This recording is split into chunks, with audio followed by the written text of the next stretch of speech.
Hi, welcome back guys. This is your friend, Cabbage Head Fanfics.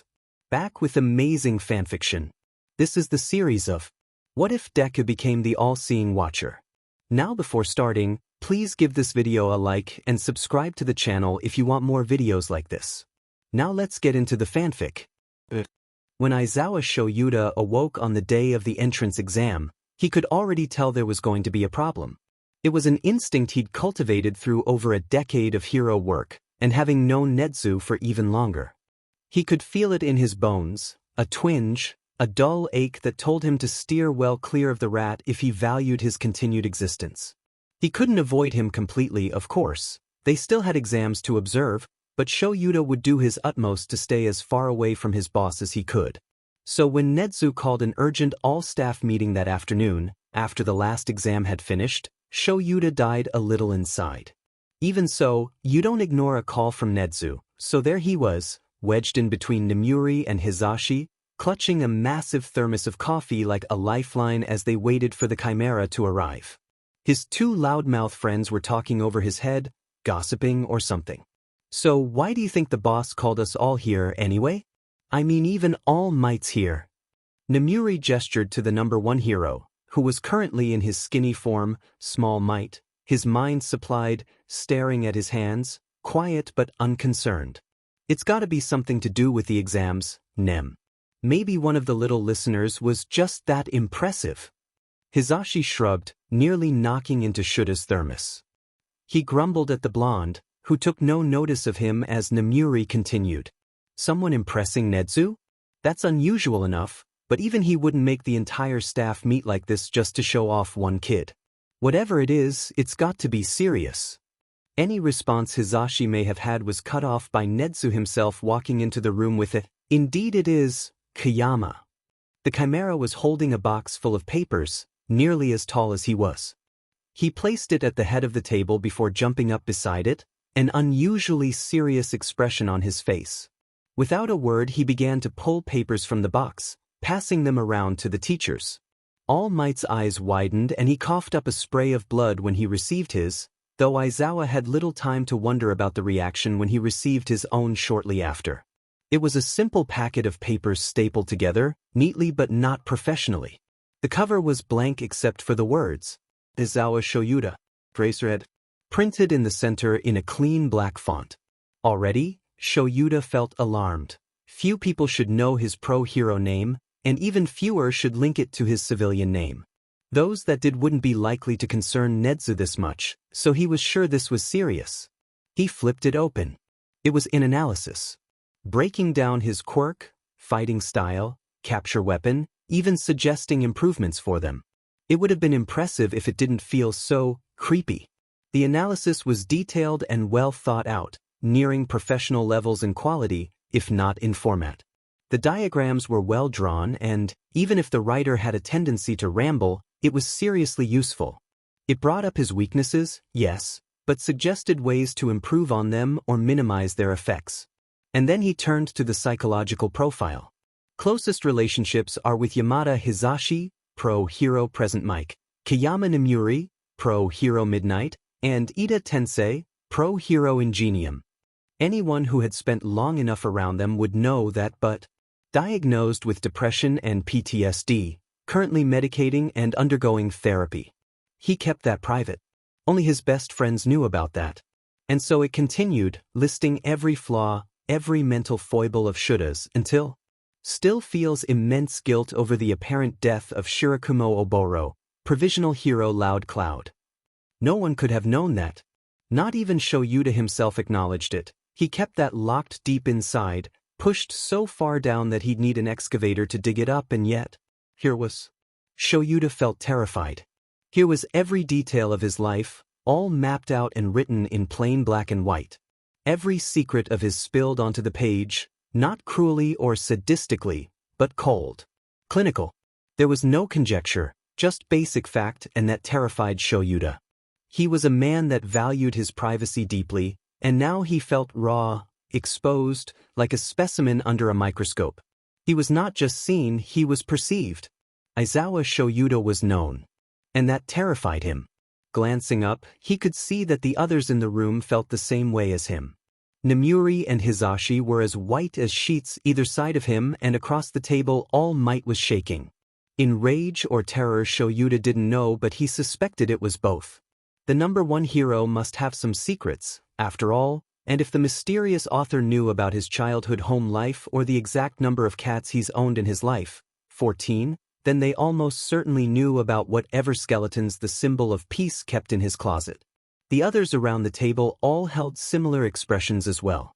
The fear in the room, the utter dread over having your soul laid bare before you, was palpable. Nedzu stood on the table at the head, a grim expression across his muzzle. As you can see, this is indeed a serious situation. The principal's voice cut through the silence, and every pair of eyes snapped towards him. All Might shakily rose from his seat, straightening to his full height. Even in his skinny form, he had an intimidating aura of pure power. Icy blue eyes bored holes in Nedzu. Is this some kind of sick joke, Nedzu? Their boss closed his eyes and shook his head. Unfortunately not, Yagi. Allow me to introduce Midoriya Izuku. He pulled out a remote and pressed a button, turning on the room's projector. It showed an image of a teenage boy, with green hair, freckles, and a nervous smile on his face. Altogether, he looked rather plain, except for his eyes. Even through the projected image, Shoyuta could see something in them, some strange glow that sent a chill through him like cold water on a sensitive tooth. It made him feel raw, vulnerable. It was the same feeling he got when reading that analysis. Midoriya-kun was an applicant for the support course today. In fact, he was the only applicant for the analysis track. If you are not aware, those in the support course must present a practical example of their own work in their exam. For those in the invention and costuming tracks, their practical presentation is fairly straightforward. However, for the analysis track, they must hand in a detailed analysis project to be scrutinized later. I had decided, for my own reasons, not to observe the heroics practical exams today, so when I heard that the soul analysis hopeful handed in a detailed analysis of every single member of staff at UA, well, I simply had to see it at once. Of course, as soon as I read my own document, I felt the need to call this meeting immediately. Vlad King spoke up. So, what's the kid's quirk? It's got to be more than analysis. Some of this stuff I would never admit to anyone. So, some kind of long-distance mind reading. A low murmur of agreement spread through the room. Nedzu pressed a button and another image came up, this time of a collection of documents all pertaining to Midoriya Izuku. A birth certificate, quirk registry form, UA application, everything. And they all had one thing in common. Quirkless. Someone shouted, but Shoyuta was too stunned to register who it was.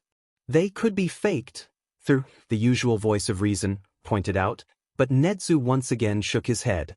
All verified and cross-referenced. I've even dug into his medical files. He has the extra toe joint. Midoriya Izuku is quirkless. Silence fell, and Shoyuta almost missed the way All Might paled several shades. He was about to ask when Nedzu broke the silence once more. But I have my suspicions. I will be meeting with Midoriya-kun to confirm my thoughts, but for now, try not to worry too much. Though Shoyuta didn't join in with the shout of indignation that rose from the room, he certainly agreed with it. After all, how couldn't they worry when some child is running around with all of their darkest secrets in his head? No, he was very worried. Still, trying to argue with Nedzu was like trying to fight the weather, and soon the shouting died down. Nedzu, for his part, stood there and took it with little more than a small, sympathetic smile. Unfortunately, there is little that can be done right now. In the meantime, it has been a long day. Please, go and get some rest. He seemed to consider something for a moment, before continuing. Oh, and if you are an Article 5 hero, keep on guard. That got everyone's attention. Article 5 was somewhat of a legend amongst heroes. It was generally used more for the police force, but it involved some heroes. No one outside of it really knew what it was, beyond it being secret, and that those involved often found themselves alienated from their coworkers. Despite himself, Shoyuta looked around the room, trying to see if anyone reacted to that differently to the others, but if they did, he didn't see them. With little fanfare, The meeting ended, a cloud hanging over the staff of UA as they left. Shoyuta himself wanted nothing more than to go back to his apartment and curl up with his cats to recover from the emotionally taxing day. He just hoped the rat would deal with Midoriya Izuku. Izuku was a bundle of nerves when he arrived home that evening. He felt the written exam went well enough, he always made sure to keep up his grades, but he had no idea about the practical presentation. Well, it wasn't much of a presentation. The examiner simply asked him to hand in his pre-prepared analyses, though they seemed a little daunted when he handed over the large cardboard box, filled with stacks of paper. He hadn't meant to go quite so overboard, but he slipped into the zone whenever he analyzed. It was funny, really, he barely remembered the actual process itself. He remembered sitting down at his desk, ready to begin, and then piling all of the booklets into one box, but the time in between was little more than a blur. He entered his apartment, taking off his shoes in the gen can and putting on his house slippers. The smell of fried pork cutlet hit his nose as he walked into the living room, and his stomach rumbled at the thought of Katsudon. He called out, "Mom, I'm home," and took a seat at the dining table. "Oh, Izuku. Just a minute." He waited, playing with his hands to pass the time. Not long after, his mom emerged from the kitchen and he stood as she ran up and bundled him in a tight hug. He hugged her back, and they stayed like that for a minute, just mother and son held closely. They parted and sat opposite one another. Inko smiled shakily at her son. "So how'd it go, dear?" Izuku hummed, "I think it went okay." The written exam was fine, but the practical was weird. I was kinda expecting to have to do an actual presentation, but maybe they got the note about my anxiety, or maybe they wanted time to look over everything. But anyway, I think I probably shouldn't have done every UA staff member. He chuckled nervously and scratched the back of his head. But they took them all anyway, so I think it was fine. Izuku looked up to find his mom looking at him, tears welling up in her eyes. She sniffled, "I'm so proud of you, Izuku. I believe in you." She began to cry, fat droplets running down her face. That, of course, set Izuku off, and they held each other's hands as they cried happily. Their typical Midoriya celebration was interrupted by the ringing of a phone echoing through the apartment. Blinking the tears away, Izuku got up to answer it as his mom went back into the kitchen. Somehow, he just knew it was going to be UA calling, so when he picked up the phone to hear Mr. Principal's voice, he only mildly freaked out. "Hello. Is this the Midoriya household?" Izuku blinked. Yes." He could hear the smile in the animal's voice. "Ah, excellent. Midoriya Izuku-kun, I expect?" "Yes, well, firstly I wanted to commend your analysis. It was very in-depth." Thank you. I wanted to do enough, but I was worried I'd gone a bit overboard. But if you're saying that, then I'm hoping it was okay?" He couldn't help the squeak his voice became. "Of course, Midoriya-kun. It was more than okay, in fact. But that's not entirely what I called to discuss. You see, your analysis was very impressive, but we've had some issues with your application, so I simply wish to arrange a date where we can meet to iron out the details and make sure everyone's on the same page. How does the weekend sound? Say, Saturday at noon?" Izuku's heart stopped. This was it, he was going to be prevented from entering even the support department of his dream school, all for the sake of an extra toe joint. He trembled as he stammered out a confirmation, waiting for the other to hang up before setting down the phone and shuffling, zombie-like, to his bedroom. Not even the smell of his mom's katsudon could get him to come out as he cried himself to sleep. That Saturday, Izuku arrived at the gates of UA a full 10 minutes early, face determined and set with a confidence he did not feel. Mom wanted to come with him, but he was resolved to take this on alone. She wouldn't always be there to protect him, after all, and this would neither be the first nor the last time someone took issue with his quirklessness. So he steeled himself and waited. At 5 minutes to noon, he heard the distinctive click-clack of heels against the ground. Looking up, he saw Midnight approaching him in full hero gear. He started getting excited despite his fear, and itched for his notebook. That is, at least, until he saw the downright murderous expression etched on her face. The force of her glare was so great he physically shrunk back from her, the pressure pushing down on him too great to move. She stopped just before the gate, raised an eyebrow and gestured for him to follow, before turning back towards the school. Izuku scrambled after her, saddened to see that yet another of his favorite heroes seemed to be Quirkless. He pushed down that thought for now, he could deal with it later, and instead distracted himself by taking in the scenery. In any other circumstance, he'd be overjoyed to have such a close look at the school of his dreams, but now he could only try to remember as many details as possible, as it would likely be his last time ever on campus. Midnight led him through the intimidating front entrance, weaving through corridors lined with doors he'd never get to see the other side of and upstairs he'd never set foot on again. Finally, they reached a door different from the others, oak-paneled and sturdy. Izuku's guide raised a hand to knock, but the door swung open just before she could. The woman sighed and stepped to the side, gesturing Izuku in with little more than a tilt of the head. Nervously, Izuku bowed at her and shakily stepped inside. Izuku, much like most of the general public, only knew Nedzu by reputation. One of the smartest beings in the world, with a mythic sadistic streak that made the lives of UA students interesting, to say the least. The legend of Nedzu preceded the Chimera himself, which is why it was so odd to see how normal his office was. It was large, sure, but the furniture was exactly what you'd expect. A large oak desk with a padded chair behind it, an assortment of chairs, armchairs and even a stool or two, and a table with two sofas either side of it towards the other end of the room. The walls had stuffed bookshelves against them, and Izuku even saw a painting hung up.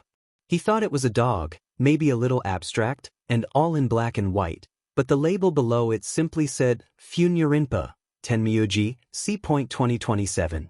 Izuku didn't have time to worry about that, however, as the chair behind the desk was currently occupied by the very mammal he'd come there to see. Sitting beside the desk was another man, rather plain in appearance, wearing a rather nondescript shirt and tie. A little confused, Izuku took another step inside, and the door shut behind him. "Ah, Midoriya-kun. Please, take a seat." The Chimera smiled at him, a sharp thing, and gestured towards an armchair on the other side of the desk with a paw. Izuku nodded, taking a seat almost robotically. He dared not speak up, for fear of igniting the wrath of the animal before him, so the principal himself spoke first. "I hope your journey was pleasant, Midoriya-kun?" Izuku blinked, then nodded, unsure. Why yes, Principal Nedzu-san." The rodent grinned, then continued. "I am glad to hear it. Before we continue, please allow me to introduce Detective Tsukachi." He gestured to the plain man. "He is a friend of mine, and I trust his judgment in matters such as these." Izuku's heart stopped. A detective? What would Principal Nedzu need a detective for? Unless, no, quirkism was bad, but they couldn't arrest him for his quirklessness. But this was Principal Nedzu, so if anyone could do that, "I assure you, Midoriya-kun, this meeting has nothing to do with your quirk status, or lack thereof, such as it may be." That threw him for a loop, in all honesty, so much so that he couldn't even be embarrassed to have been caught muttering. If it wasn't about his quirklessness, then what other issues could there be, and why did Midnight seem almost so angry? Principal Nedson studied his face for a moment, beady eyes glinting in the light, before humming to himself. "Interesting. Well, detective, shall we start with the questions?" The detective nodded, and started up what Izuku dimly recalled was a pre-quirk tape recorder. That kind of thing belonged in a museum, and yet it was here, for some reason. Interview with Midoriya Izuku, conducted on Saturday, the 2nd of March 2250, by Detective Tsukachi Naomasa and Principal Nedzu of UA. The man turned to Izuku. "I am required by law to inform you of my quirk, lie detector. I can tell when a subject is telling the truth and when they are lying. I cannot turn it off, and it will be in use during this interview. Do you understand?" His tone was firm, but not harsh, and Izuku managed a shaky nod. The detective sent a nod of his own to Nedzu, and the questions began. "Well, Midoriya-kun, do you understand the purpose of our meeting today?" The mammal's paws tented in front of him, and Izuku swallowed harshly. I think so, Principal Nedzu-san. You said there was an issue with my UA application, and you wanted to discuss it with me first." I thought it was due to my quirklessness, but you said it wasn't so, and I'm not really sure why we need a detective here, even if he can tell when people are lying. Which is a very interesting quirk, and one I really want to ask about, but, Tsukachi chimed in after Izuku trailed off. True. So your quirk status is the only reason you believed this meeting was called? Yes? I thought you were going to bar me from entering you. Tsukachi raised an eyebrow in surprise, but nodded at Nedzu, who continued. Midoriya, before we continue, I want you to know that neither of us, nor anyone at you, will judge you for your quirklessness, and if anyone does, please talk to me. His tone was surprisingly soft, and Izuku was stunned for a moment. Of course, Principal Nedzu-san, but if it's not about my quirklessness, then what issue is there with my application? And why did Midnight-san look at me so strangely? The Chimera did not respond, instead pulling out a packet of paper that Izuku recognized as one of his analyses he prepared for his practical exam. On the cover the words, Mr. Principal, were printed. Nedzu flipped open the packet, skimming over Izuku's analysis of high specs, as well as his breakdown of Nedzu's particular brand of intelligence heroics, and instead skipped straight to the back, to a section that seemed strange to Izuku. It was titled Psychological Profile, and it wasn't something he usually kept in his analysis. He picked up on certain details, of course, and some basic facts were easy to find, but it always felt so invasive to actually write something like that down. He was sure that, even in the blur that was writing his analysis, he wouldn't have included something so personal. That brought the weirdness of the situation up to another level. Nedzu turned the paper round to him, and he choked when he glanced over some of what he'd written there. There was information ranging from the invasive, diagnosed with PTSD, currently undergoing therapy, to the unnerving, regularly has nightmares of his time in Horizon Laboratories, to the outright disturbing, has personally hunted down and killed every person connected to the Quirked Animal Initiative.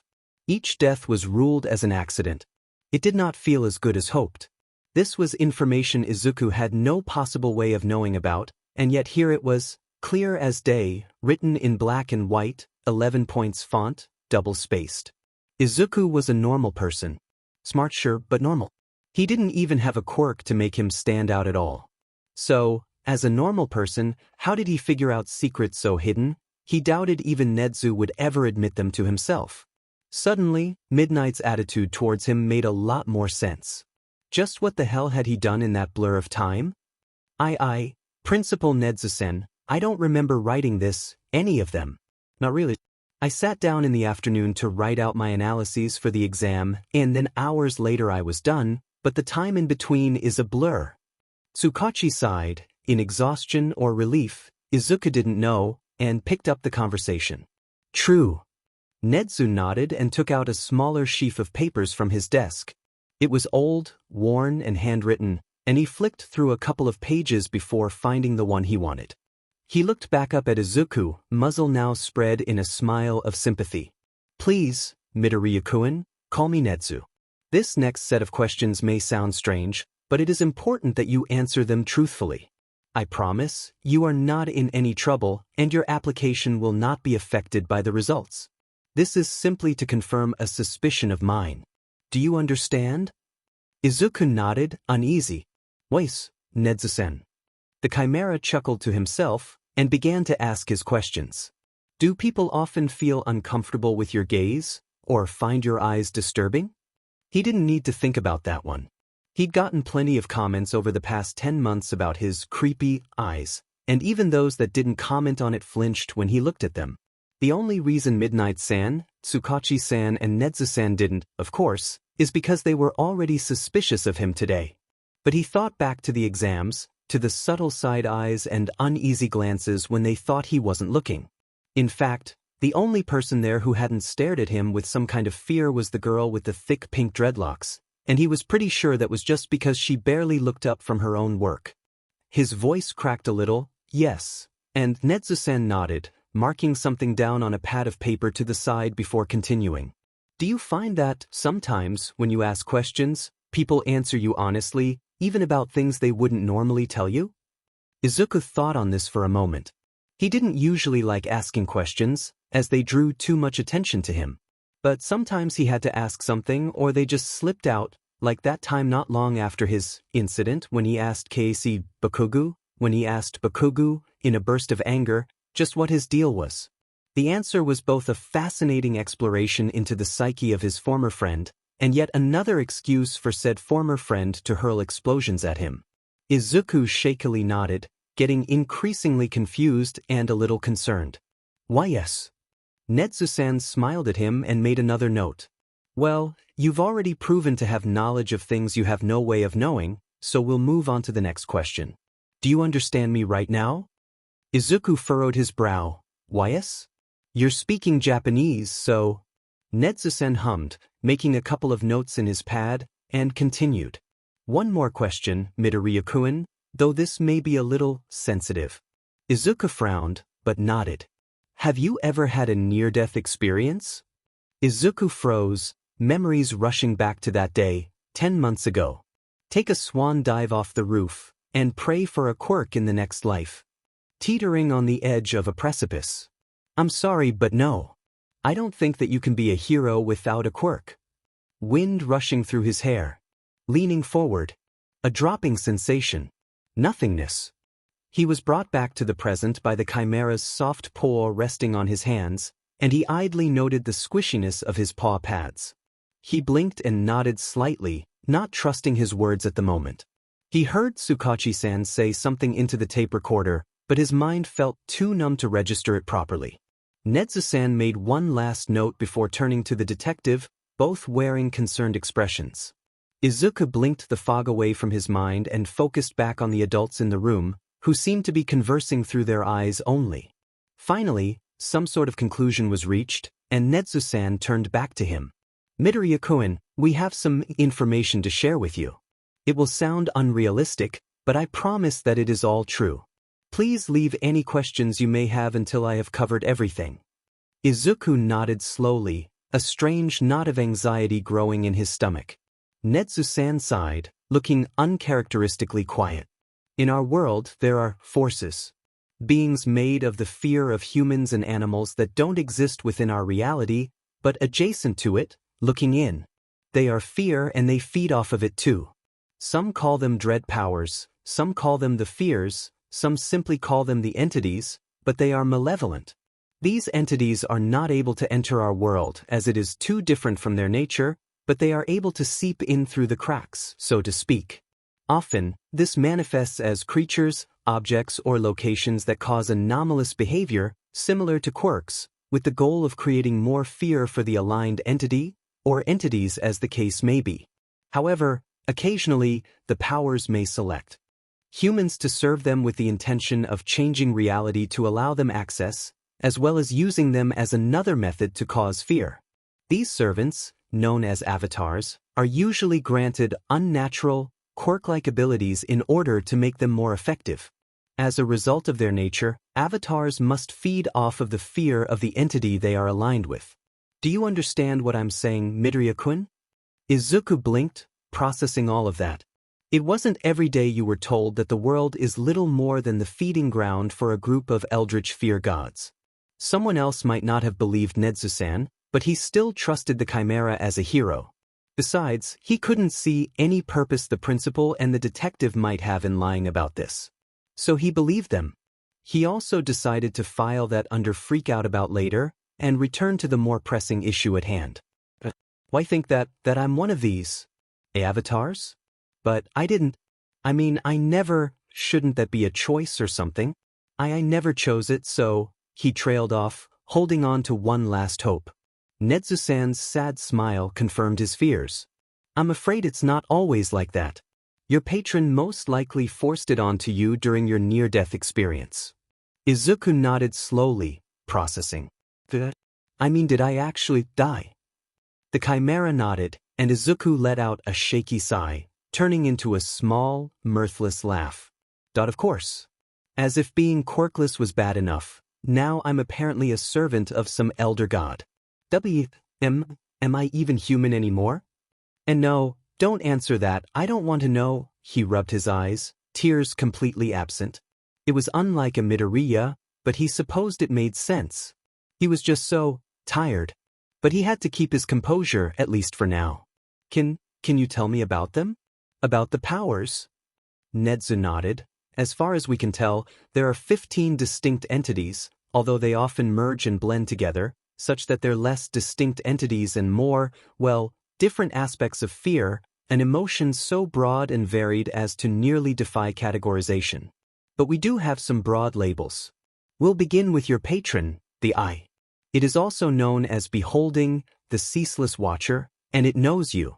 As you have probably figured out, it is associated with the fear of being watched, of being followed, as well as being exposed and having your secrets revealed. It can also be related to the drive to understand, even if it destroys you. Its most common manifestations are in security cameras and other surveillance equipment. Izuku nodded. That explains a lot. What about the others?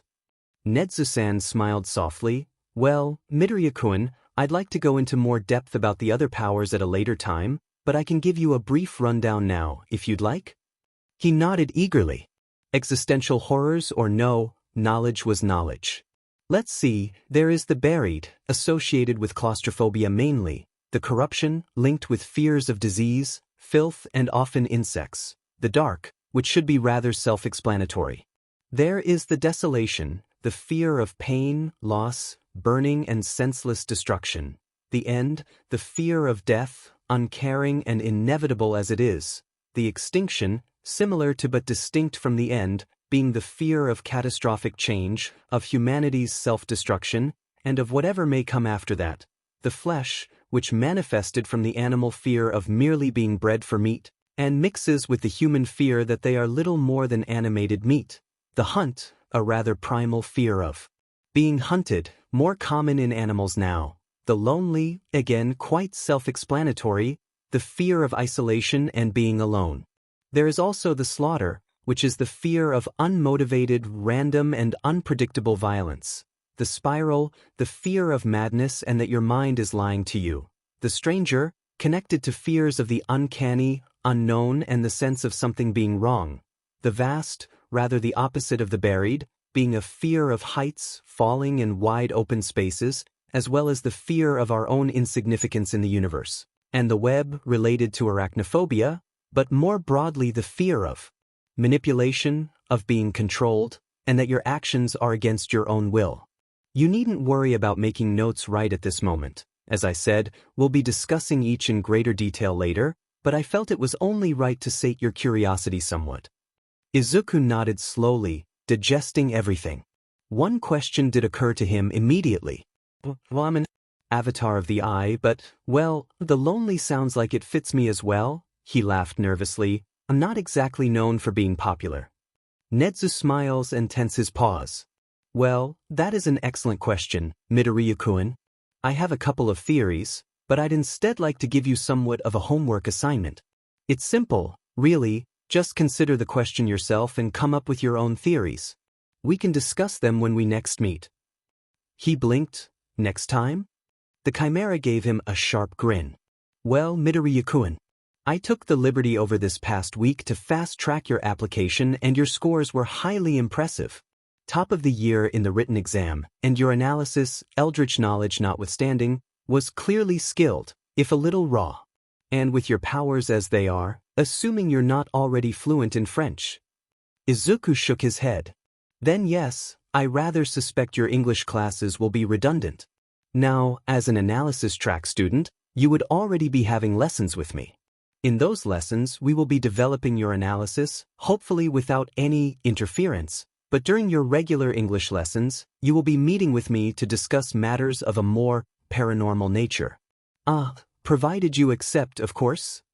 Izuku was speechless. Here he was, all ready to be barred from entering UA, and now he was being invited to have private tutoring with Principal Nedzu. Sure, it was because of his unwilling servitude to an eldritch fear god, but Izuku always considered himself an optimist. He nodded, a little overwhelmed, and Nedzu beamed. Excellent. Then you shall be my personal student. I look forward to our future lessons. He held out a paw, and Izuku shook it. Well now, all of that's done with, so I simply have one more question, Midoriya-kun. Don't worry, this is a simple question, and then you will be free to leave. Izuku was honestly rather overwhelmed, so the thought of leaving and processing all of the everything at home sounded rather appealing. Oh, yes? Would it be okay to inform the rest of the staff about your situation? I don't have to, of course, but it may help lessen their hostility towards you. Izuku considered this for a moment, before nodding. It would be pretty difficult to get through high school if all his teachers thought he knew their deepest secrets, when he really didn't even remember them at all. Why yes please. Very well, Midoriya-kun.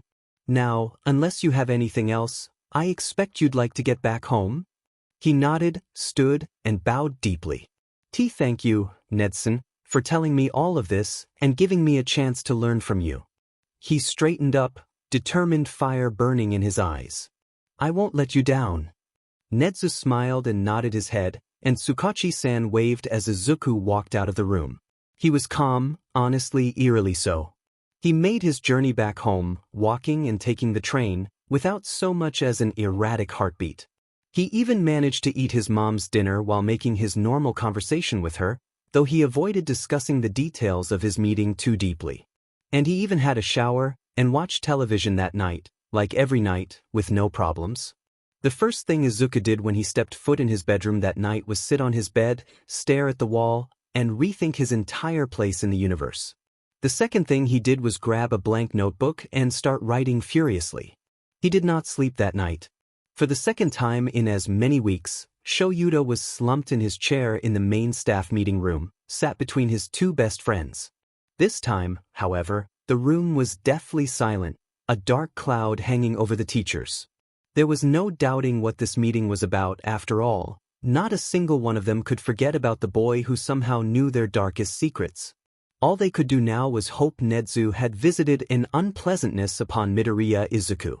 Judging by the grin on his face when he entered the room with, strangely, Detective Tsukachi behind him, Shoyuta could already tell that something had happened, though he couldn't say for sure what. Either way, he knew this would be an interesting meeting. All eyes were on the principal and the detective as they sat at the head table. The man reached into his briefcase and pulled out a stack of papers, which seemed odd to Shoyuta, but he was far too focused on his boss to worry about it too much. Nedzu cleared his throat. Even though the room was so quiet, Shoyuta could swear his heartbeat was audible. Thank you all for coming again on such short notice. I promise I won't take up too much of your time, and you will all get the information you need. But first, detective, if you will? The man nodded and picked up the stack of papers, handing them around to nearly everyone in the room, conspicuously missing out Kuro's, Hizashi, Maijima, All Might, and Nedzu himself. When Shoyuta received his own, he looked over it. It was a form of some kind. A sort of non-disclosure agreement by the wording. But it was the writing at the top that caught his eye. There, in big, bold block capitals, was written, Freedom of Information Act Article 5 Non-Disclosure Agreement Form. His breath caught in his throat, an action that was mirrored by his co-workers. All Might and Hizashi slumped in their seats, Kuro's tensed, and Maijima hung his head. Even Tsukachi seemed strangely guilty. It is, unfortunately, a legal requirement for you to sign these forms. Technically, you should have signed them right after the incident at the exam, but I wanted to confirm my suspicions first. That being said, you do need to sign them. I will try to make this make as much sense to you as I can after that. The unexpected sincerity from the Chimera surprised Shoyuta, and he found himself signing on the highlighted lines before he could even process it. Around the room, his co-workers were in a similar situation, each signing their own forms, even the notoriously stubborn Shizenji-san, though she certainly didn't look happy about it. The room was silent save for the scratching of pen against paper, and soon everyone had finished. The detective collected them all up and slipped them into a folder. Instantly, all eyes fixed once more on Nedzu, and the nurse was the one to speak up. Well, what is all this about? Her voice was laced with steel, arms crossed, glare burrowing into the Chimera, whose whiskers twitched very slightly. Shizenji-san could strike fear into anyone's heart, even their rat of a boss. Nedzu stood up on the table, paws behind his back, and nodded at all of them. Well, allow me to begin with the news you are all probably wondering about. Midoriya Izuku. The room held a collective breath. I have spoken with him, with Detective Tsukachi here, who has a quirk that allows him to detect lies, and I have determined that he is no threat to UA as a whole, or to any of you personally. The response was immediate, and even Shoyuta couldn't help but shoot to his feet, slamming his hands on the table as his quirk was directed at the mammal. Shouts erupted from around the room as every teacher furiously protested. Even All Might had puffed up in fury, towering over everyone in the room. For once, Shoyuta agreed with the symbol of peace. How could the boy not be a threat? He knew each of them better than they knew themselves. He was angry, he was scared, and that wasn't an emotion he felt often, especially not because of 15-year-old kids. The Chimera held up a paw and cleared his throat, a dangerous gleam in his eye. A gleam that stopped even the number one hero dead in his tracks. If you would all allow me to finish, I will explain. They reluctantly sat down, but Shoyuta kept a firm, soul-piercing stare fixed on Nedzu. I believe it would be better if you heard my interview with Midoriya-kun yourselves. Tsukachi-san, if you will? The detective nodded and pressed a button on something. Shuta's eyes flicked over to the object and was surprised to find an old, pre-quirk, tape recorder. He wasn't sure what he was expecting, but it wasn't that. I apologize for the antique, but it really is quite necessary. The room fell silent as the hiss of the tape filled the air, before Detective Tsukachi's voice crackled out of the ancient speaker, and every ear in the room was listening raptly. Every single member of staff at UA strained their ears as the interview began. The first thing that struck him about Midoriya is how young he sounded. Of course, looks can be deceiving, but Shoyuta had built up a certain profile of the kid in his mind, and the anxious, stuttering voice he was hearing was shattering a lot of those perceptions. Despite himself, Shoyuta winced a little when the kid talked about his quirklessness. He wasn't proud of his quirkist past, and was making steps every day to atone for it. He still didn't trust the kid, but if Nedzu vouched for him, then maybe, just maybe, he could give him a chance. The tape spun on, the rustling of paper the only sound for a long few moments, before that panicked voice broke the silence again. It took a turn for the strange when Midoriya explained he didn't remember writing his own analyses. Normally he'd call out such a blatant lie, but it was confirmed true by Tsukachi, and Shoyuta trusted the man implicitly. It got weirder when Nedzu began asking Midoriya questions that, to Shoyuta, made absolutely no sense. The boy was quirkless, that wasn't in question anymore, so why was Nedzu asking about things that were clearly quirk effects? And why was the kid answering yes? Hell, they even spoke French at one point, and though Shoyuta hadn't read the kid's file, he was pretty sure he hadn't learned that at school. And then the last question. When Tsukachi confirmed that Midoriya had nodded, Shuta's heart fractured, just a little. Whatever had happened must have been too traumatic to speak about. There was silence for a few moments, and then Nedzu began his explanation. And Shoyuta went from confused but concerned, to questioning his sanity. Eldritch fear gods from another dimension, feeding on the fears of humans and animals but also being those fears? He didn't want to believe it, but this was Nedzu. He wouldn't joke about something like this. He glanced around at his co-workers, faces carefully blank, most likely to hide the same existential crisis Shoyuta was currently trying to ignore in himself, instead refocusing on the names the Nedzu on the tape was listing off. Being watched, claustrophobia, filth, darkness, loss, death, extinction, meat, being hunted, isolation, violence, madness, the unknown, wide spaces, manipulation. Shoyuta rolled these over in his mind and stored that information away. The rest of the tape was far less dramatic, though he shuddered when Midoriya took up Nedzu's offer to be his personal student. Nedzu now had indirect access to an elder god of fear whose whole existence was gathering knowledge. At least the kid seemed wholesome, and although he was a support corps student, Shoyuta would try his hardest to protect what innocence he had left. Finally, the tape clicked off, and the silence was deafening. All around him were faces that probably mirrored his own, staring at the tables in front of them and completely rethinking their lives. Except, there were a few who weren't quite as shell-shocked as the others. Hizashi and All Might wore similar expressions of realization, as if they'd just received the answers they'd been looking for their whole lives. Shoyuta couldn't see Kuro's or Maijima's faces, but the way they slouched in their seats and stared up at the ceiling showed that they felt the same way. He didn't need to be a genius to connect all the dots there. It was Maijima who broke the silence minutes later. So, why the tape recorder? Nedzu chittered a little. As far as we can tell, it is the only medium that can record anything genuinely connected with the entities. It most likely wasn't necessary, but we weren't sure how the interview would pan out. Quite well, as it happens. The support hero nodded slowly. I'm guessing we'll be needing something like that more with Midoriya around. Let's work together to design something a little more robust and useful. Oh, and speaking of the kid, whose homeroom is he in? Nedzu grinned sharply, and Maima gulped and muttered something that sounded suspiciously like I'm not paid well enough for this. It was then that Shoyuta decided to pipe in with a question of his own. So we've already got one of these avatars around here with the kid.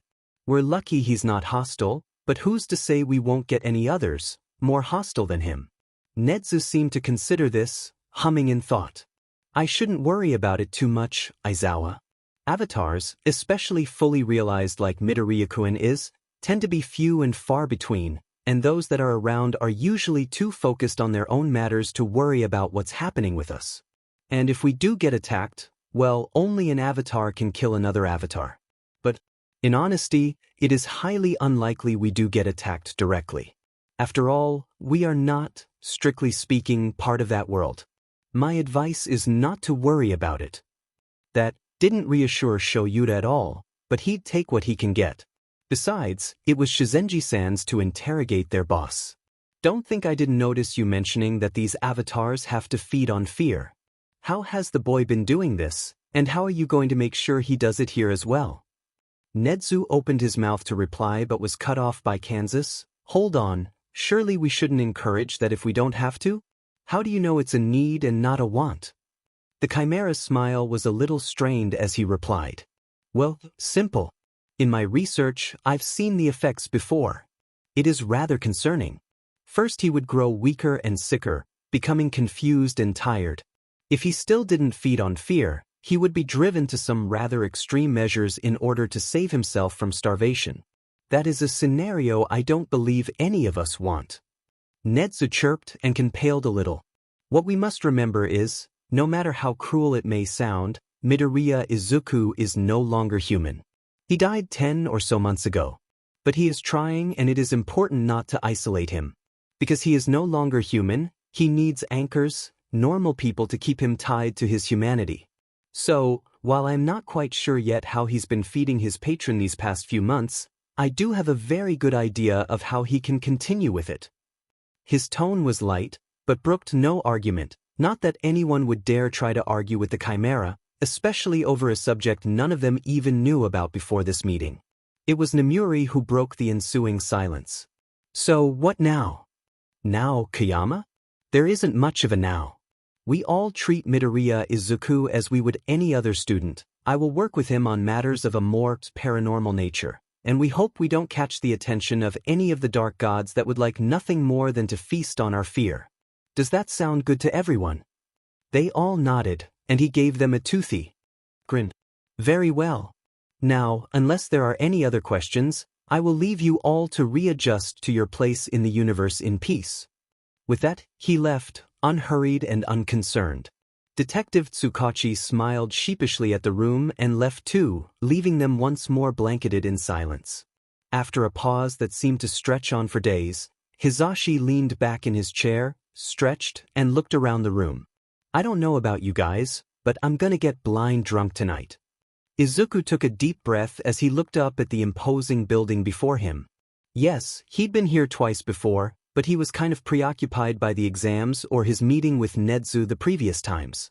Of course, now he was preoccupied by the fact that he was a servant of a god of fear and now had to feed off of fear, which, how had he been doing that the past 10 months?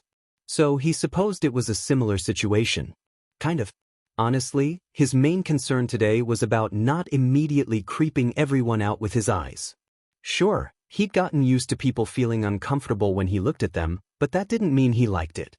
The best that he could hope for is for someone to be willing to look past them and find something they liked in him. Of course, That would mean someone actually liked something in him, and Izuku really couldn't see that happening. But he hoped. It was then that he realized he'd been standing in front of UA's gates for about 5 minutes now, and people were beginning to stare. Embarrassed, he scrambled into the school, searching desperately for his classroom, 1H. 1H. His homeroom teacher was going to be Power Loader, one of the few heroes with both a hero license and a support license. That thought churned over in his mind as he ran through the halls, trying not to be late. He supposed he could just know where it was, but that felt like a misuse of power, and he really didn't want to experiment too much before his lessons with Nedzu-san. Sensei. That was another thing Izuku was really trying not to think about right now. He was Nedzu's personal student. And yeah, okay, he technically sold his humanity away for it, but it was beginning to seem like a pretty good deal. He shook his head as he finally found the right door. The workshops were on the floor below him, and he couldn't wait to get into them. Now, though, he had a different and far more terrifying door in front of him. He took one last deep breath and slid it open. The rest of his class was already inside, and 18 pairs of eyes turned and stared at him. At that moment, Izuku knew how his patron had become so powerful. He felt weak as nearly every other person in the room dissected him with just their eyes. His eyes, however, were far more powerful, and as his gaze drifted across the other students, each one paled several shades when his eyesight landed upon them. Finally, he spotted it, the sole empty seat in the classroom, right at the back left corner and next to the one person who wasn't currently staring at him, fixated as she was on whatever device she was tinkering with. Izuku recognized the girl from the exams. She had pink hair in thick dreadlocks, and her yellow eyes were fixed to the object in her hands. She only glanced up for a moment when he passed her, their eyes meeting, before she turned back to her work without even a flinch. Izuku was stunned, and he only just had the presence of mind to sit himself down. She had just looked at him, straight in the eyes, and it barely registered to her. Even his mom tensed a little when she looked in his eyes, but this girl didn't even acknowledge it. That was interesting. He was brought away from his thoughts by the door sliding open once more, revealing a short, skinny man wearing a large yellow helmet, with tufts of orange hair poking out the bottom. He wore blue jeans but no shirt, and his hands were clad in dark gray fingerless gloves. The tips of his fingers were orange metal, and he was currently clutching a large thermos that Izuku hoped contained coffee. The eldritch interloper in his brain helpfully supplied that yes, it was coffee, with a little something extra. And yes, it was because of Izuku. He shifted awkwardly in his seat as the man sighed deeply, approaching the podium at the front. The bell rang, and the man took a long drink from his thermos before speaking. All right everyone, nice to see you're all settled quickly. I'm the pro-hero power loader, Mijima Higuri. You can call me Mijima-sensei if you want, but most people just call me PL. It's up to you though. Today's more of an introductory day, so you don't need to worry about lessons. In a couple of minutes, we'll be heading to the auditorium for the entrance ceremony. Then, you'll be coming back here to pick up your syllabus, and we'll head to the workshop to introduce you to that. Then you'll be more or less free to go. For now, though, we've got a little time to introduce ourselves, so stand up and say your name and why you're in this course. I'll start. I'm Mijima Higuri, and I have to make sure you kids don't blow yourselves up. He then pointed at the first student, a completely plain-looking boy who stood up, repeated his name, and that he was interested in costume design, and sat back down. This process repeated with every other student, standing up, saying their name and that they wanted to help heroes or design machines or something along those lines. It was when they arrived at the pink girl next to Izuku that the pattern was disrupted. At first she didn't even notice Mijima-sensei pointing at her, but when he cleared his throat she looked up. Hatsume Mei, future CEO of Hatsume Mei Industries. With my babies, I'm going to take over the support world. There was silence as the class struggled to process this strange member of their class. Izuku, on the other hand, was just happy he wasn't the strangest there. Well, he still was, but at least none of them really knew it. Mijima-sensei sighed and moved on, and Hatsume-san returned to her work. Eventually, though, it was Izuku's turn. He gulped and straightened up. Midoriya Izuku. I want to help support heroes with my analysis. That seemed to be good enough, as Mijima-sensei nodded at him and checked his watch. Right, looks like it's about time to head on out.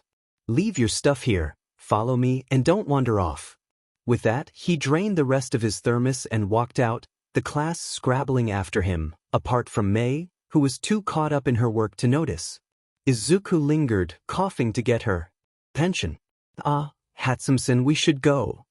The girl studied him for a moment, crosshair pupils focusing intently on him, before she nodded, putting her contraption into a pocket and standing up. Let's go then, Greenie. And call me Mei. Izuku's blush could have lit the entirety of Japan for a month. The entrance ceremony was long. That was honestly the only thing Izuku could say about it. He hoped Nedzu-sensei's lessons were a little more dynamic than his speeches. He was at least a little entertained by Mei-san's tinkering, though he didn't exactly understand what she was doing.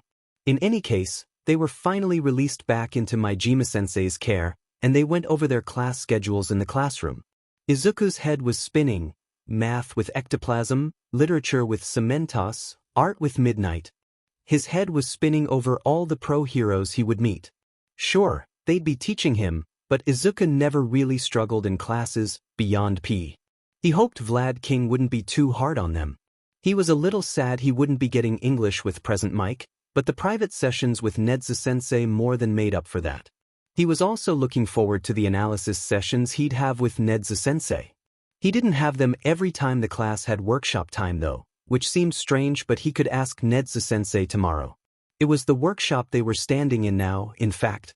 Majima-sensei was going through health and safety, and Izuku was listening intently, even if he didn't need to, strictly speaking. He just knew it would be important, even if the eye was being annoyingly tight-lipped about why. Honestly, he thought the entity derived some sort of pleasure from seeing him confused. Maybe it did?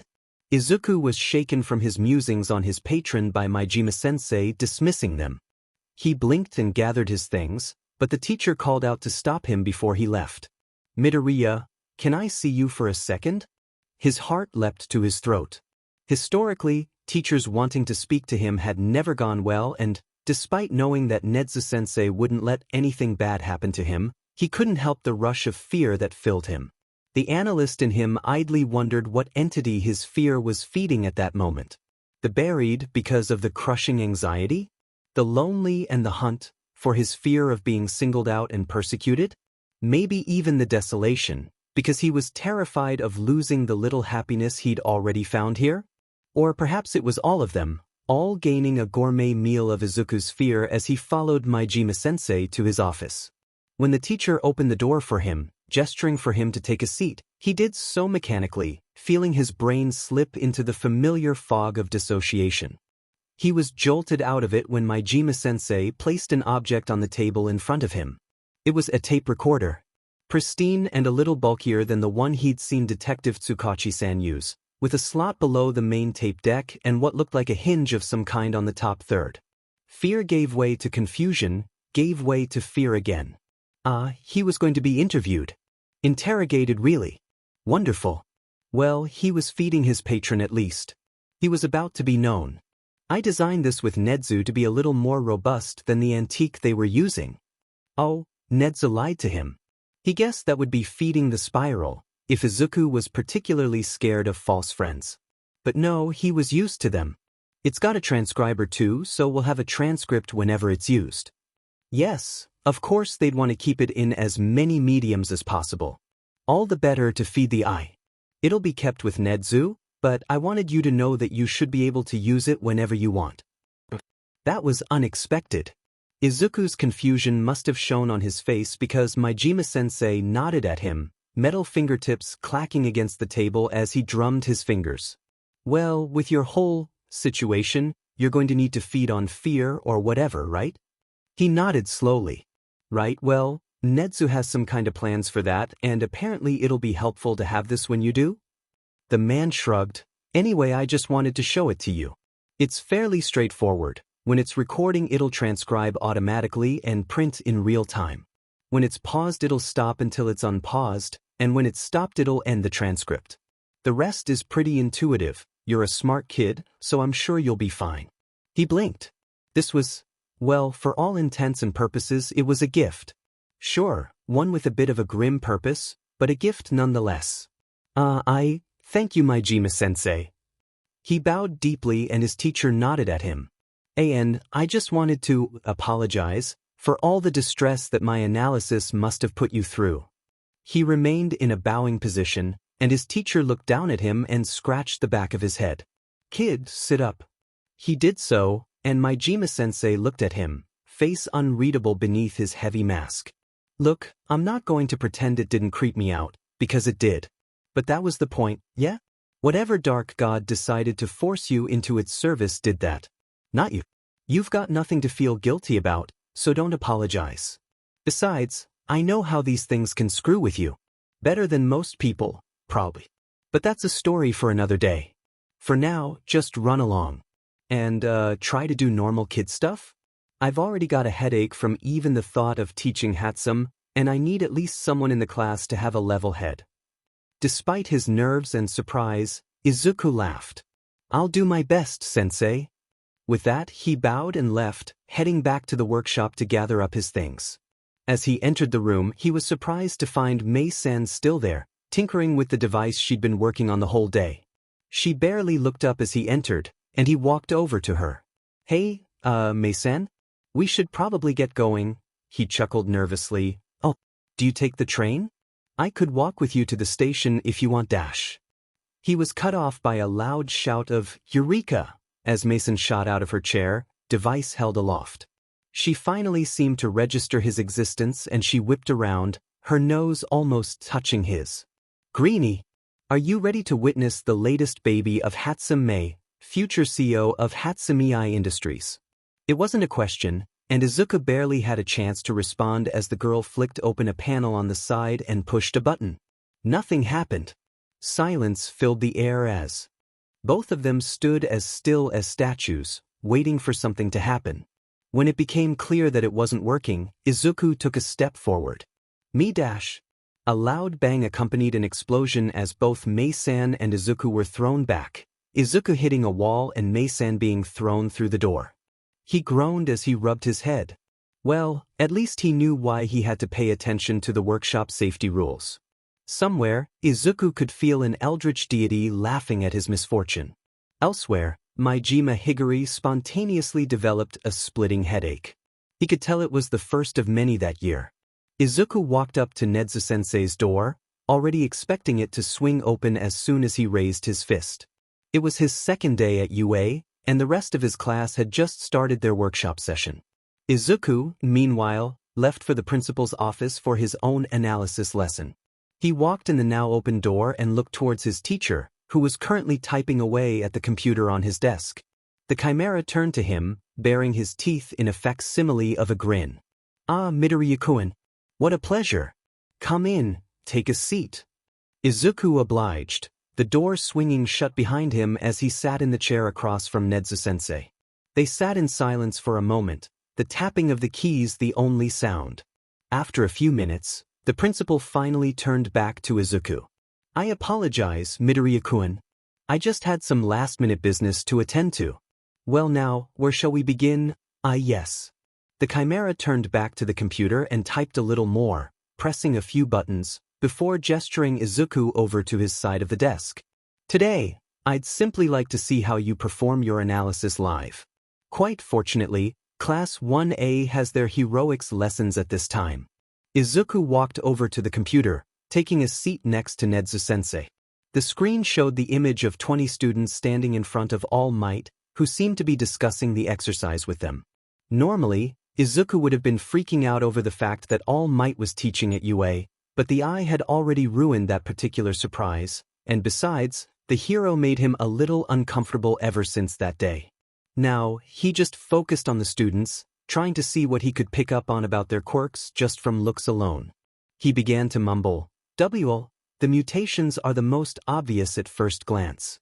The one with pink skin, she stands out, but I don't think that's because of her quirk. The boy with the bird head is in a similar situation. I think they both have hereditary mutations, like the boy with the rock-shaped head. On the other hand, I'm pretty sure the invisible person's quirk is their invisibility, and wait, are they naked? He pulled himself out of his mutter storm when his patron informed him that yes, she is naked. He stammered, looking away, Anywhere but the screen. And Nedzu-sensei, is it really appropriate for a first-year hero student to be naked on the field? His teacher frowned. No, it is not. I shall be having words with that particular support company. In the meantime, continue, Midoriya-kun. He nodded shakily and picked up where he left off. Judging from that girl's posture and the design of her uniform, I'd say she has a frog mutation? Oh, and that boy's tail is most likely his quirk with how muscular it is. That other boy, his quirk is probably to do with the ball on his head. Oh, and his elbows are really chunky. And that boy, his quirk looks like he can grow mouths, ears and eyes on his arms. Her horns are probably part of her quirk. And if I squint, yeah, those are earphone jacks. I think that's all of the mutations, so let's see. Their armor looks nearly identical to Ingenium's costume, so they're probably a relative with an engine quirk or similar. It's hard to see, but that belt looks special, like glass, so maybe a focus of some kind? That boy's costume is a bit impractical, but it looks like his quirk is to do with ice. Those two boys aren't very well covered, so maybe they're relying on their quirks to protect them, and oh, that's a lot of skin showing. I doubt she'd do that unless it was for her quirk. So something that requires access to a lot of skin? That's all I can get from just looking at them, Nedzu-sensei. The principal nodded and smiled at him before pulling out a phone and sending a message. On the screen, All Might jumped and pulled out his phone, paling considerably as he read his message. Confused, Izuku watched as he turned to the class and said something to them. They seemed nervous and a few started looking around. Whatever had just happened, it made Izuku feel good? More whole, certainly. He turned to Nedzu-sensei, who was simply smiling placidly at him. Is there a problem, Midoriya-kun? Did you just tell them I was watching them? Did I? Izuku blinked and turned back to the screen, deciding he didn't want to get into that conversation. He ignored the principal's chuckle as he looked over what the hero class was doing. They seemed to have begun the exercise, as Mini Ingenium was standing outside one of the buildings next to a blonde boy with a black streak through his hair. Glancing at one of the internal cameras, he could see the girl with large horns standing by a fake bomb, while the pink girl ran around the building, throwing a liquid from her hands onto the floor that quickly ate through the concrete. Acid. I wonder if she can control the viscosity or the pH. If so, then I'm sure she could skate around on it. He watched as whatever signal the two outside were waiting for went off and they entered, looking around them carefully. As they passed by a stairwell, heading up towards the next floor, the pink girl dropped from the ceiling, splashing her acid at their feet. Mini Ingenium used his quirk to run away, while the blonde smirked at the girl and tensed, before a stream of electricity flowed out of his body, shocking the girl. However, once the electricity stopped, the boy seemed to go into a daze, holding his thumbs up with a blank expression on his face. So his quirk is electricity, but it's probably not meant to be pushed out at range, so it would work best if he used it more like a taser. Everyone in the class would probably benefit from rubber soles if keeps using his quirk like that. With both of them taken out, Izuku turned his head to Mini Ingenium, who was currently fighting the horned girl, her horns flying out of her head and towards the other person. So she can fire her horns out? I wonder how. Many pairs she can control at once. I'd bet she has to have a special diet for them too. The girl was unfortunately not fast enough and Mini Ingenium raced past her latch onto the fake bomb. If he's anything like his relative, he probably has to ingest something specific to fuel himself. The exercise had clearly ended, and the two incapacitated students were helped out and taken away, presumably to the nurse's office. He watched as the boy with the tail and a red-haired boy walked in and placed the bomb on the 4th floor. Meanwhile, the invisible girl and the blonde with the focus belt waited outside. The two inside made their way down to the 1st floor, waiting a little ways inside the front room. It wasn't a bad strategy. When faced with a quirk like invisibility, it's probably wise to go on the offensive, to make sure your enemy can't sneak around. Indeed, once the two outside went in, they attacked, Redhead taking the blonde boy while Tail Boy fought Invisible Girl. The blonde boy fired a laser from his stomach area. The belt must act as a focus for it. Maybe he can't control it well? But the redhead blocked it with solid arms. It looks like he turned into rock, so a hardening quirk? I wonder if there are any faults in the rock that could be exploited. A little while away, Tail Boy was struggling with the invisible girl. His fighting style involved a lot of spins to use his tail, which was unfortunate as he kept taking his eyes off his opponent. He's too used to using his quirk with his style. He needs to learn more hand-to-hand. Eventually, the girl seemed to slip away, and by that point the battle might as well have been over. The camera's infrared showed her touching the fake bomb, and that was it. The four of them filed out together, some a little bruised but all seemingly happy. The next exercise started almost immediately afterwards, with the boy with thick eyelashes and gray hair entering the building with the boy with multiple arms. Outside, the bird-headed boy and the boy with ball on his head waited in silence. Gray hair waited inside the front room while multi-arms stayed with the bomb. It would be better if gray hair took up a gorilla position while multi-arms, assuming that he can use his quirk to hear better, kept him updated on their opponent's locations. As it was, when the time was up, gray hair used his quirk, turning himself into what looked like solid steel. 2 hardening quirks in one class. I wonder what would happen if they fought. However, being made of steel didn't make him non-stick, and he was pretty quickly immobilized by Ballhead. His quirk makes the ball on his head sticky, but clearly not to him. I wonder if their adhesiveness can be controlled. The two then quickly made their way towards the bomb, where Multi-Arms was waiting for them. That was when Birdhead let loose his quirk. A dark shadow connected to him that seemed to act on its own. Sentient quirks are unusual. I wonder how in-depth their thought process is. The black shape was enough of a distraction to allow the short ball head to slip on by and grab onto the bomb. The short boy removed the ball from the gray-haired boy and the four left quietly. Ponytail Girl and Two-Toned Boy were on defense next, against Chunky Elbows and Frog Girl.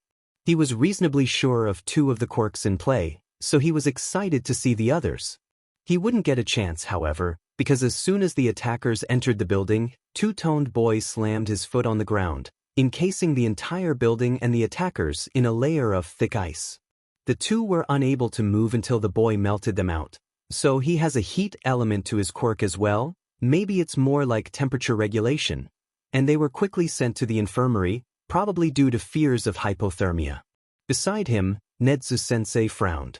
"It's as bad as I feared." Then, at Izuku's questioning look, he simply waved a paw.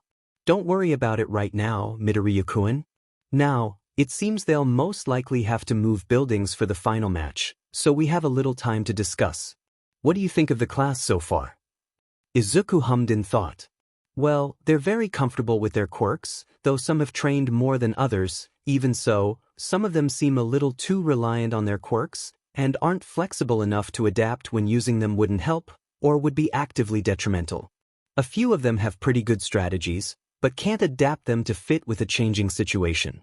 They all definitely show potential, but they still need training, he started, and blushed. Which is why they're at a hero school, of course. The principal smiled at him. "I agree with your assessment of the situation, Midoriya-kun. And I am sure their homeroom teacher would be more than happy to give them quirkless fighting lessons." It seems like the next round is about to begin.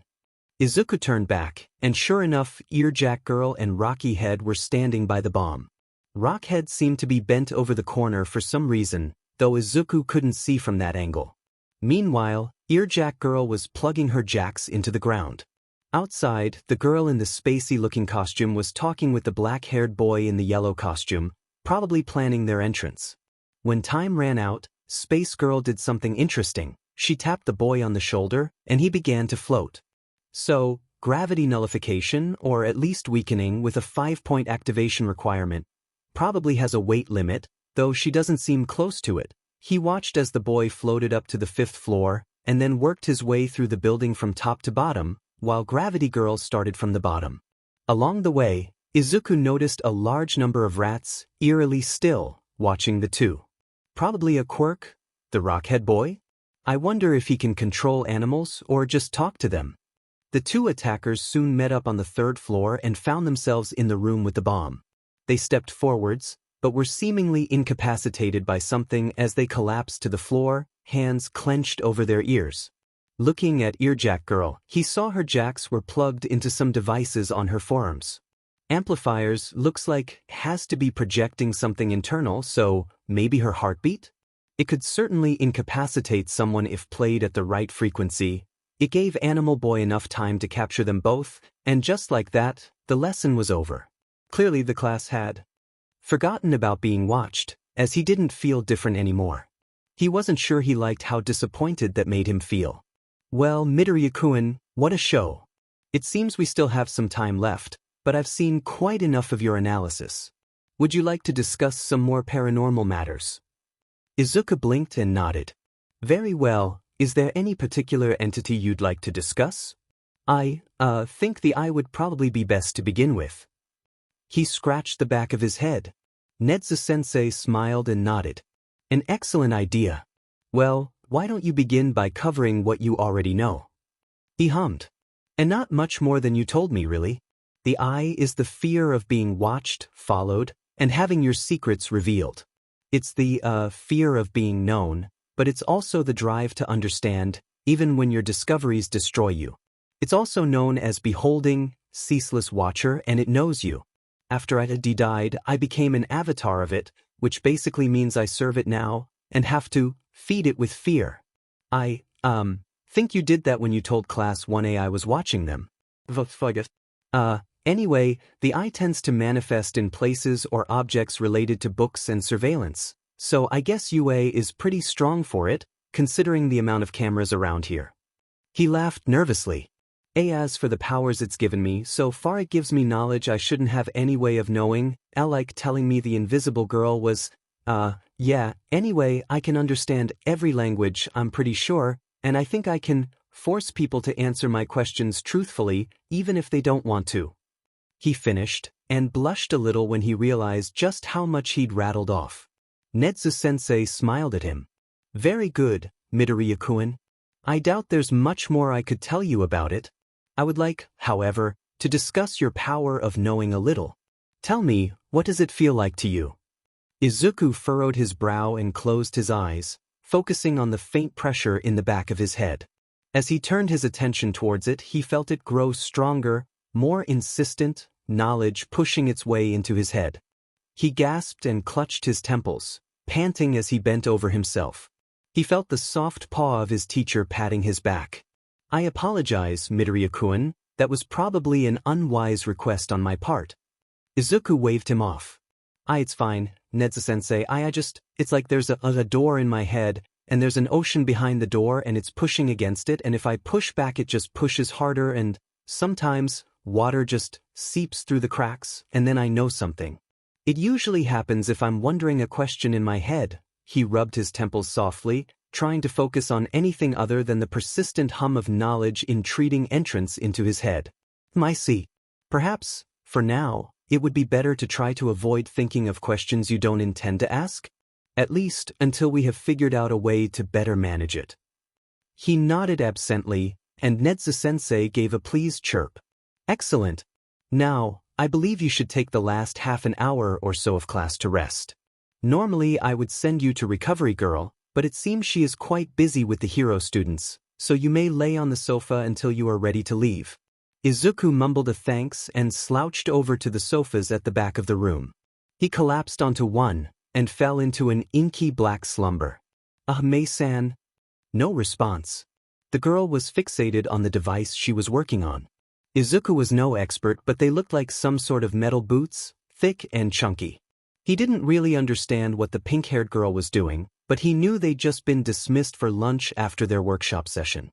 Izuku had spent the time going over the class lists for both hero classes and writing up preliminary analyses based on their quirk descriptions and trying not to wonder about the name he didn't see there. And clearly, Mei-san had spent it doing whatever this was. He cleared his throat again. Mei-san? We've got to go eat lunch. A mumble, barely audible amidst the sounds of metal banging against metal. Izuku sighed. He really didn't want to be the one to do this, but if he didn't, Mei-san wouldn't eat. He coughed. I'm going to have to drag you away, aren't I? He waited for a reaction, but either the girl didn't hear him or didn't care. He hooked his arms under hers to get some leverage, and began to pull, pointedly ignoring the fact that he was touching a girl. It was a solid plan, really. The only problem was that Izuku was a scrawny nerd with no real muscle to speak of, while Mei-san was far stronger than him, well built with plenty of muscle from hauling machines and hammering for most of the day. So, while Izuku strained himself, turning bright red in the face from exertion, Mei-san did not budge an inch, and continued whatever work she was doing. After 5 minutes of pulling, Izuku was panting hard, and finally pulled away, ready to find a different plan of action. Finally, Mei-san sighed and looked back at him. "You're not gonna give up, are you, Greenie?" He gasped for breath. Until you come with me." The girl looked back at her work, then back at him. "Fine," she whined. "But only this once. I've got too much work to do on all my babies." Izuku would take what he could get for now, but he swore he'd find a way to get Mei-san to eat lunch every day, even if he had to annoy her into it. The two walked down to the cafeteria in relative peace, right up until Izuku made the mistake of asking about her inventions. "My babies? Oh, they're amazing, Greenie. The baby I'm working on right now are the Hatsume Mei Industries hover shoes." "Did you just say dash? Those babies will really help you out in a pinch. They'll help you soar over the competition in style. Buy the Hatsume Mei Industries hover shoes today." How do you keep dash? Or maybe you're looking for evasive action in a different style, try the Hatsume Mei Industries hydraulic bracers. They're flashy, smart, and will keep you safe from anything you could need them for. Buy now. Mei-san dash. Need to capture a villain fast? Look no further than the Hatsume Mei Industries capture gun. Its net cartridge's patented anti-slash technology will keep even the toughest of villains contained. Call 1-800-MI now. That's 1-800. Mei-san, W are here. The girl blinked. Sure enough, they were standing at the entrance of the cafeteria, about to get into the queue. Izuku chuckled nervously as they both grabbed bowls of Gyudon and sat at a table in the corner of the room. "So Greenie, you disappeared from workshop yesterday. Where'd you go?" Izuku swallowed his food and scratched his neck. Well, I'm an analysis track student, so I have my workshop lessons split between the workshop and Principal Nedzu." She gave a low whistle. "Pretty impressive, Greenie. And you survived," she laughed loudly, causing the students nearby to glare at them. "You should try out some of my babies sometime if you're that lucky." She took a bite and hummed in thought. "Actually, I do need a new guinea pig." He sputtered, "Guinea pig? I can't dash." His protests were cut off by a shrill siren. They both clamped their hands over their ears, watching as many of the students in the room did the same. A couple of students hurried for the exit doors, and more soon followed, until there was a mass exodus of students, all pushing and shoving each other. Izuku decided to stay seated, and Mei-san did the same, and the two watched the veritable flood of students, pushing, crushing each other. He idly thought that the buried would be feeding well from this. He heard chatter too, something about this being an intruder alarm. That surprised him. Who would be so bold as to break into you? Well, he could find out if he wanted to. He was hesitant to feed into the eye like that, but maybe it wasn't so bad if he could use it to help. He made up his mind, and turned his thoughts backwards, back to the dull pressure in his head. He visualized the door, straining against the weight of the ocean of knowledge behind it. He grasped the handle tight, focused on the apparent intruder, and opened it, just a crack. The resultant flood of knowledge was almost too much for him to bear. Flashes of names, faces, motives and plans all rushed into his head at once. He slammed the door shut again as he collapsed to the ground, clutching his head. He was only vaguely aware of some shouting in the distance, of the students calming down and filing out, and of Mei-san's voice calling him. His head throbbed in pain, and he felt a thin trickle of liquid from his nose. His last thought before he fell into unconsciousness was that he'd never had a nosebleed before. Izuku woke up slowly, eyes fluttering open then slamming shut at the bright lights of the room. He groaned, and heard the click-tap of someone walking with a cane crossing the floor. They stopped by his bed, and an old voice croaked at him. "Whatever you did was a very bad idea, young man." He cracked an eye open, squinting at the person in front of him. His vision was blurry, but he could just make out a short blob of gray and white, with a splash of pink. "Where?" The old woman huffed. "You're in the nurse's office." That young friend of yours was nice enough to bring you here after you overexerted yourself doing whatever you tried to do. Memories rushed back to Izuku in a flood, and he shot up, before doubling over in pain. Principal Nedzu, I need to talk to him. While I would normally suggest you get some rest, I believe I know what you were trying to achieve. Shizenji-sen, would you allow me a moment with Midoriya-kun? Fine, but make it quick. The boy needs rest. Nedzu-sensei chirped, and Izuku heard the patting of his paws against the floor as he approached the bed. How do you feel, Midoriya-kun? I think. Even as he said that, another spike of pain lanced through his head and he winced. That head hurts a little? The chimera hummed. I see. Well, while it was indeed unwise to attempt to know without supervision, we can at least take advantage of whatever knowledge you have gained. Izuku nodded, wincing again. Right, I only caught some of it, but the intruder calls himself Shigaraki Tamura. He, caused the incident as a distraction to allow him to sneak inside to get some information. He hates All Might and wants to kill him, so it's probably something that would help him with that, maybe a schedule of some kind? His teacher hummed in thought. Very well, thank you Midoriya-kun. That's very useful indeed. But for now, get some rest. There was a rustle of paper as something was placed on the bedside table. I took the liberty of typing up some information about a few other entities that you might be interested in. Have a look when you're feeling better. He nodded slowly, laying back down in his bed before he succumbed to sleep once more. Shoyuta was really hoping this meeting was about something other than the Midoriya kid. The boy wasn't even in the hero course and he was already giving Shoyuta a headache. He didn't envy Majima at all. He slumped in his seat between Hizashi and Namuri, longing for the comfort of his sleeping bag. Predictably, the chatter around the room was about the intruder alarm earlier that day. So it was just the press? Namuri asked Hizashi over Shuta's head. Man, I was panicking a little. Hizashi hummed, seems that way. But it's a little strange for them to be able to get in at all, yeah? The gate usually stops them. You would be correct, Yamada. Nedzu popped out of the floor. The UA barrier is designed to keep out anyone who does not have a UA ID or visitor's pass, so this incursion is quite the conundrum. Ken looked around. Is the meeting starting? Majima isn't even here.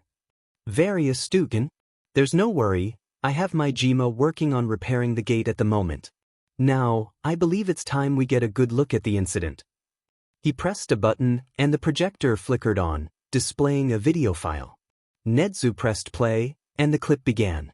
It was the press, swarming at the UA barrier like they had been doing that morning. A red circle appeared on the screen, highlighting a person in a hoodie. They slinked up to the barrier and pressed a hand against it. Instantly, the solid metal began to corrode, and shortly crumbled into dust. In a matter of moments, the gate was nothing but powder scattered on the ground. The press burst through, and the person followed, breaking off from the group after a few moments. The video ended, and Nedzu's face grew serious. I have discovered that this is Shigaraki Tamura, almost certainly a fake name. He intends to kill All Might. The man in question coughed up blood, and orchestrated the break-in to distract us while he stole All Might's class schedule. I believe, if he intends to attack this week, he may attempt to strike during one of the USJ trips. However, it's certainly possible he won't attack for a while. So Ryotsutsu, please accompany him until such time as Shigaraki is apprehended. Your cloning will be invaluable. The man nodded, but Shoyuta was focused on something else. You said you discovered this information. How? The chimera nodded. My personal student decided to use his abilities to gain information about the intruder. I did not ask him to do that, and he is currently resting in Shizenji-san's office. But the information is useful nonetheless. How do we know the information is correct? Ken frowned, and Shoyuta couldn't help but agree. It's not like we can trust this eldritch god. No, we can't, but the eye deals in knowledge and information. Other entities have lies covered. The eye may withhold information, but it would never lie. Kan's frown deepened, but said nothing more. It wasn't exactly the most reassuring response, but they knew it was the best they were going to get. Now, I believe that's everything. Remain vigilant, and keep up the good work. Nedzu left, and Shoyuta wasn't far behind, a churning settling in his gut. He just knew something bad was about to happen. Izuku awoke again, much later in the day. The pain in his head had mostly gone now, replaced by a dull throb.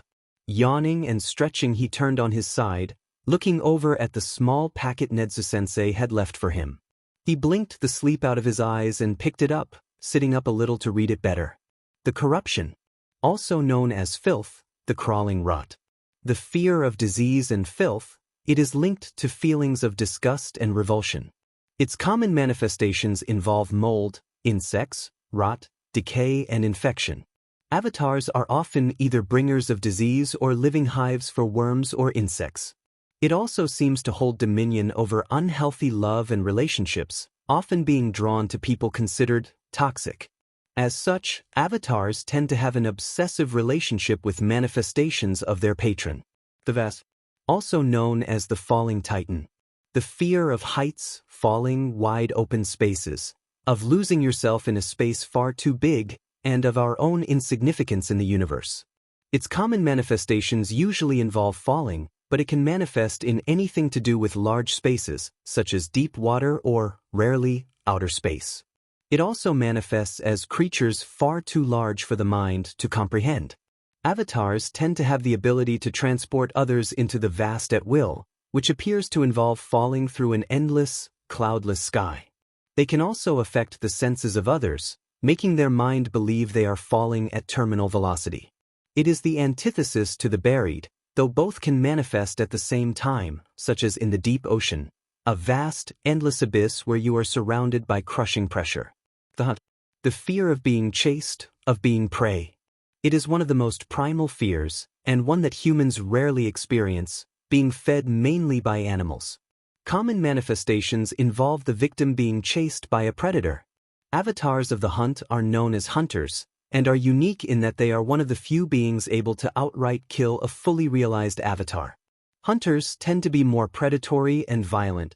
Often, if they are aware of the hunt's influence on them, they will be ambivalent towards it, as long as their bloodlust is sated.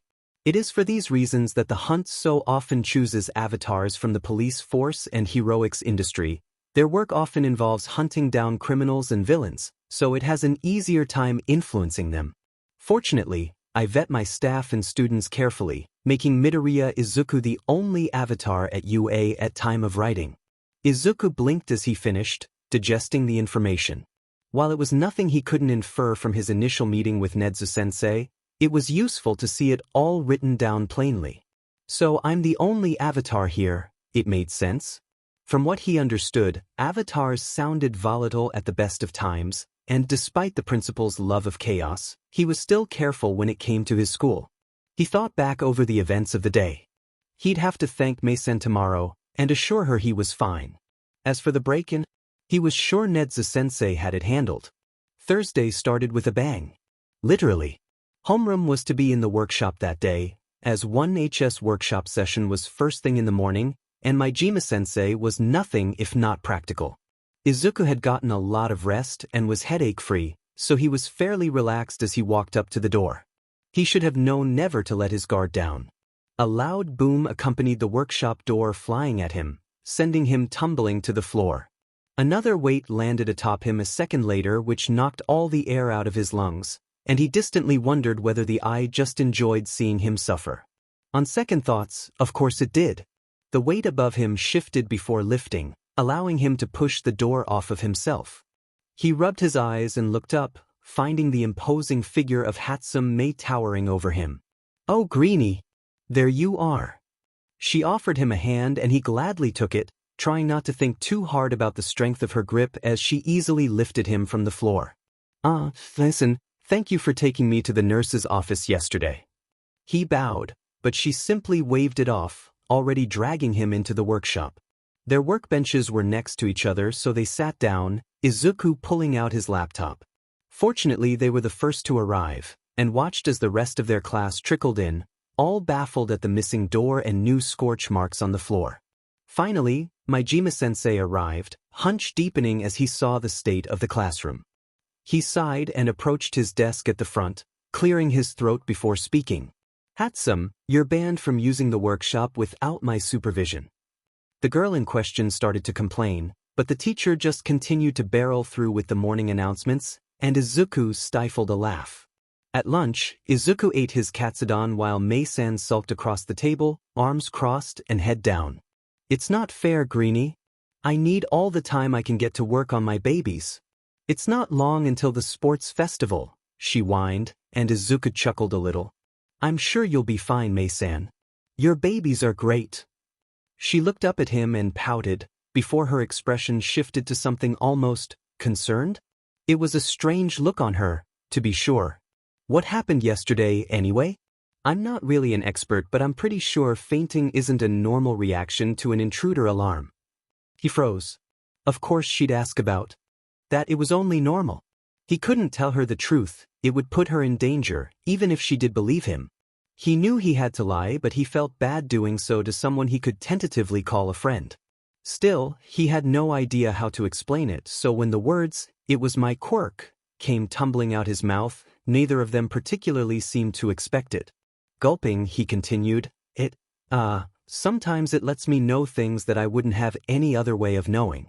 I was trying to use it to learn about the intruder." He laughed weakly and scratched the back of his neck. She studied him for a moment, and for once Izuku knew how it felt to be the watched, not the watcher. At last, she gave a small shrug and returned to moping, and he sighed internally. He hoped that Lai would be able to stand up against other people who cared more about his quirk, or lack thereof. As long as he didn't run into anyone from before his incident, he'd be fine. And on the bright side, he had extracurricular studies with Nedzu-sensei after lunch. With that thought in mind, Izuku returned to eating with renewed vigor, eager to see what the chimera had in store. Good afternoon, Midoriya-kun. For any other student, visiting the principal's office twice in the first week is a surefire way to be labeled a delinquent. For Izuku, however, it was just his private lessons with Nedzu-sensei, where he learned about eldritch fear gods and how to control his own fear powers. So there wasn't too much difference. He took a seat in his usual chair and nodded at the principal. Hi, Nedzu-sensei. How are you feeling? I hope you're well rested. Izuku nodded and gave his best determined smile. I'm good, sensei. The chimera smiled at this before opening a drawer and pulling something out. Majima-sensei's tape recorder. You've already been shown this, I believe? Yes, Majima-sensei showed it to me on the first day of school. Clapping his paws together, Nedzu-sensei grinned. Excellent.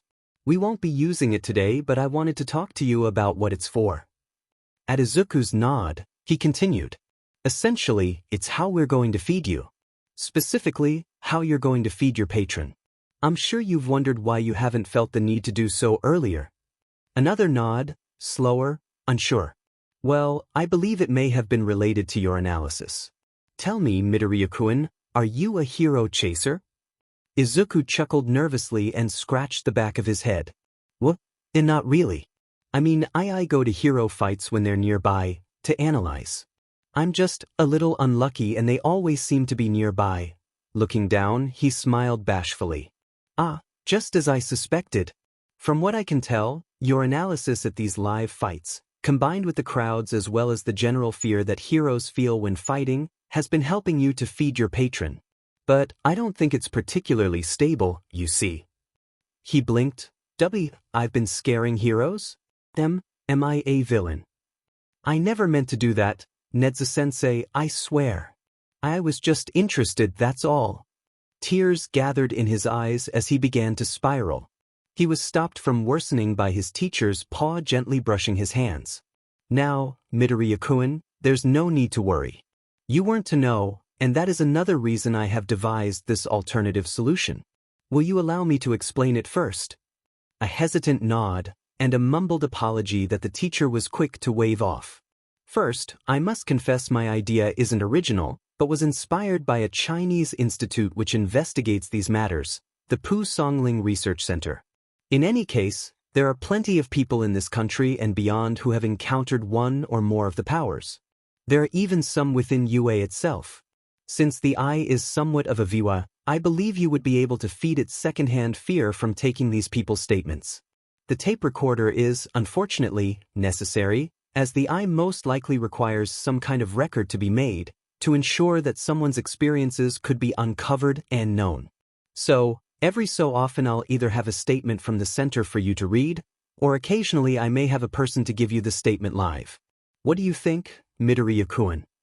He chewed on his knuckle, considering the offer. Then this won't hurt anyone, will it?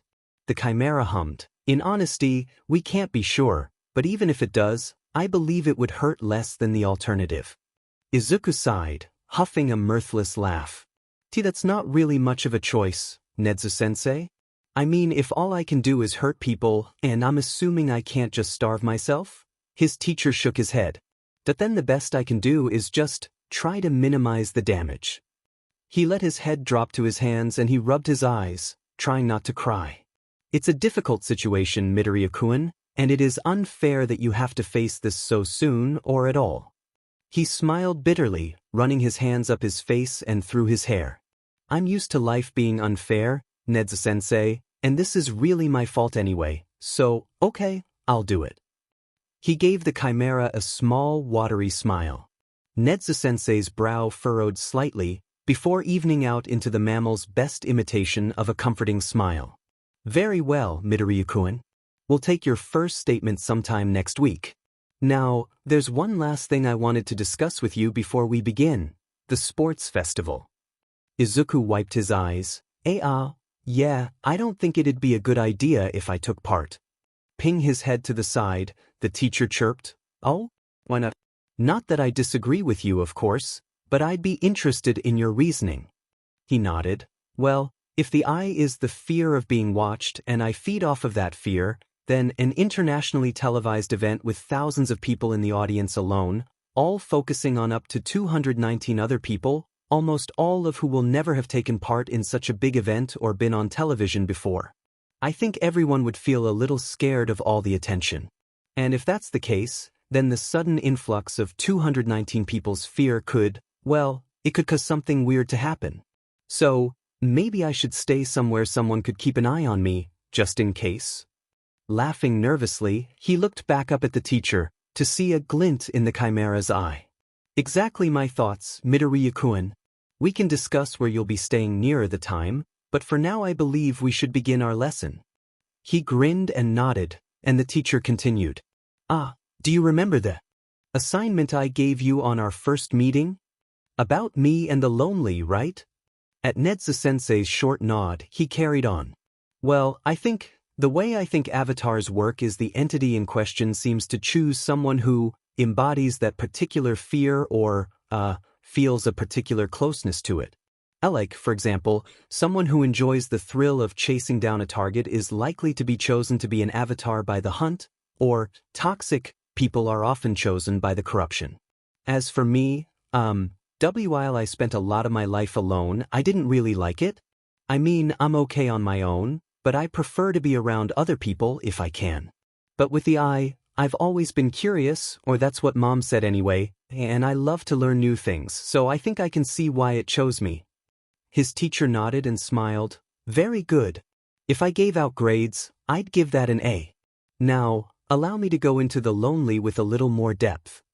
Izuku smiled eagerly, distracted from any internal conflicts by the promise of knowledge, and brought out his notebook and pen. Let's see. The lonely, also known as forsaken, and the one alone, is the fear of isolation, of being cut off or disconnected from other people. It often manifests in a strange fog rolling in from seemingly nowhere, as well as in complete silence and, sometimes, in crowds.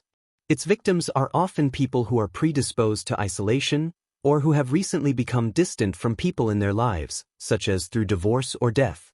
It also chooses such people to serve as its avatars, though avatars of the lonely tend to actively enjoy being alone and detest the presence of others, while victims often prefer isolation but don't mind other people. Chiefly, avatars of the lonely often have the ability to access another realm, known also as the lonely. They can disappear into it or send others into it, and can use it to traverse large distances, or simply to disappear.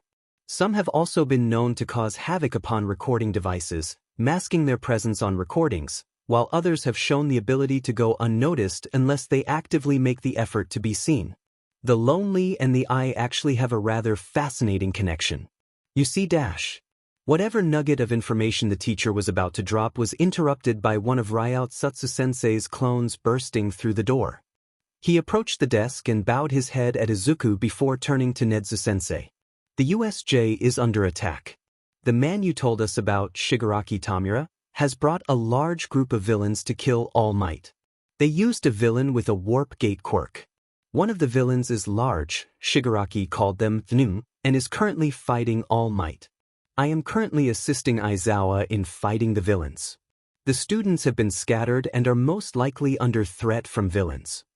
Nedzu-sensei nodded gravely and pushed a button beneath his desk. Instantly, an alarm activated, siren blaring, thick metal shutters sliding down the windows. After barely a few seconds, footsteps echoed down the hall, and Izuku watched in surprise as what seemed like every member of staff at U burst into the office. His teacher hopped up onto the desk and addressed them. The USJ is under attack.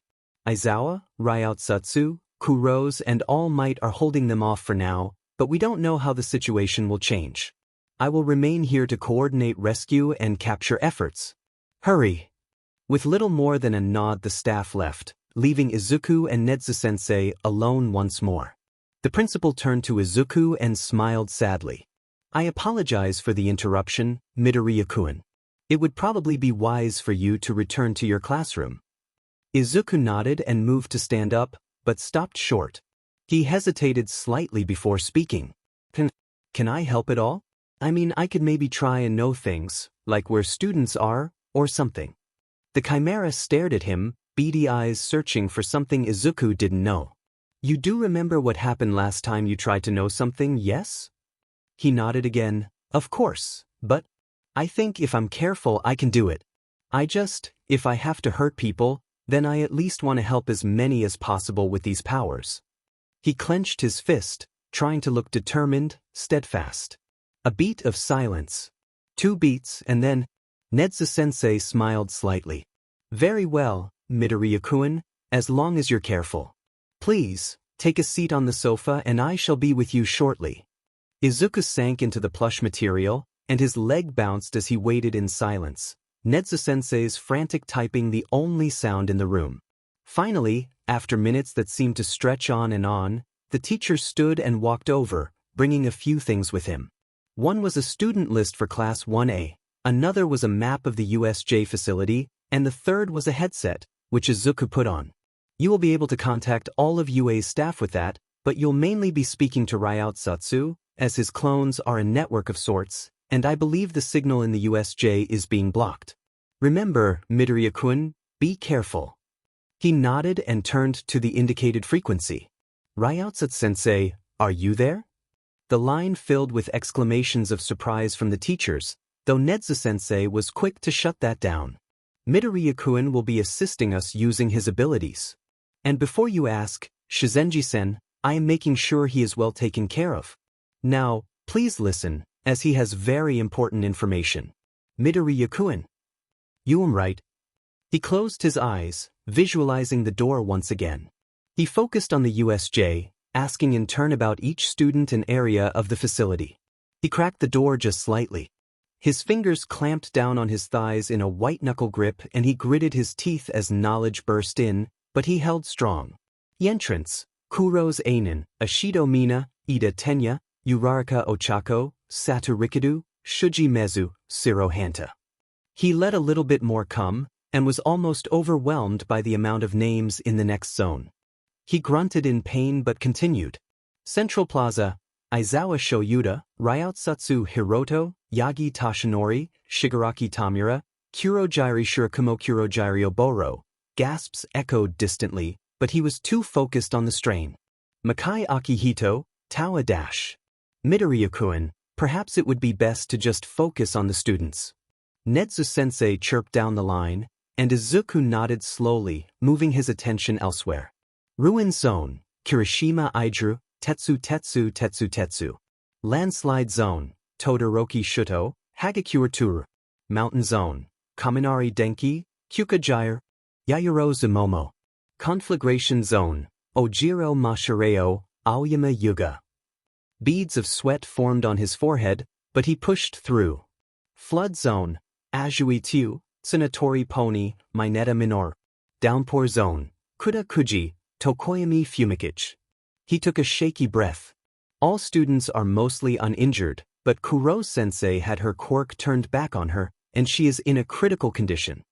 Bringing himself out of his headspace, he fell forward, panting hard and forehead slick with sweat. He felt exhausted but not bad exactly. Nedzu-sensei leaned forwards and patted his hand. That was extremely helpful, Midoriya-kun. Is there anything you would like? Some tea, perhaps, to bring up your energy? I should have some snacks around as well.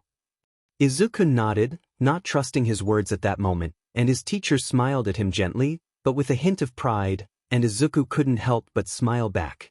Izuku arrived at school the next Monday refreshed and ready to go. He'd spent the long weekend resting and spending time with his mom, and while that was nice, he wanted to get back into the swing of things.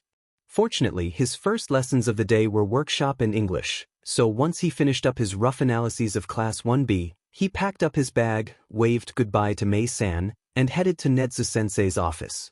Like always, the door swung open just before he could knock, and he shook his head fondly as he walked in. This time, the Chimera sat on one of the sofas, a chessboard set out in front of him with 2 steaming cups of tea either side. He smiled at Izuku when he entered. "Ah, Midoriya-kun. Please, take a seat. I thought a change of scenery would be welcome today." He walked over and sat down, setting his bag to one side. "How are you feeling today? Your actions on Friday were welcome, but I am sure they must have taken a toll on you." Izuku shook his head. "I'm feeling good, Nedzu-sensei. Ready to learn." He gave the teacher a determined smile, and the Chimera grinned. "Excellent. Now, what do you know about chess? I thought it would be interesting to have a game every now and then." He hummed. I know how to play? But before we start, there was something W wanted to ask about." Silently, he kicked himself. His nerves always got the better of him when asking teachers for anything. Nedzu-sensei pet his head, and he continued. I've seen all of the hero course now, and I was just surprised not to see someone I thought would be there, so I wanted to ask, is there a Bakugo Katsuki in the school?" The teacher drummed his paws against the table for a moment, thinking. "The name doesn't ring a bell. Would you like me to check the files?" If that's not a problem, please." "Oh, but you don't have to. I'm just, curious." Nedzu-sensei nodded and hopped off the sofa, heading over to his desk. "You're white, Midoriya-kun. You may make the first move. And please, take some tea." Izuku turned to the table in front of him as the sound of his teacher's typing filled the silence. He took a sip of the green tea before studying the board, considering the carved wooden pieces carefully. Finally, he opted for a non-committal opening, knight to f3. They sat in silence for a few moments, the warmth from the cup in his hands seeping into Izuku's bones. The silence was eventually broken by the principal's hum. It seems that a Bakugo Katsuki did apply to take the hero course exams, but for whatever reason, rescinded his application 9 months before the exams. He blinked, confused. Bakugo had decided not to apply to UA? The boy who, even as a child, declared he'd become the strongest hero? Who relentlessly bullied Izuku because he dared to have the same dream? There was only one response Izuku could give to that. "Oh." The Chimera shrugged and smiled sympathetically as he hopped back up onto the sofa. "Now, shall we begin the lesson?" At Izuku's hesitant nod, he continued, moving his own knight to f6 with barely a glance at the board. "I think we should discuss the stranger today. It's really quite fascinating." Izuku watched the board as he listened, moving his pawn to c4. It is also known as, "I do not know you," pawn to g6, and, in the most general sense, it embodies the fear of things that are almost, but not quite human. What do you think that means, Midoriya-kun? Izuku gave this some thought as he moved his knight to c3. It's the fear of the uncanny, right? Nedzu-sensei nodded, moving his bishop to g7, and he continued. "Well, things like mannequins and dolls, then maybe masks in a more general sense?" He bit his lip and moved his pawn to d4. Nedzu-sensei grinned, castled, and nodded. Very astute. It is the fear of the uncanny and the unknown. A fear, in a sense, of strangers, of the enemy from outside infiltrating your group. Izuku nodded slowly and moved his bishop to f4. It usually manifests in dolls, mannequins and masks, as you said, pawn to d5, but it also manifests in taxidermy and wax figures, things that seem alive, but aren't. Izuku absent-mindedly scribbled this information into his notebook, moving queen to b3. Often, it is connected to the theater, the circus, and other such performances. Nedzu-sensei moved his pawn to c4, taking Izuku's own. But really, its major connections are to skin and faces. Now, Midoriya-kun, the teacher glanced up, eyes glittering with a challenge. If an entity is broadly connected with performances, skin and faces, what would you say is its unifying theme? Izuku tapped his chin in thought, moving his queen to c4 to take the chimera's pawn, a move his opponent met with the move of a pawn to c6. Finally, with Izuku moving his own pawn to e4, it clicked. Identity. When you perform, you take on the identity of someone else, even if that's just an exaggerated version of yourself. And our faces are the way we identify each other, so... The teacher moved knight to d7 and gave Izuku a short nod. Indeed. Specifically, it feeds on the fear of loss of identity. Moving rook to d1, Izuku had a brainwave. Which is why it uses things like mannequins and dolls, right? They look human but aren't, so maybe it's playing on the fear of a loss of human identity, as well as individual identity? I think. Nedzu-sensei brightened and chuckled softly, moving his knight to b6. Exactly so, Midoriya-kun. In fact, it is for exactly that reason that the stranger is weakening. He was taken aback, brow furrowing as he absent-mindedly pushed his queen to c5, which his teacher responded to with a bishop to g4. Weakening? The entities can weaken? Indeed they can.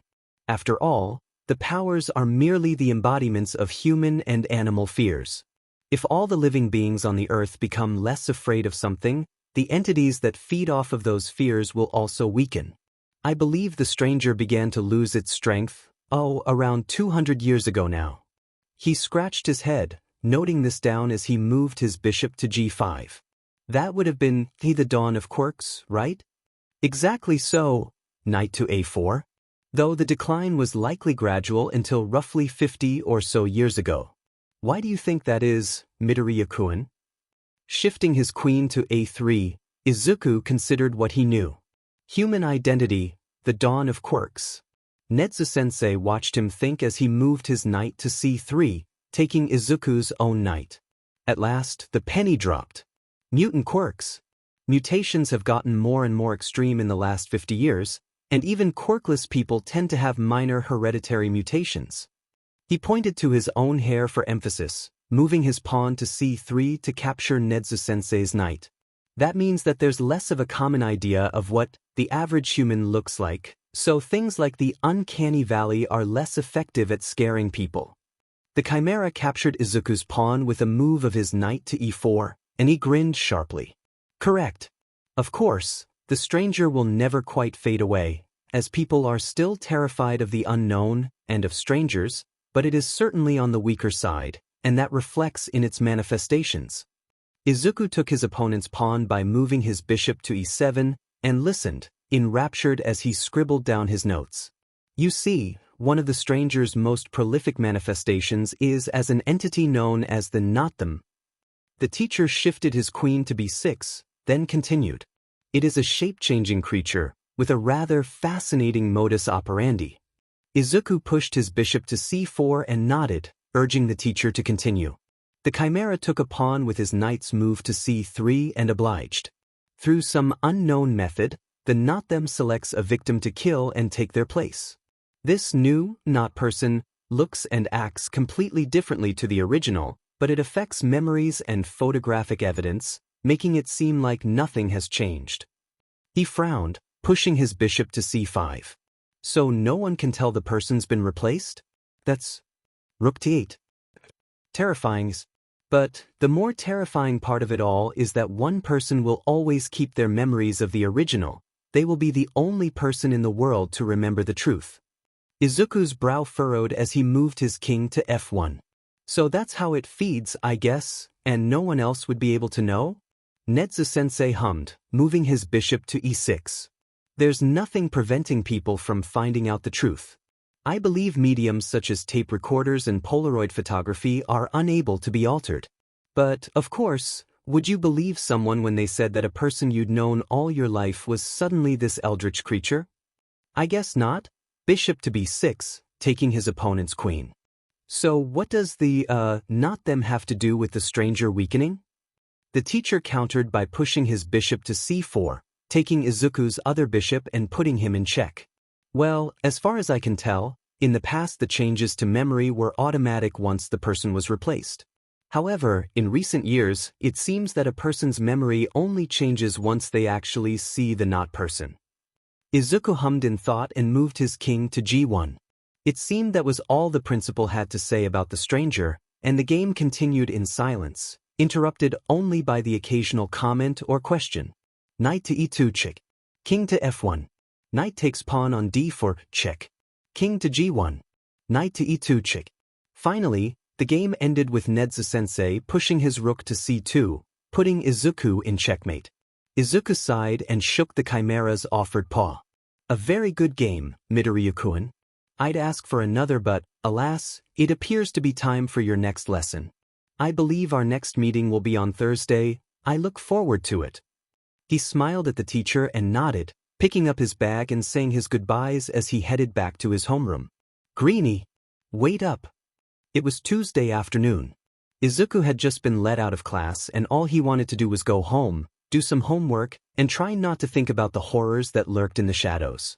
He'd forgotten about the more mundane horrors, like the force of nature that was Hatsume Mei. He turned to see the pink-haired girl running up to him, flagrantly ignoring the rules about running in the halls. Ah, Mei-san? She caught up to him quickly, slinging a toned arm around his shoulders that made him blush despite himself. She grinned and started walking alongside him. You heard what PL said yesterday about the sports festival. We've got to figure out our plan of action, how to market ourselves to the support companies. He rubbed the back of his head. Mei, I'm, not taking part in the sports festival. It's an anxiety thing, he chuckled weakly, avoiding the girl's piercing stare. She studied him for a long moment before shrugging. Well, then we gotta work on my plan of action. You and me, Greenie, we're a team. He blinked in confusion. A team? She nodded vigorously. Yeah, a team. Greenie and Mei against the world. Every support company needs to know a good analyst, and you're the best I know. Sure, you're the only one I know, but that's besides the point. We've got to stick together and it starts here. Izuku felt strange. Was that disappointment? So, it's just business then? The girl grew uncharacteristically quiet, removing her arm from his shoulders as she rubbed the back of her head. Well, not just that, we're friends, right? That took him aback, honestly. Friends? He hadn't had friends since his diagnosis. She thought he had a quirk, of course, but at least he could pretend for a little while longer. Yeah, friends. He smiled, hating himself just a little for lying to her. She grins back, energy returning to her as she slung her arm around him once more. Right. So, here's what I'm thinking. Good afternoon, Midoriya-kun. Izuku was a little surprised by the somber tone of his usually chipper teacher, but he sat at his usual chair in front of Nedzu-sensei's desk, facing the chimera. He felt old anxieties begin to well up inside of him. Had the teacher finally decided Izuku wasn't worth the effort? Was he going to be expelled for being an avatar? I want to discuss something with you before we begin today, regarding the USJ incident. Specifically, something you said. Are you aware of who Shirakumo Oboro is? He frowned, shaking his head. He supposed he could know who that was, but he was trying to only use that in emergencies, and this didn't seem to be one just yet. Very well, I hadn't expected you to. Shirakumo-kun was the subject of an incident around 15 years ago now, so you were likely very young. To put it simply, he was a hero student here, friends with Yamada, Aizawa and Kayama. However, during his second-year internship, he was involved in an altercation with a villain, and a building collapsed on top of him. He was pronounced dead on the scene, but now, I wonder. I see. Nedzu-sensei, what does this have to do with the USJ? If you don't mind me asking, that is? Of course. Well, as you are aware, your role in assisting with the USJ incident involved listing off the names of those present. However, before we asked you to focus solely on the students, you mentioned the name Shirakumo Oboro, mixed with the name of the villain Kurojiri. The implication of this, of course, is that Shirakumo-kun was in some way turned into this Kurojiri, though we can't be sure how or why. The name slipped past Izuku's lips before he could wonder where it came from. All for one. For the first time since he had first met the Chimera, Nedzu-sensei looked almost shocked, though he quickly schooled his expression. That would explain a lot, yes. In any case, I believe it's time we discuss the extinction. He nodded, pulling up his notebook and starting a new page as his teacher began to speak. The extinction is the most recent of the entities to emerge, its emergence beginning in the latter years of the 19th century, though I believe it had been lying dormant for a lot longer. I think you would benefit from a small history lesson, Midoriya-kun. You see, with the Industrial Revolution came mass production, meaning that weapons of war could be built in far larger numbers than had ever been thought possible. That is, when the extinction first began to emerge, though its prominence would grow with the First World War, and especially the Second World War. It would seem that the development of atomic weaponry, and the sheer danger and threat they posed, accelerated the entity's emergence. However, it would not fully take its place among the other fears until, one day, a glowing baby was born in a hospital in China. Suddenly, people with unique powers, so-called meta-abilities, began to appear more and more. Regular people, without special abilities, began to fear this seemingly new race of humans, these metas. They feared being replaced, becoming extinct, and they started a war over it. This is when the extinction fully emerged. Of course, those specific fears are in the minority nowadays, so why is the extinction so strong? Well, worse weaponry than atomic bombs have been developed, humanity continues to pollute the Earth, and technology keeps advancing towards some unknown goal. If it wasn't already obvious, the extinction is the embodiment of the fear of catastrophic change, of humanity's eradication by its own hands, and of its replacement by something else entirely. It is known by such aliases as the terrible change, the future without us, and the world is always ending. Usually, it manifests in objects related to advanced technology, or in places connected to humanity's destruction of nature. More broadly, it can cover fears of transhumanism, especially in cases where humanity changes itself beyond recognition and looks back on its past with disdain, though those fears are rather abstract. To put it concisely, while the end is the fear of an individual death, the extinction is the fear of eradication on a grand scale. Nedzu finished, and they both sat in a slightly stunned silence for a moment, the scribbling of Izuku's pen the only sound. Once he had written out his preliminary notes, Nedzu broke the silence again. I apologize for the sudden lecture, Midoriya-kun. I simply wish to inform you of the extinction as quickly and concisely as I could. He nodded. That's okay, Nedzu-sensei. I just have one question. You said that you thought it had been lying dormant for longer than the 19th century? Why? Of course. Well, it's simple logic. Apocalyptic prophecies and eschatological literature have been around for centuries.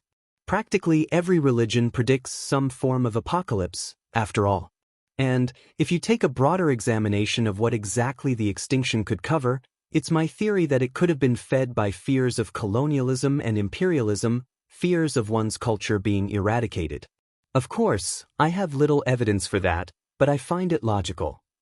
Izuku hummed, that does make sense, yeah. Not that you need my approval or anything, Nedzu-sensei, I just meant dash.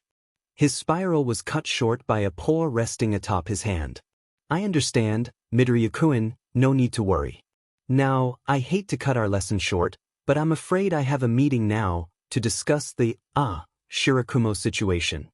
Eyes wide, Izuku nodded, scrambling to gather up his stuff, and quickly said his goodbyes and left. Nedzu-sensei watched him leave, a small, fond smile across his muzzle. Hey, Mom. Inko looked up to see her son leaning in the doorway to the kitchen, a small frown on his face. Yes, dear? He wrung his hands slightly. Do you, know what happened to Bibakugu? Just, he's not at UA, and I was really surprised because you know how he is and all but dash. She cut him off, brow furrowing into a worried frown. Izuku, you're not feeling guilty over that boy again, are you? After how he treated you dash. No. No, of course not, I was just curious. He chuckled weakly, and Inko raised an eyebrow before conceding the point. Well, I haven't seen him since we pulled you out of that awful school. I think Mitsuki mentioned he was attending Mizuta High, but I can't be sure. I could call to ask her if you want? Her son scratched the back of his head and glanced away, and Inko hated the relief she felt at his gaze not being focused on her. And no, I can just go over and ask her. Plus, it'll be nice to see Auntie again. Izuku, you know Katsuki could be there. Are you prepared for that? He took a deep breath and glanced up at her, and she fought down the flinch as she felt the full force of his eyes settle on her once more. He gave her a determined look and nodded. I'll have to do it someday and… Different now, I'm stronger. I'm not scared of him anymore. She watched him for a moment, before sighing. Very well, Izuku. But be back before dinner. He nodded again and hurried to leave. She called after him, oh, and if you see the exchange student they've taken in, be sure to introduce yourself. Izuku's heart hammered in his chest as he approached the door of the house that was like a second home to him in childhood. He knew that his tormentor was almost certainly inside, but he swallowed down the fear that crept from his stomach. He knew the truth of the world now, after all, and knew there were far bigger things to be scared of. Speaking of knowing, there was a buzzing in the back of his head, where the door to that infinite ocean of knowledge usually sat. Deep in his gut he felt something was wrong, but when he tried to know, to see the truth, all he got was a headache. So he shrugged it off. After all, the eye loved it when he felt confused, so this could just be it feasting on his suffering again. Still, thinking that didn't settle his churning stomach. He walked up to the door, took a deep, shaky breath, and knocked. After a few moments, footsteps made their way towards him, and he held his breath as the door slowly opened to reveal his friend, Bakugo Katsuki. His orange hair was pulled up into the usual loose bun he wore it in at home, and his light blue eyes were blown wide in surprise. Thanks to a recent growth spurt, he was about an inch taller than Izuku. He wore paint-splattered overalls and had a brush tucked behind his ear. Oh, Midori. I wasn't expecting to see you today or ever, really. Izuku laughed sheepishly and rubbed the back of his neck. Why, sorry Bakugo-kun. Things have been busy since I left Aldra, and I'm at UA now, so…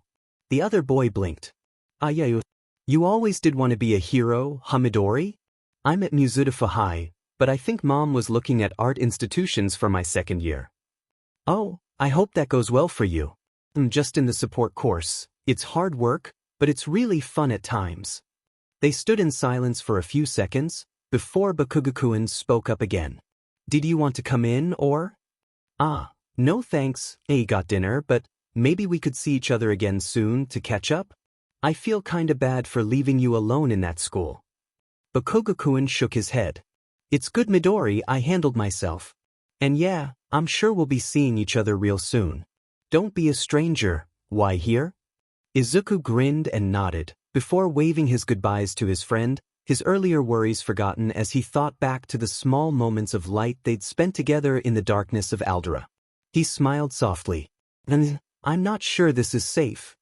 Nonsense, Greenie. It'll be fine. Now, just stay still and… Izuku gulped. He didn't need the eye to know that this had a non-zero chance of going very wrong for one of them. Probably him. On the floor, Mei-sen finished strapping him into the thick heavy boots and shot to her feet. Right. Now, Hatsume Mei Industries, baby number 32, test 1, is a go. The pink-haired girl scrambled behind the yellow tape to stand alongside Maijima-sensei, who seemed apprehensive, to say the least. The room they were in had padded walls, much to Izuku's relief. At least when the inevitable crash happens, he wouldn't be too badly hurt. Mei-san pulled out a remote control, similar to the ones drones use, and flicked a switch. Instantly, the boots on his feet started to hum, and he began levitating, hovering an inch or so above the ground. The girl grinned wildly. Startup sequence is a success. Horizontal motion testing begins. As she pulled gently on one of the analog sticks, Izuku felt himself slowly drift forwards, and he had to tilt his body to stay upright. Suddenly, Mei-san pulled sharply on the stick, and Izuku shot to the right, almost colliding with one of the walls as his upper body flailed. Mei-san, I don't think dash. All's good, Greenie. And hey, you're my first ever guinea pig, so drop the san. He didn't even have time to blush as she tugged on the stick again, and he was sent hurtling backwards, then forwards, left and right. He felt the bile rising in his throat as he was catapulted across the room in every direction, but he held it down. Finally, he slowed to a stop, and Mei beamed at him. Horizontal motion is a success. Now dash. Hatsume, the lesson's over. You've got English and Midoriya has to go see the principal. Majima-sensei came to his rescue, and Izuku breathed a sigh of relief as he was lowered to the ground, Mei pulling off the boots with a pout. He stepped out of them shakily, glad to feel the ground beneath his feet, before the girl gripped his shoulders and leaned in close. We'll finish this another day, right, Greenie? Izuku turned red at the proximity, but nodded slightly. Why, Mei? For sure. He didn't particularly want to, of course, but he could see the hope in her yellow eyes. She was one of his only friends, after all, apart from Bakugan, and he didn't want to hurt her feelings, even as a spike of self-loathing shot through him at the thought of how he was still lying to her. She grinned at him, and he managed a shaky smile back as she bounded off back to the workshop. He took a moment to get used to walking again, and headed off to his session with Nedzu-sensei. He was a little steadier on his feet by the time he reached the principal's door, and he managed to get in without much difficulty. As usual, the mammal was sat at his desk, and gave him his normal facsimile of a smile, which Izuku returned as he sat. Good morning, Midoriya-kun. I trust Hatsume-san's testing didn't take away your appetite to learn too much. He shook his head. Not at all, Nedzu-sensei. I'm ready for whatever you've got. The teacher grinned and clapped his paws together. Excellent. Very well then. To begin with, I'd like to give you a little history lesson. Have you ever wondered about how we know what we do about the entities? Izuku hummed. Little, I guess? But I just assumed you'd learned from hearing other people's stories. It's not an unreasonable assumption. Nedzu-sensei conceded. I've certainly learned something about the common manifestations and avatar traits by reading statements from the research center. However, the system we use, delineating different entities with specific domains, is not my own invention. In fact, it has been around for longer than I have, longer even than quirks. His eyes widened. Pre-quirk knowledge was scarce, so for such a system to have survived for who knows how long was rare. He leaned forward in his seat, already making a new page on his notebook. Nedzu-sensei noticed his enthusiasm and grinned.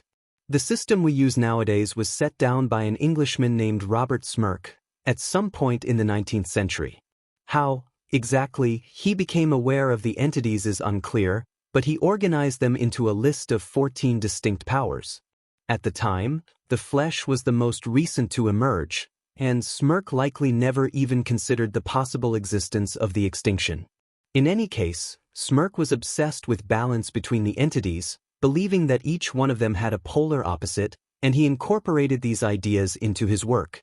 He was an architect, you see, and his buildings were designed with those concepts of balance in mind. Smirk believed that, if all 14 entities were placed into balance, they could be controlled, their effects on the world diminished. Of course, the teacher sighed, it wasn't quite that simple.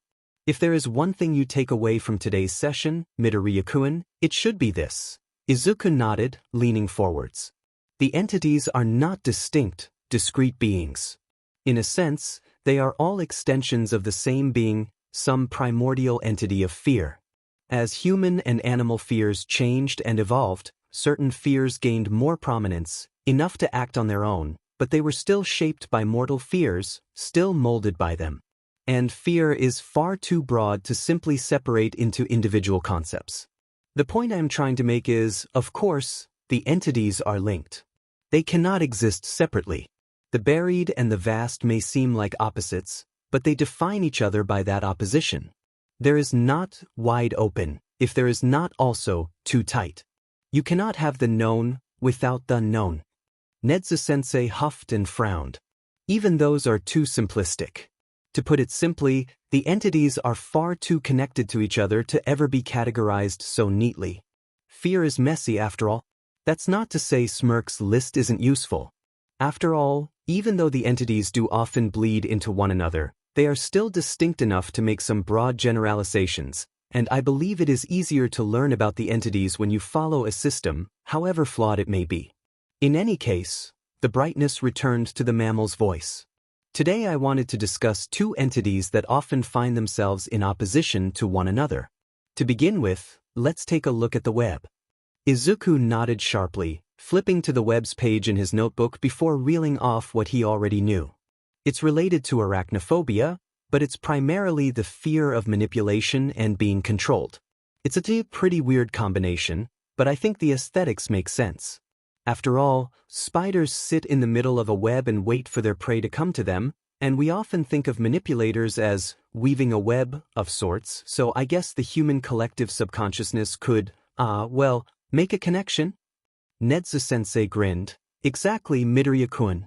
The web, also known as the Great Spider, holds dominion over the fear of being controlled, unknowingly trapped, and of manipulation. Its manifestations commonly involve spiders and spiderwebs, though it also manifests in marionettes. There is another, more abstract manifestation too. What do you think that is? He put down his pen and scratched his cheek. Loss of control, manipulation, you will not be in your own. What kind of abstract concepts could those apply to? Mind control, perhaps? No, that's a little too literal, though it's almost certainly connected to the web. So maybe it hit him. Addiction. Addicts often feel like it controls their whole life, and even when they want to stop they can't. The teacher nodded. Exactly so. Unfortunately, I've never read a statement with an avatar of the web as, of course, they tend not to do their business directly, but I guess it tends to choose manipulative people, and their powers involve some form of mind control. Now, unfortunately, there is little more I can discuss about the web. It is a rather mysterious entity after all. That said, of the entities we have yet to discuss, which do you think stands the most in opposition to the web? Izuku chewed on his lip as he thought it over.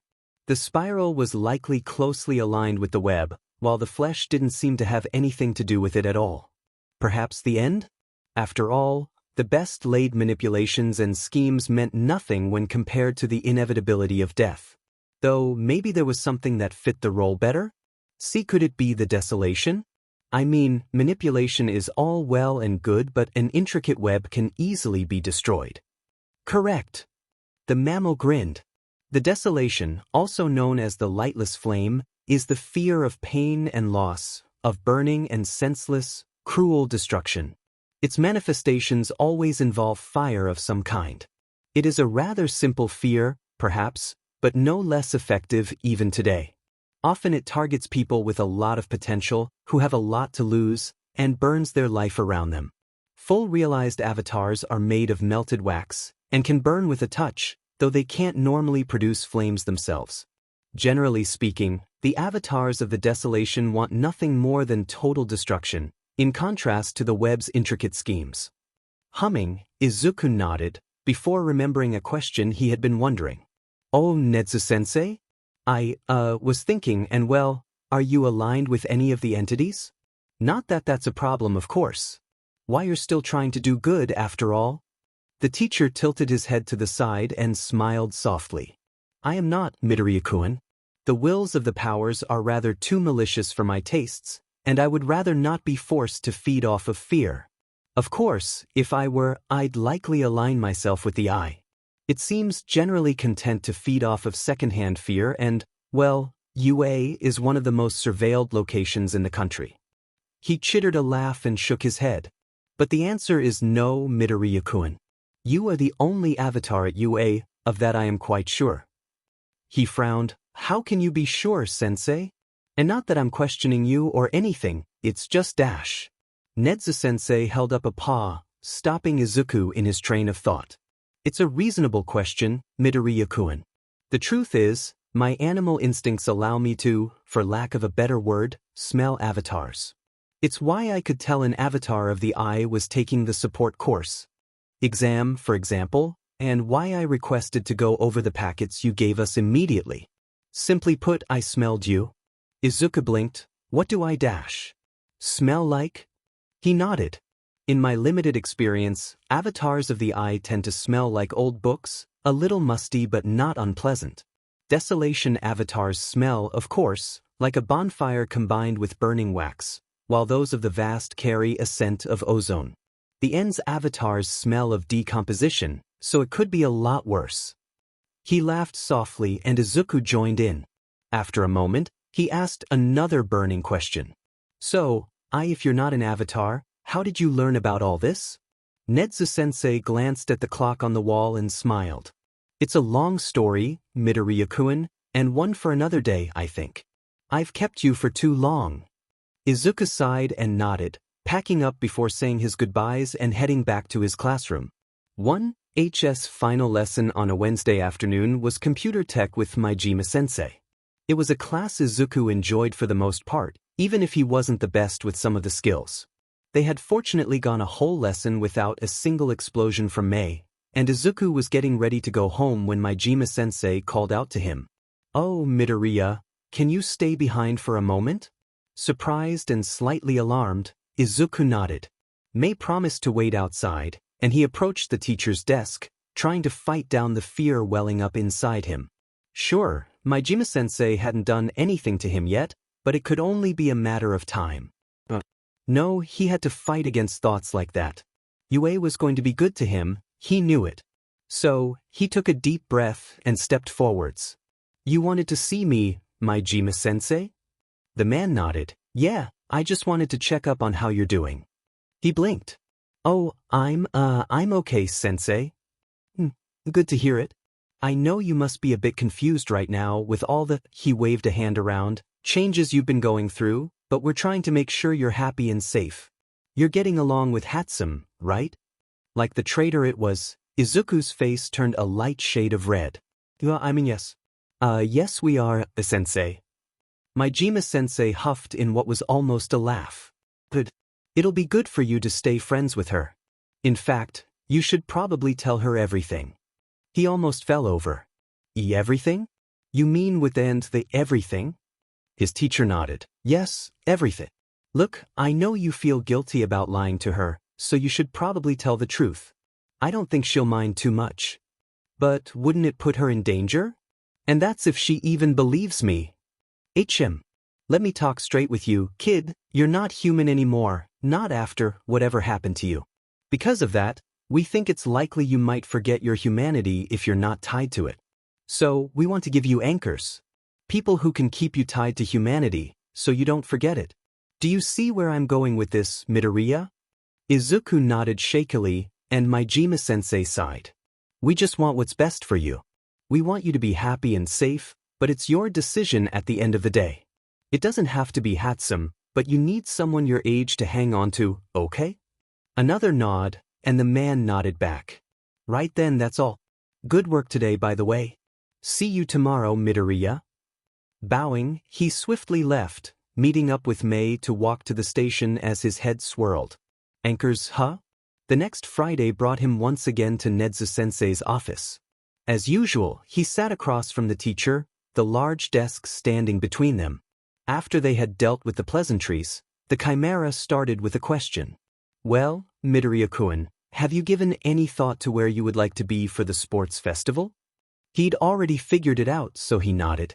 I need to be somewhere with a member of staff who can keep an eye on me, just in case the sudden increase in fear does something weird to me.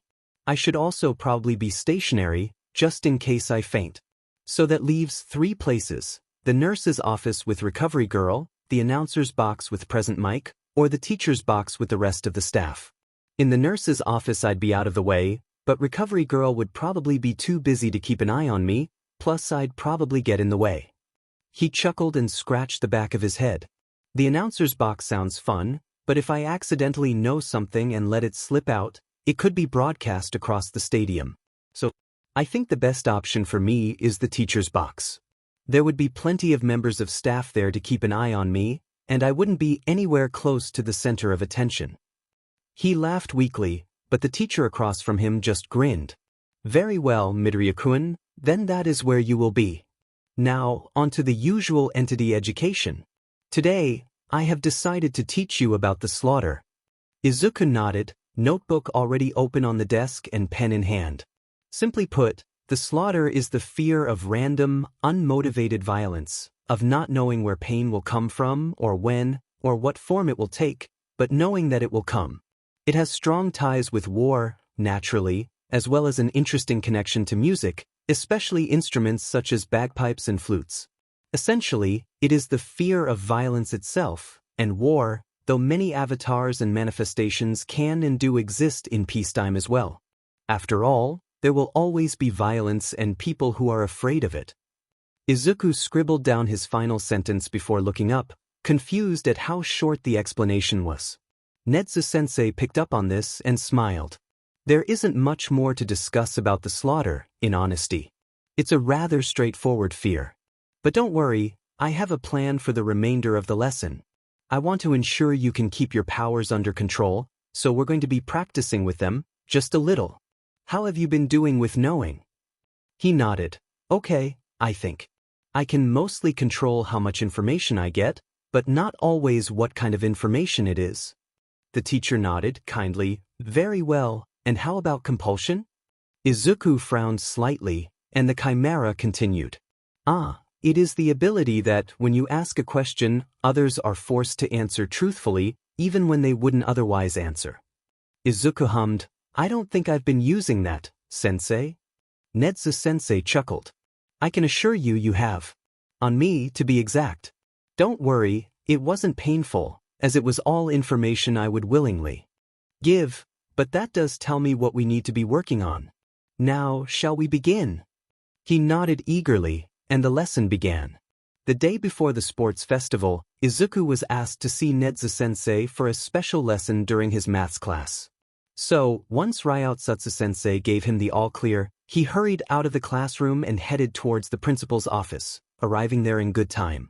Inside, Nedzu-sensei sat on one sofa, chatting away with Majima-sensei, who sat on the other.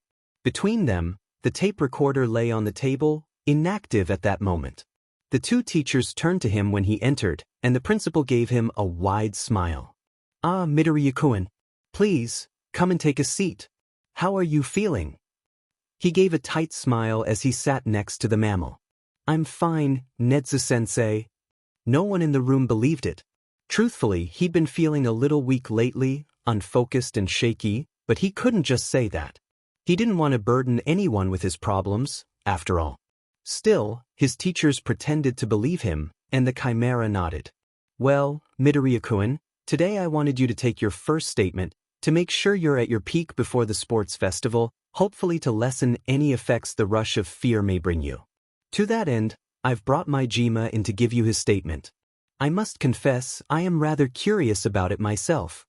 Izuku blinked rapidly. Why, you mean you don't know? The teacher chirped and hummed. Not at all. All I know is that Majima has had an encounter with the powers before, though I will explain exactly how later. For now, please, pretend I am not in the room. Okay. He turned to his homeroom teacher. Right, how should we start, Majima-sensei? The man let out an amused huff. Probably by turning on the recorder, Midoriya. Izuku flushed and reached forwards to press the record button. Once did so, he felt the words tumble past his lips before he even had a chance to think about them. Start of transcript. Midoriya. Statement of Majima Higuri, Pro-Hero Power Loader, regarding his experience with computers. Statement recorded direct from subject. May 8th, statement begins. Majima, statement. I guess I should start by talking about the support industry? Well, when people think of hero support, they usually think about one of two things: inventions to assist heroes or hero costumes. And, yeah, Fair enough, that is a lot of what support involves, apart from analysis, as you'd know. But I don't think people really appreciate how much support engineers need to know when they're building inventions or designing costumes. Case in point, computers. The general public takes computers for granted. They really don't appreciate how much effort goes into building even the most basic of them. And, of course, a lot of inventions and even some costumes need some type of computer on board to function, so support engineers are expected to at least be decent with both the hardware and the software side of things. All that's to say that that computer should not have worked. It happened when I was younger, before I attended UA. I think I was 13 at the time, so around 27 years ago now. If I'm honest, I was a bit of a weird kid. I didn't really have a lot of friends, and I preferred the company of my own brain than anyone else. I was always fixated on the next project, the next invention, the next development. I was a lot like Hatsume in that way, though with fewer explosions. Majima, might I ask you to use full names only, please? Simply for the benefit of our friends at the Pu Songling Research Center. Majima. Really? Okay, sure, I guess. Hatsume Mei, my student and personal problem child. Excellent. Well, please continue. Majima, statement. Right, anyway, when you're a teenager, you don't exactly have a lot of access to materials to build your latest inventions, so you have to get a little creative. I used to live in a small town in Hokkaido, and my house was only a couple of minutes walk away from the local dump. Well, we all called it a dump, but it was originally a park. Pretty popular one too, but times changed, people stopped going as much, the equipment started rusting, you know how it is. I don't know when the first piece of trash was dumped there, but it clearly kicked something off, and soon it wasn't much more than piles of garbage with a little space to walk around. The thing is, people loved to dump old electronics there when they broke. And, luckily for me, a lot of the time, those broken electronics really didn't need much more than a quick patch-up, and sometimes they'd even be fully functional aside from one or two parts. So, yeah, while other kids hung out with their friends at the weekend, I spent my time scrounging around piles of trash to gather the parts one needed for whatever contraption I had in mind that week. The thing is, you don't spend that much time in one place without noticing when something has changed. Of course, the dump changed all the time, but I knew exactly where anything new was the second I set foot in there, and that weekend was no different. I think it was a Saturday, and I went to the dump that afternoon like I usually did, in order to find some parts to finish off whatever invention I had on the go at that point. You know, it's funny really, I don't remember any of the details of why I went there in the first place. I guess they're not really important, considering what else happened that day. Anyway, I walked in and immediately felt that tingle at the back of my neck, the one that told me there was something new to find. So, I followed my gut instinct. Maybe if I hadn't, never mind. No use dwelling on the past. The feeling in my gut led me to a pile deep inside the dump and, for a moment, I couldn't tell anything had changed at all. Everything seemed the same as it was the last time I had been around that part of the dump, so I shrugged it off and turned to go elsewhere. That was when something caught my eye. There was something glowing in one of the stacks nearby. That wasn't too unusual. Sometimes people threw away phones or tablets that could still turn on, but I went over there anyway. It wasn't a phone or a tablet or anything that would make sense, but a computer connected to a monitor. At the time I rationalized it as being some sort of wireless computer or having some kind of battery. But no, it was a desktop computer that would absolutely need to be plugged into work. And yet it was on. I was curious, so I picked it up. It was a lot lighter than it looked, and it wasn't a model I had ever seen before, and it seemed a little advanced to just be dumped there, and I wanted to give it a closer look. The monitor was displaying the desktop, at least I think it was. It was a weird red logo on a black background, and there was only one icon there.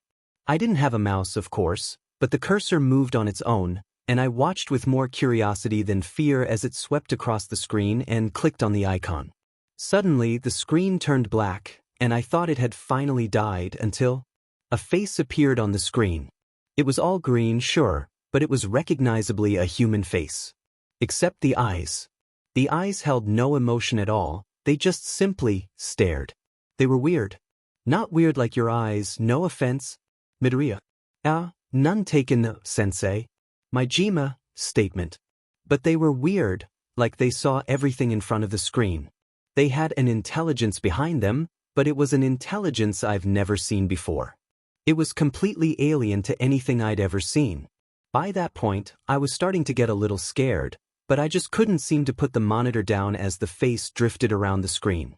At last, it seemed to fix its gaze on me and I froze. It pet its head, face, whatever, to the side and simply said, "Obsolete." I blinked at it. The voice was metallic and choppy, as if someone was speaking into a fan. It repeated itself, "Obsolete," before expanding with, "You are obsolete." I nearly dropped the monitor at this. It was absurd, honestly. A computer in a dump telling me I was obsolete. I couldn't help myself, I laughed at it. It narrowed its eyes at me and the monitor grew hot in my hand, making me uncomfortable even through my gloves. I heard the whirring of a fan below me, but my eyes were fixed onto the screen as the face looked at me with an expression I can only describe as pure disgust and hatred, and I shut up. The eyes bored into me and I collapsed to the ground, still clutching the monitor. Finally, it did something worse. It smiled. It wasn't pleasant, all teeth and no joy, more predatory than happy. It spoke again, croaking in that metallic voice, "I have plans.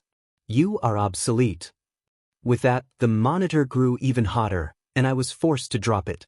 The screen began to glitch, blurring the face beyond recognition until it stopped. The monitor went black and the computer shut down. I couldn't turn it on, no matter what I tried. I even opened up both the monitor and the computer, just to see what was inside.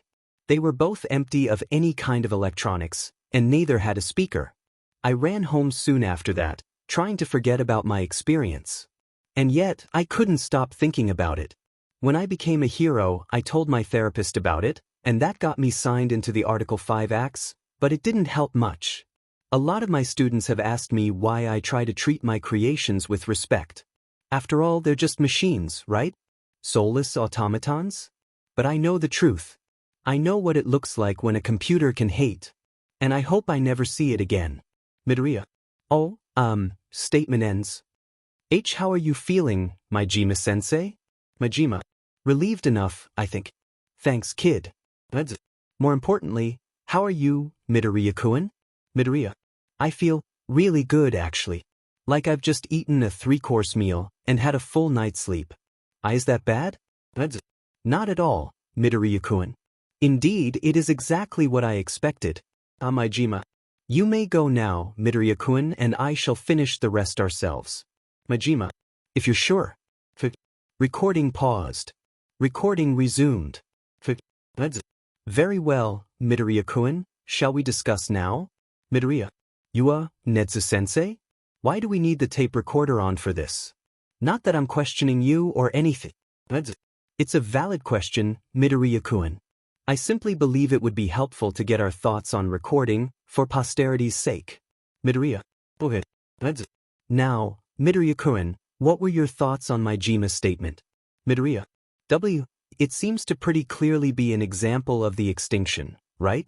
I mean, humans spoiling nature, the obsolescence of humanity, some new life form taking over from us. That's all the extinction's domain, right? Nedzu.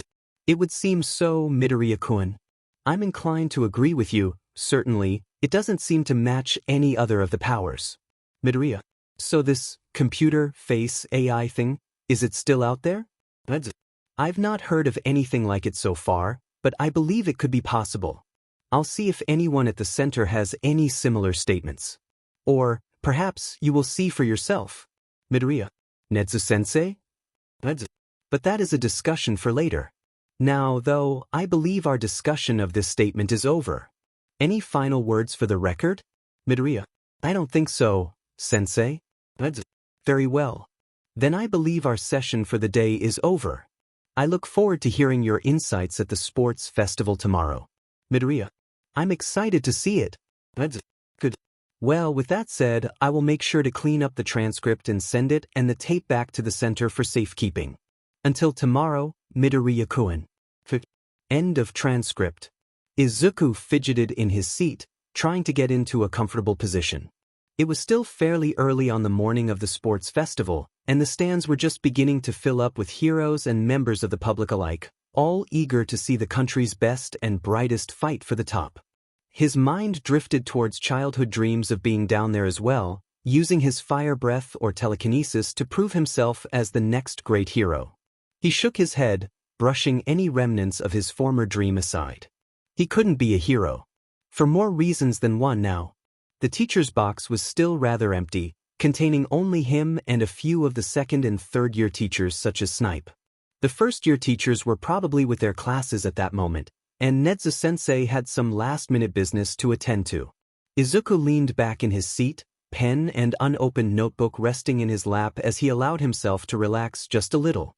He shouldn't have let his guard down. Footsteps approaching the box made him look up, and he froze at the sight of the person who entered. All Might walked in, lean and bony in his skeletal form. He caught sight of Izuku and gave him a small smile before taking a seat. Izuku couldn't help it. He was thrown into memories he tried so hard to forget, of that day, 10 months ago. Izuku stood atop the rooftop, shivering in the wind as he stammered out the question that had haunted him his entire life. Even without a quirk, even powerless, can I become a hero? He looked up, only to freeze as the mist parted around his idol, revealing a lanky, skinny, bony man who in no way resembled the titan that All Might was. The man let out a deep sigh that rattled into a hacking cough and pulled up his shirt slightly, revealing a gnarled, twisted scar that knotted at the left side of his chest and spread thick tendrils of tissue out across his torso. 6 years ago, a very dangerous villain did this to me. I am no longer able to maintain my muscular form for longer than 3 hours. Good, he sighed, struggling with the words. If this can even happen to the #1 hero, then think about how dangerous it could be to someone like you. He nodded, seemingly trying to convince himself just as much as he was Izuku. I'm sorry, but no. I don't think you can be a hero. Izuku's heart shattered that day. All Might continued to speak, saying something about the police force, but his mind was far too fuzzy to register anything more, and the man walked away, leaving Izuku alone. He didn't know how long he sat there amongst the pieces of his broken dreams.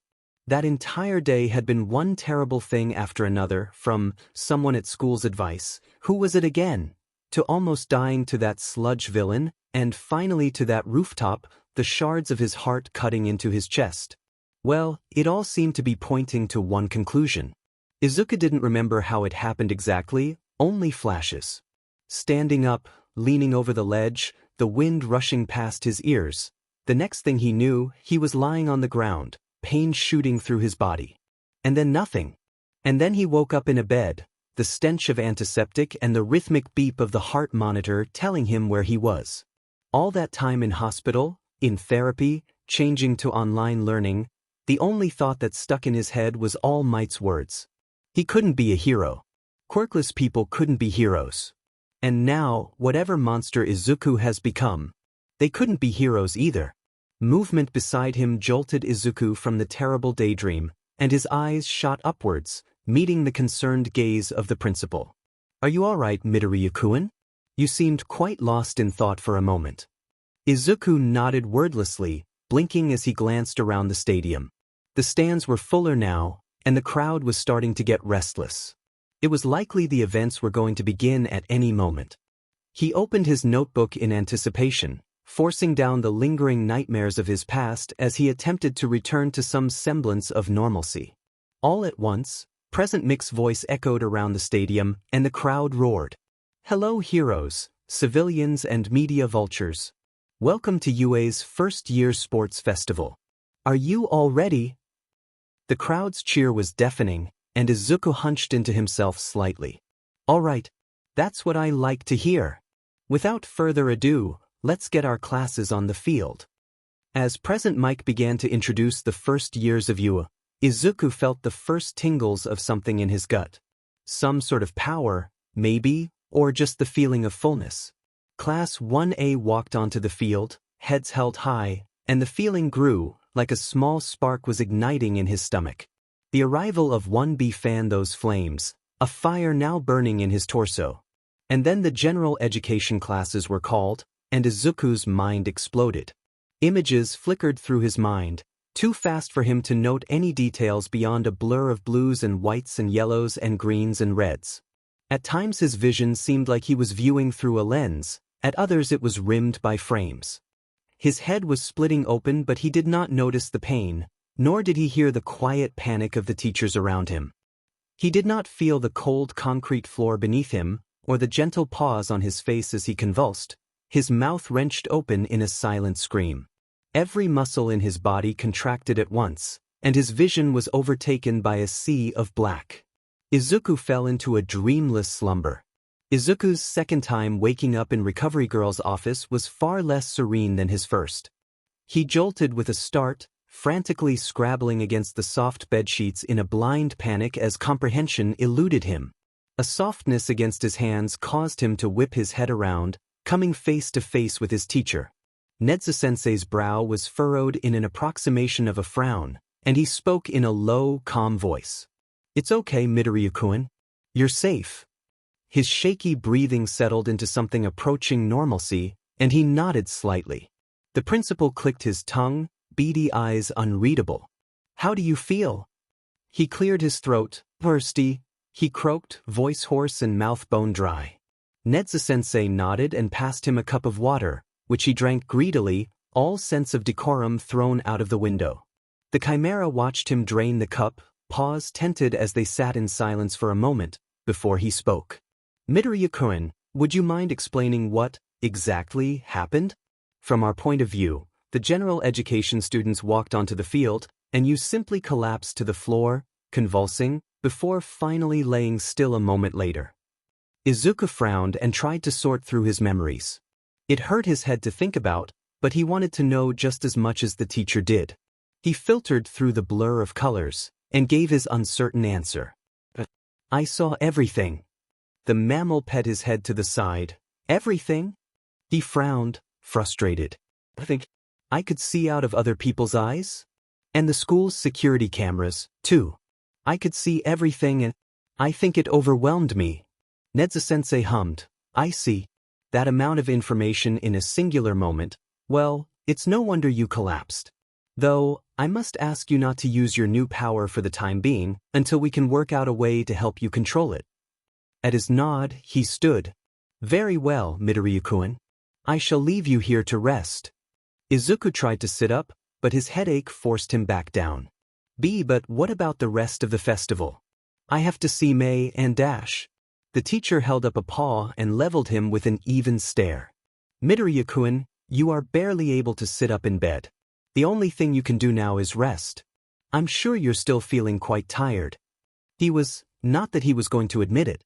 But any protests he may have had fell on deaf ears as the principal's stare continued to bear into him, and he soon, reluctantly, fell back asleep, barely registering the Chimera's sweet dreams. Midoriya-kun. When Izuku next awoke, the sun was setting, and the sky was a painting of oranges, reds, yellows and blues that filtered into the room and danced across the walls. Mei sat by his bed, tinkering with something as usual. He groaned slightly and her eyes shot up, contraption forgotten as uncharacteristic concern filled her face. "Hey Greenie, are you okay?" He rubbed his eyes and nodded slightly. "Yeah, Mei, just tired." She bit her lip and looked over him. "I thought you weren't competing today? What happened?" He hesitated. He could tell the truth, but no, this wasn't the time. "A fainting fit. I just fainted." He chuckled weakly, rubbing the back of his neck. It was clear she didn't believe his weak excuse, but dropped it for the time. "So, how was the festival? What did I miss?" Mei seemed receptive to the change in topic, and her eyes gleamed with mania. "Oh, Greenie, it was great. My babies were on top form today. And I'm glad you convinced me not to go with my original plan, because..." She paused dramatically, and Izuku leaned forwards. Mei reached into her pocket and whipped out. "Ta-da! A gold medal. Your strategies were perfect, Greenie. I must have gotten the attention of every support company out there." She placed the medal in Izuku's lap. "Here, it's yours. I don't really want it, and it's really because of you I even have it, So take it. She was as loud as ever, but Izuku could read between the lines enough to see it for the symbol of friendship it was. Hesitantly, he took it. Thank you, Mei. It's really yours, but if you're sure. She waved it off. It can be both of ours then. You and me, Greenie, we're a team. She grinned, and he couldn't help but smile back. Oh, since you were out for the whole festival, you want to come in on Sunday to help me test some new babies? I got a pass from PL and everything. Izuku blushed bright red. Spending time with Mei, one-on-one, outside of school time? It wasn't that he didn't want to, of course, so he nodded. Sure. Is there a particular time or? She shrugged. I don't know. Hey, let me put my number into your phone to let you know when I get here. Somehow, he blushed even more, and wordlessly handed the girl his phone. As she typed her number in, he couldn't help but notice the way she stuck her tongue out slightly in concentration. It was honestly pretty cute. He shook those thoughts away immediately. Mei was just a friend, nothing more. A friend he was lying to, no less. Besides, when she inevitably found out the truth, she'd just leave him anyway. So, best not to get too attached. She handed his phone back, and they chatted for a while longer, before Recovery Girl came to chase them both out. They parted ways at the train station, and the gold medal weighed heavily in Izuku's pocket as he reflected on the day. It was rather anticlimactic, to be honest, after all the build-up. He sighed and smiled to himself, proud of his friend's achievement. No matter what she said, this was all hers. Still, it was nice to have a reminder, a marker of their friendship. It'll be nice to reflect upon after she left him, like so many others had before, like who had left him before. He knew people could remember the feelings of despair and betrayal and loneliness, but couldn't quite pin a name or a face to it all. Well, perhaps it wasn't that important after all. Izuku exited the train and headed home, eager to eat his mom's food. He slept well that night. Ring ring. Ring ring. Ring ring. Ring ring. Hi. This is Midoriya Izuku. Sorry I can't come to the phone right now, but if you could leave a message, I'll get back to you as soon as possible. Izuku, where are you? I'm starting to get worried now. Call me back when you get this, okay dear? Ring ring. Ring ring. Ring ring. Ring ring. Hi. This is Midoriya Izuku. Sorry I can't come to the phone right now, but if you could leave a message, I'll get back to you as soon as possible. Izuku, baby, please pick up. Or send me a message just to tell me you're okay. I'm worried, baby. Ring ring. Ring ring. Ring ring. Ring ring. Hi. This is Midoriya Izuku. Sorry I can't come to the phone right now, but if you could leave a message, I'll get back to you as soon as possible. Hey, Greenie. Did you get my text? Come on, it's been half an hour now. I want to test some babies already. Ring ring. Ring ring. Ring ring. Ring ring. Hi. This is Midoriya Izuku. Sorry I can't come to the phone right now, but if you could leave a message, I'll get back to you as soon as possible. Greenie. Boom, you hear all the fun you're missing out on? Boom crash, come on and join me already. Ring ring. Ring ring. Ring ring. Ring ring. Hi. This is Midoriya Izuku. Sorry I can't come to the phone right now, but if you could leave a message, I'll get back to you as soon as possible. I don't know if you're sick or whatever, but you should have told me you weren't coming today. I wouldn't be mad, I promise. I guess I'll see you in class tomorrow. Ring ring. Ring ring. Ring. UA High School. Principal Nedzu speaking. Nedzu, it's Detective Tsukachi. I'm calling you about Midoriya Izuku. Oh, what about Midoriya-kun, detective? We've just received a report from his mother. Apparently, she hasn't seen him since Friday morning when he went to get some groceries. He's not picking up his phone either. Given his unique circumstances, I expected you'd want to be kept in the loop. Indeed. Thank you, detective. I shall be doing my own investigation, and we shall see how to proceed once I've located him. Like I expected. Talk to you soon. Chapter text. The day after the sports festival, Izuku woke to the sounds of his mom bustling in the kitchen. He yawned and stretched before getting out of bed, dressing and walking out of his room, into the main area of the apartment. He rubbed his eyes and followed the sounds of her humming and the smell of food, stepping into the kitchen with a tired, "Morning, Mom." She turned to him and smiled. "Oh, Izuku. How did you sleep?" He nodded slowly, returning her smile with his own. "Good, Mom. Really good." He chuckled a little and leaned against the countertop as she crossed the room to check the fridge and cupboards. Frowning a little, she rooted around in them for a minute before sighing.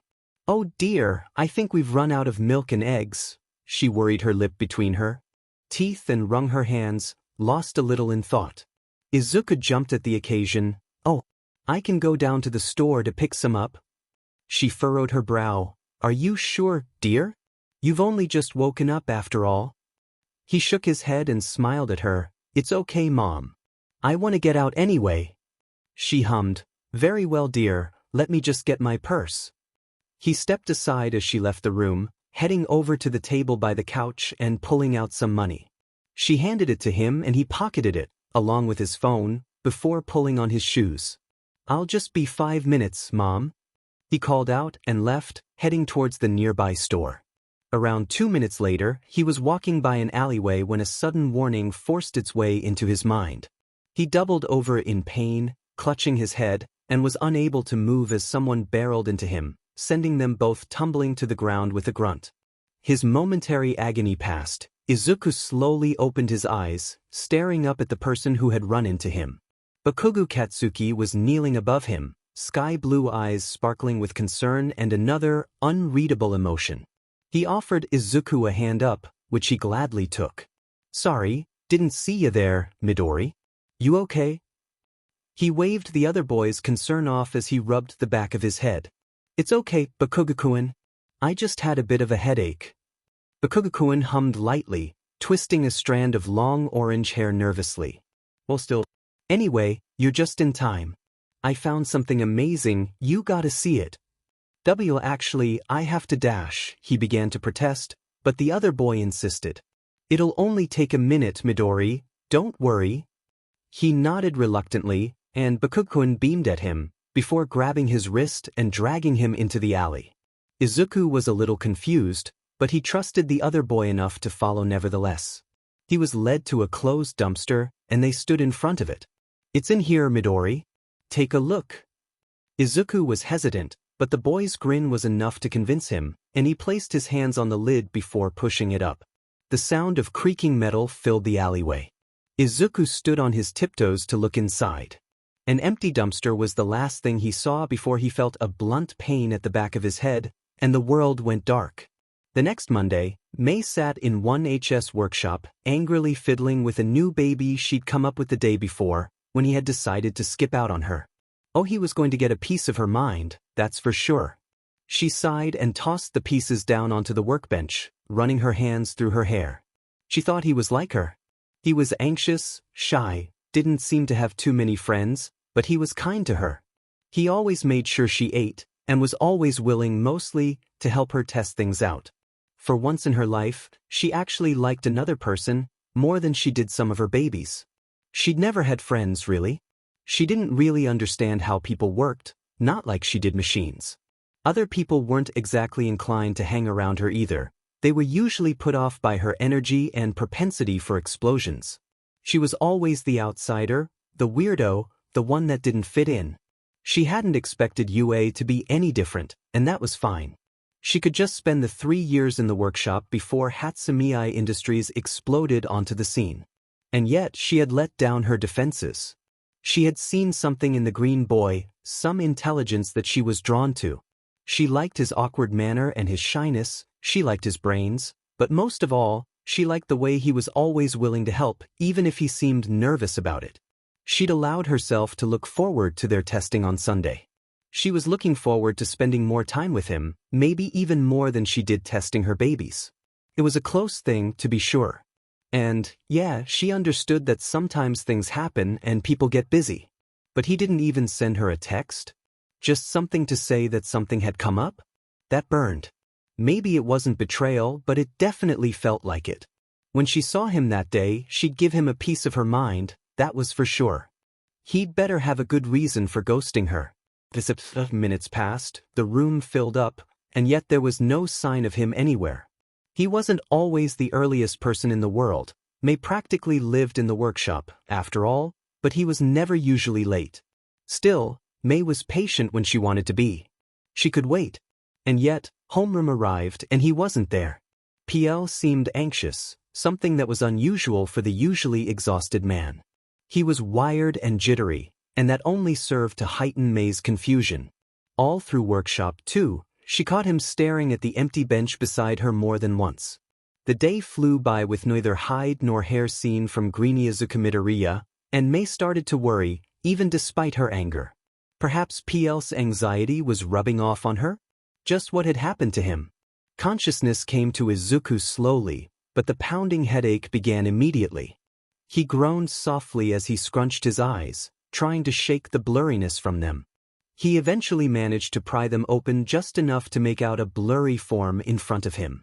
The details were unclear. The room he was sat in was dim, and his vision was still fuzzy, but the hair color left no doubt as to who it was. Ba.kuga-kun? The form scoffed and bent down to his level, Izuku only now realizing he was sitting in a chair, arms bound to the back. The other boy leaned in close, allowing Izuku to get his first good look at him in a while. He seemed like Izuku remembered for the most part, except, up close, he could finally see something wrong with him. The boy had no pores. His skin was smooth, far too smooth to be human, or a quirk effect, and Izuku instinctively recoiled. The thing in front of him laughed, cruel and taunting. "Oh, Midori," he lilted mockingly, "he's long gone.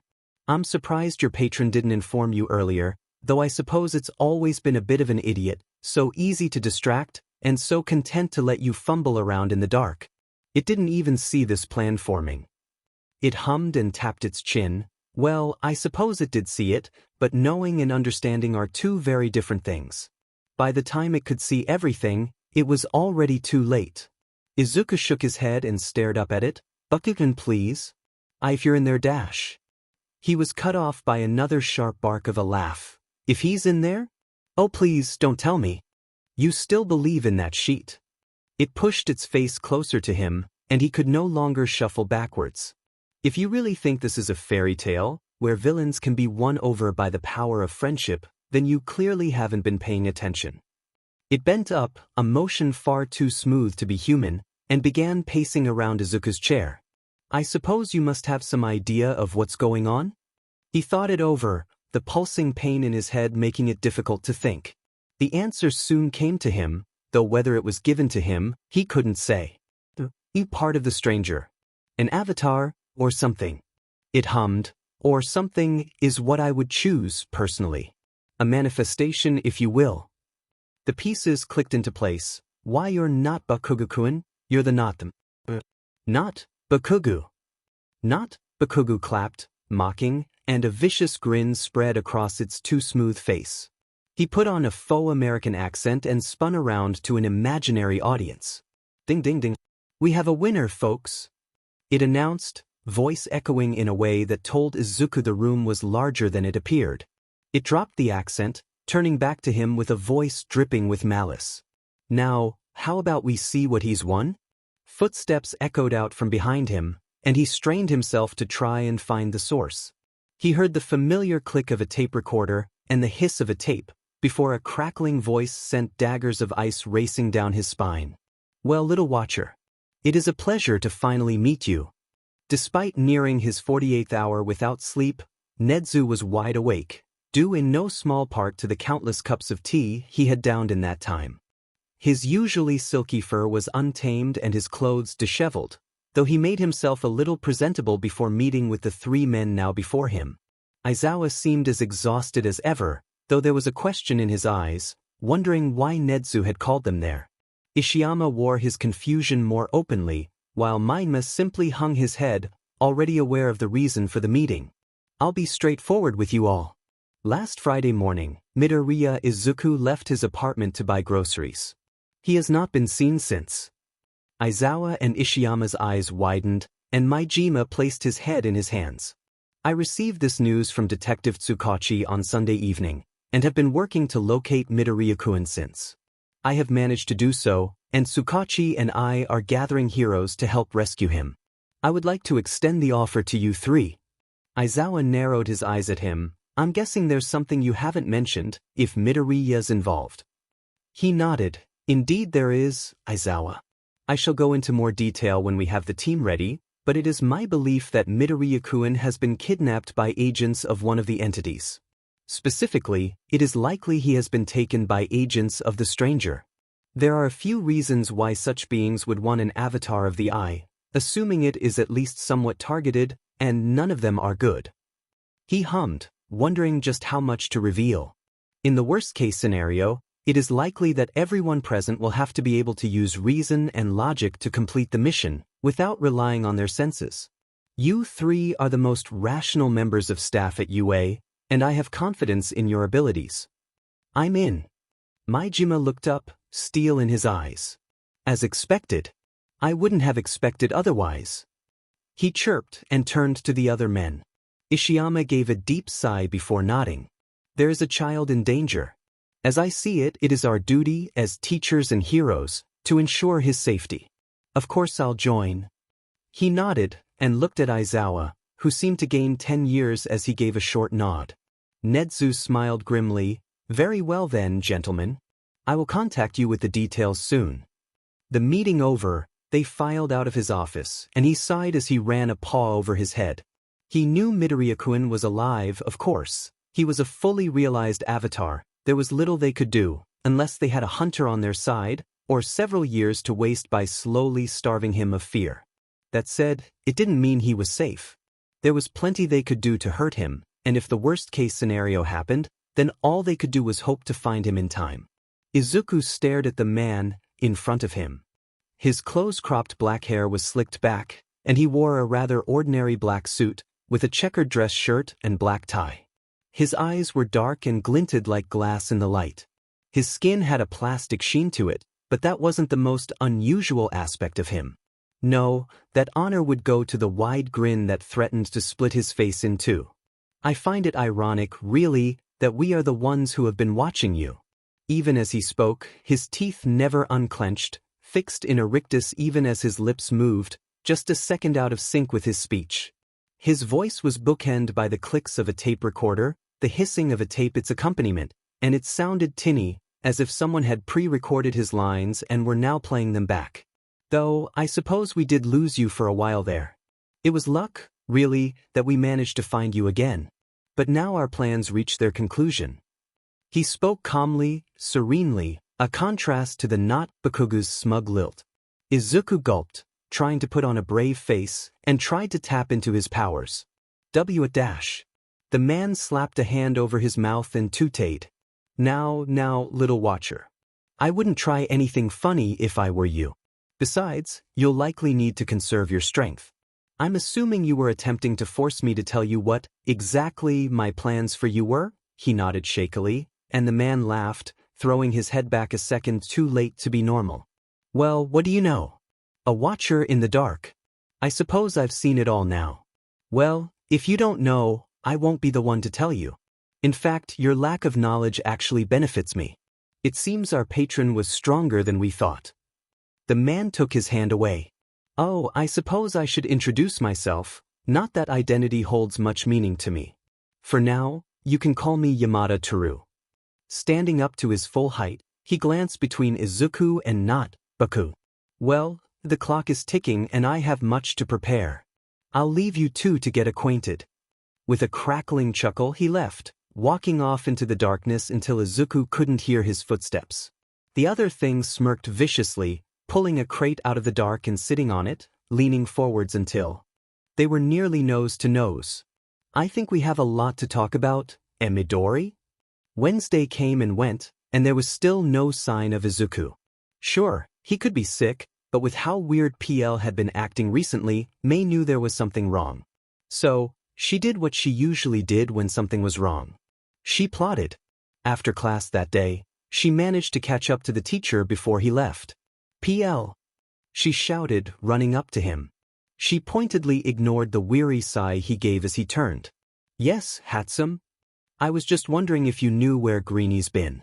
I mean, I haven't seen him since the sports festival, and he hasn't texted me at all, which isn't like him. A small lie, but he seemed like a texting guy. Probably. So, where is he? That last part came off as more accusatory than she'd intended, but when she saw him physically recoil at the question, she knew she had him. He tried to explain it away as just a sickness or something, but by that point she'd tuned him out. She thanked him and he turned away, heading towards the main gates. He usually drove, and the teachers' parking lots were in the opposite direction. Plus, he usually left a lot later than he was. So, just before he left her, she slipped a tiny tracking device into his back pocket, something he was far too tired to notice. Okay, yes, he could have decided to go home early and walk that night, but she was pretty sure he was going somewhere else, and that somewhere would lead her to Izuku. There was something going on and she was going to get to the bottom of it. Clearly, Izuku was in some kind of trouble. So it was totally morally okay to track her teacher. Izuku wasn't sure how much time had passed while he was in that dark room. He had fallen asleep multiple times but never knew how long they'd last. He could try to know, of course, but the last time he had tried to know about his captor's plans, he was hit by a wave of knowledge that knocked him unconscious, and only left him with one word: unknowing. Besides, every time he even thought about knowing, he could feel his energy sapping from him. He remembered what Nedzu-sensei had said about feeding on fear. The last time he'd done that would have been the rush at the sports festival, and since then he'd had nothing, not even from the scraps he usually got from analyzing the hero course's training sessions. That was probably the intention, then, to weaken him up for whatever plot they had. Still, that didn't explain why they kept sending it in to watch over him. He could handle the few times Yamada guarded him. The man usually just stared at him for hours on end, and Izuku would often stare right back. Other times, plastic people or people smelling of smoke, with an undercurrent of something woody would come in. They never spoke to him, though, and he could even get some sleep. Not Ugu, on the other hand, seemed to revel in his despair. It was hard enough seeing the face of someone he knew as a friend, a calm, artistic soul, now twisted in cruelty, but to also know that all of his memories of it were fake, pasted over anything he knew of the real Bakugo Katsuki, was just rubbing salt in the wound. It's so good to finally be able to torment you, to finally be able to fulfill my purpose. Before we had to keep undercover, to make sure we didn't alert you or your patron. But now you're here, well, I can't say I don't enjoy it. The real one. What? Izuku managed to croak out, deliberately cutting himself off, so as not to waste his waning energy compelling it. Fortunately, it seemed to get the point well enough. What happened to him? It shrugged. The same that happens to all of my victims. I killed him and took his place. I'll spare you the gory details, but it let out a low, dark chuckle. I promise you, it was agonizing. Oh, the way he screamed as I tore his identity from him, his name, his past. It sighed, reminiscing. Do you know what it feels like to have your identity ripped out of you? Izuku shook his head. Of course you don't. Neither do I, really. According to those I've asked, though, and the way my victims sob and scream and cry, I assume it's excruciating. It chuckled and he hung his head. Auntie, uncle? It scoffed. You mean the parents? Well, I'm sure someone will find their bodies eventually. A shrug. Probably. Tears sprung to his eyes, but he fought back the urge to cry. He could mourn later, and he didn't dare show weakness, not now. Instead, he changed tracks. Why, Yamada? He said you've been watching me. A short laugh, something like that. You watchers are something of a beacon with other avatars and manifestations. We're always able to tell when someone's got an eye on them. It barked another laugh. The point is, you reeked of the eye. It was just a matter of time before you became fully realized. Despite his situation, Izuku let out a bitter laugh. Before you were forced into its service, you mean? For some reason, not? Bakugo's smirk spread wider. You think you were forced? He laughed, loud and cruel, the sound echoing around the room. The world is made up of millions upon millions of choices, Midori. It wiped a non-existent tear from its eye, but said nothing more, leaving Izuku to stew and wonder whatever that meant. He kept the door in his mind firmly closed, however. He didn't want to know the truth. Nedzu looked over the team they had assembled. It had been hard to find heroes and officers who had signed Article 5 and would also have the right headspace, and so their team was small. Alongside Aizawa, Ishiyama and Maijima, Tsukachi had pulled in a favor and brought Sir Night Eye on board, along with, surprisingly, the number 5 hero Edgeshot. They were hoping to keep things under wraps, though they did have a cover story prepared if the need arose. He clapped his paws to quieten the soft chatter in the room, and every eye snapped towards him. Thank you all for coming. I know many of you must be wondering why we have invited you here, and I won't keep you waiting. Last Friday morning, UA Support Corps student Midoriya Izuku. He clicked the remote in his paw, showing Midoriya-kun's photo from his student ID. Was kidnapped. You are all aware of the dread powers as a result of your signing of Article 5, so I will divulge to you that Midoriya-kun is a fully realized avatar of the Eye. Soft gasps and raised eyebrows accompanied this revelation, but Nedzu pushed on regardless. Since I first learned of his disappearance, I have been searching through the city's security cameras to find him, and I believe I have. He clicked the button again, this time showing security camera footage of Midoriya-kun walking past an alleyway. The screen turned to static and came back approximately 2 minutes later, showing an empty street. This is the last known footage of Midoriya-kun. However, he showed another security camera feed, displaying a video of a black van speeding away from its parking place, which was not far from the location where the previous footage was taken. The van had a logo on it, for Madame Tussauds, Tokyo, in Minato City. In case you are unfamiliar, Madame Tussauds was an international waxworks franchise that closed around 30 years ago now. Their location in Tokyo has stood empty since then, at least until it was bought by one Yamada Teru, around 2 years ago. The clearly fake name wasn't fooling anyone. I believe this is the work of the stranger, and though I'm not sure what they want with Midoriya-kun, I think it is likely that they are performing dash.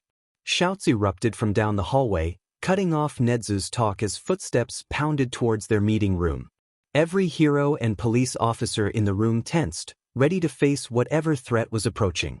Suddenly, it burst through the door, a whirlwind of pink. Officers soon piled in after it, pinning it to the floor. No one was quite sure what to do, but Mainma quickly broke the silence with a deep, bone-weary sigh. Hatsume, what are you doing here? The student on the ground struggled to look up at them, but still had the audacity to look angry. Peel, listen, I don't know what the hell's going on, but I know something happened to Greenie. And I know you know what it is. So you'd better tell me or I'll hide the fire extinguishers and test every single baby I have in the middle of class. The room of pro heroes stood silent for a moment, before Maijima gave an even deeper sigh. Hatsume, it's about an ongoing case. I can't just tell you about it. She leveled him with an even glare. Then let me join the case. Maijima began to protest, but Hatsume-san barreled onwards.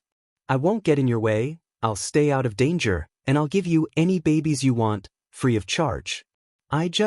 She sighed and looked away, I want to make sure he's okay.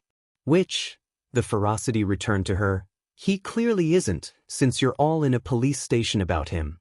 Somehow, Maijima sighed even deeper, before throwing his hands in the air and turning to Tsukachi, who shrugged and turned to Nedzu. He considered it for a moment. If the unknowing really was about to begin, then technology would be more or less useless.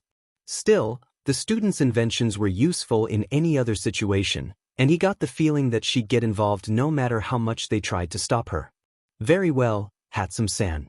You will stay with Recovery Girl the entire time and follow her orders without question. You'll also follow the orders of everyone else here. She nodded eagerly, as much as she could while still pinned to the ground. Nedzu nodded at the officers restraining her, and they hesitantly let her go. She shot up, rubbing her wrists and stretching. I'm afraid the situation isn't mine to explain. I'll leave that to Midoriya-kun. However, I will inform you that he has been kidnapped by some very powerful people. Her eyes widened for a moment, before narrowing, fists clenched in determination. Then let's go rescue him.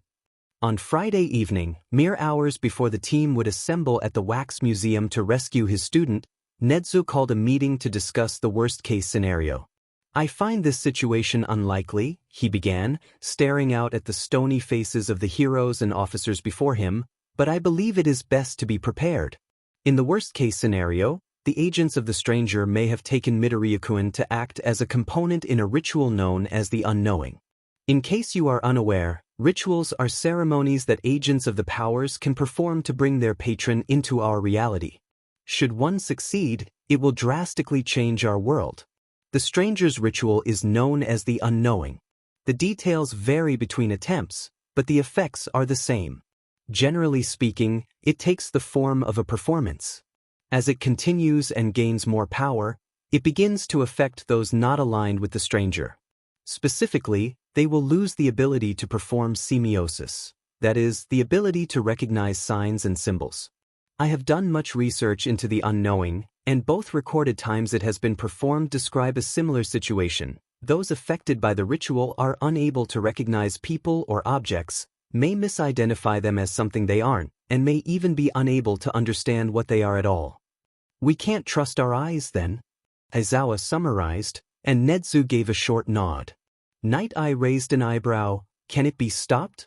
The mission is to rescue Midoriya Izuku, yes, but if he's a key component, then I can't see them allowing us to set him free so easily. Besides, we can't allow the ritual to be completed. He cleared his throat. All of the rituals are susceptible to disruption, though the unknowing is more resistant than most, as all the parts are replaceable. That said, a significant enough interruption to the performance at a crucial moment has proven to be able to cause the ritual to become unstable and collapse under its own weight. In the last attempt, in 2017, this was through the use of explosives. Taking note of the team's grimaces, he continued. Of course, that is not a viable option for us. However, I have managed to find information on the attempt before that, and it was disrupted by an avatar of the slaughter by eliminating the focal point of the ritual, an automaton.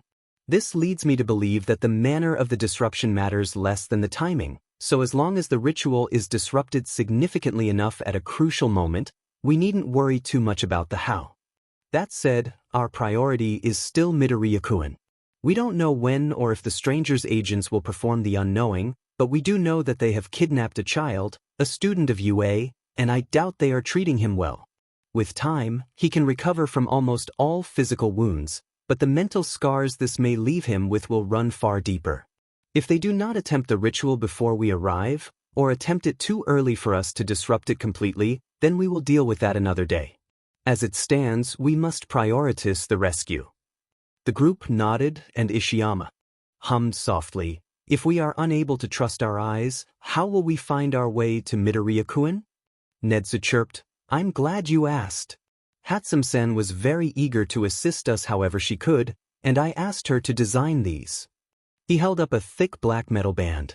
These are devices that each of you will be wearing on your wrist. When they are within a foot of another band or Midoriya-kun, they will continually vibrate. Normally, semiosis is performed through any of the senses, but all my research indicates that only sight and potentially hearing is affected. As such, so long as you are able to maintain enough reason to understand your goal, you will be able to complete the mission. The determined nods of the team made him grin slightly. Hours later, they had gathered at the former location of Madame Tussauds, Tokyo, now little more than a hollowed-out husk of a building. The police officers had acted a perimeter overseen by Tsukachi at their field base, an abandoned crossroads with multiple officers and an ambulance and recovery girl on standby. Hatsume-san sat with the old heroine, fiddling with a contraption idly, though her gaze was fixed ahead of her, on the doors of the unassuming waxworks. Nedzu felt the buzzing on the device around his ankle and glanced over to Night Eye, who was himself staring at the building with steel in his eyes. The heroes had paired off for the mission, as they expected some form of resistance and fighting in pairs would ensure their safety as much as possible. Maijima and Ishiyama were to take the employee entrance, Aizawa and Edshot had the fire escape, and Night Eye and himself were going through the front. They had all the known exits covered, though there could be any number of secret exits, hence the perimeter. It wasn't the perfect plan, of course, but he knew it would be good enough to at least rescue Midoriya-kun. It had to be. Izuku awoke that morning feeling weaker than ever. He was shaking, and if he had a mirror he was sure his face would be marked with the ghost-like pallor of death. The ever-present pressure of the door in the back of his head was faint now, distant, and his mouth was dry as bone. The strangers had been feeding him and giving him water, though he wasn't sure he could even starve or die of dehydration anymore. Just another way in which he was no longer human. Footsteps echoed out ahead of him, forcing him to look up as best he could. The room, as ever, was pitch black, save for a single spotlight that shone down on him from the rafters. He could tell it was large, however, and dreaded to imagine what horrors lurked just beyond the safety of his meager light. Perhaps it was the scraps of knowing left within him, but something told him he'd find out sooner rather than later. The source of the footsteps entered the light, and he let out a rattling sigh as Yamada revealed himself. Another session of staring and grinning it was, then. Well, little watcher, today's the day. Alarm bells rang in Izuku's head, and he vainly attempted to move away from the man. Yamada let out a crackling laugh and rested a plastic hand on his shoulder. Now, little watcher. You have a part to play in the coming performance, just like everyone else. Believe me, you're fortunate. Had we not decided to alter the props, well, he chuckled, all you need to do is lie back and enjoy the show. With that, he moved around Izuku's chair and, bafflingly, untied him. He wasn't being set free though, as he was soon picked up like he was little more than a sack of potatoes. The man carried him easily as he walked off into the darkness, and Izuku had to fight the gnawing fear in his gut. He soon found himself being placed down on a cold surface, and was strapped down by his wrists and ankles. Yamada clapped twice, and the lights of the room slammed on, forcing Izuku to shut his eyes, his retinas unprepared after days of dim light. Blinking rapidly, he allowed them to adjust to the light, and immediately wished he had kept them closed. The room clearly used to be a warehouse or storage room of some kind, though it had been cleaned out now. An ancient-looking steam organ sat against one wall, one of the people who reeked of cloves and sawdust sitting at it, waiting for some unknown conductor. Others who Izuku remembered had guarded him were now standing at regular intervals around the large room, grinning with some unknown excitement. Izuku himself was strapped to a metal medical table to one side of the room, but currently, that wasn't what caused the white-hot fear to begin roiling in his gut. In the center of the room stood not Bakugo. At least he thought it was. The face and hair were recognizable enough, if somewhat distorted, but the rest of it was completely alien. Its limbs were stretched and gangly, bones jutting out of stretch-taut skin at impossible angles. It was as if the creature had been run over by a steamroller. Multiple times. Draped over the thing's shoulders was a patchwork quilt of a strange tan material, mismatched, jagged pieces stitched and stapled haphazardly together. It only took a second for Izuku to realize what it was, and he had to force down the bile quickly rising in his throat. It was wearing a cloak of human skin. He averted his eyes, trying to look for a more pleasant sight to focus on, but only found something worse. Dangling from the ceiling in the corner opposite him were a group of red, fleshy forms. Skinned corpses. The way they writhed and almost vocalized, were they somehow still alive? The bile quickly burst in his mouth and he swallowed it down, not heeding the burning acid as he slammed his eyes shut. Just what were they going to do? Yamada tapped something metal against the table and, wordlessly, the performance began. The organ groaned to life, filling the air with a terrible, whistling melody. And then the singing began, if you could call the wet and wordless gurgling, singing. Izuku couldn't help it, he looked. The bodies strung from the ceiling were moving in a mockery of dance as their lipless mouths trembled and spat out discordant harmonies. In the middle of the room, not Bakugo swayed and whirled to their awful tune, and its cloak rustled with it. Out of the corner of his eye, he could see Yamada Rictus' grin stretch wider as he bobbed his head to a non-existent beat. There was no rhythm, no unifying core to it, merely a cacophony of unidentifiable noise. Izuku prayed to whatever god would listen that he would be freed from this living nightmare soon. Higuri had just entered. Through the staff entrance with Ishiyama when the music began. It sounded like a circus, but there was a trembling undertone of something else. Shaking his head, he started off, making sure Ishiyama was with him. He could worry about music later, but for now, he had a student to rescue. They had barely made it into the actual exhibits when the confusion hit him. He looked down at the hands he did not have, and tried with all his might to lift the heavy iron blocks attached to his non-existent arms. He tried to remember who he was or why he was there, but the very concept of identity eluded him and his brain filled with static. He stumbled to the side in confusion and felt a buzzing on the wrists he shouldn't have possessed. If something was buzzing, perhaps there was something important he had forgotten? He turned to the person next to him, except it was not a person, but a wall, and yet it looked back at him. The wall vibrated as well. Maybe the wall was important to help him too? It didn't exactly seem logical, but he was more focused on whatever he'd forgotten to worry about it right now. "Let's go," he said to the wall, and it might have indicated back to him, but he wasn't sure. Taking the maybe indication as a confirmation, he set off down the hallway. Without wishing to sound arrogant, Nedzu considered himself a little more intelligent than the average human. He wasn't prone to forgetfulness or to confusion, and generally kept his mind rather organized. Now though, he didn't know where he was or what he was doing there. He was sitting on some thing, he thought. He knew he wasn't on the ground, and he knew he was sitting down, so logically, there had to be something he was sitting on. What that didn't explain, however, was how the small tower of boxes he perched atop was moving forwards at quite a rapid pace, flinging boulders at formless shapes ahead of him. He couldn't judge, of course. Nedzu himself appeared to be a pool of sentient magma. He had no memories of being this way, but that didn't seem to be what was important at the moment. After all, both he and the mound of rocks beneath him were vibrating quite insistently. Wherever they were going, it must have been quite important, so he was content to go along for the ride. Something weird was going on in the waxworks, and whatever it was affecting Edgeshot. It was affecting Shoyuta, too, but to a much lesser extent. He could see the corridor ahead of them, despite the dim lighting, and he could see the other hero beside him, though he was staring around like a newborn child, uncomprehending and wild-eyed. He'd be confused if he couldn't understand where he was getting it from.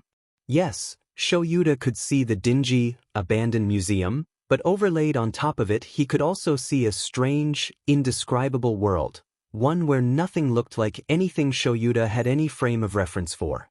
He was sure Edgeshot was receiving the full effect, but for him it was like watching a 3D movie without wearing the glasses, all blurry, with two images overlaid on top of one another. For some reason, the unknowing didn't have as much of an effect on him as it did with his partner, but he didn't have time to worry about that right now. He could ask Nedzu later. For now, he had a mission and a top 10 hero to babysit. Izuku blinked rapidly as the so-called music started increasing in tempo. Every so often he'd receive flashes, images of a strange and anonymous world, where identity didn't exist and meaning had no meaning. They'd go just as quickly as they came, but they were increasing in frequency, and with the tension of the cacophonous din reaching a fever pitch, he could tell that, whatever was happening, it was about to reach its peak. Yamada turned to him, and for the first time, he noticed the object he held. A wicked, jagged knife. The plastic man grinned at him, as he usually did, and he heard the familiar click hiss as he spoke. "Do you like what you see, little watcher?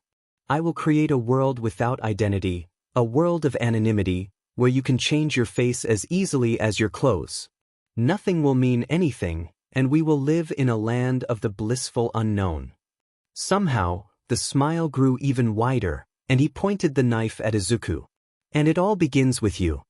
Yamada loomed over him, and Izuku tried to escape, to get away from the dangerous look in his glassy eyes, but he was strapped tight, and could do nothing but watch as the grinning man brandished the knife at him. "Now," he whispered, far too close for Izuku's comfort, "time to blind you, little watcher, and once more make the known unknown." His eyes shot wide. The knife was lowered towards him, every second feeling like a million years. He winced as the tip pierced into his right eyebrow. Yamada's hand pulled down viciously, and Izuku screamed. Every hero in the building heard the scream, and one instinct flared up in them, as base as any primal fear. They ran towards it, uncaring of who or what was in their way. They were heroes, and there was someone in danger. Shoyuta and Edgeshot arrived there first. With his slight clarity, Shoyuta managed to tangle the man holding the knife up in his capture weapon, while Edgeshot had decided that the bony, impossibly thin creature was his enemy. He flattened himself and flew into it, rendering it unconscious instantly. All at once, whatever strange effect the unknowing had on the world around them ceased, and they were thrown for a loop. The man in Shuta's capture weapon was straining and writhing, his screaming muffled, but he did not let go. Higuri entered with Cementos soon after, joining Edgeshot and Eraserhead in tackling the enraged plastic and taxidermy people. He glanced over at Midoriya, his student, strapped to the table, blood gushing from a wound on his face. Nedzu got a better look at him when he and Sir Night-Eye entered not 2 minutes later. By then, the stranger's agents had all been captured, and they had begun to process them.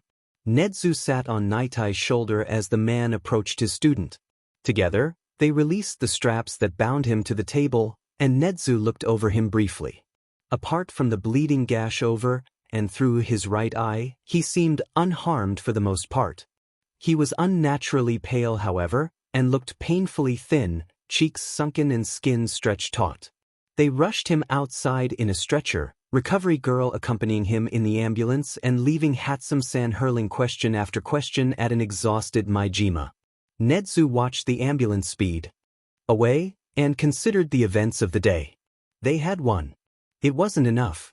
He sighed lightly. It looked like he had some plans to advance. Izuku woke slowly, being pulled out of unconsciousness like a loose tooth. He groaned weakly, throat like sandpaper, as he came to in a room that reeked of antiseptic. A cloud of white covered his right eye, and he could feel a dull pain throbbing behind it. Glancing around, he saw he was in a plain white room, a hospital room, an all too familiar sight for him. Memories rushed back to him, of Yamada and not Bakugu, of the strangers and their awful music. He felt weak, weaker than before, and it was an effort to even turn his head to the side.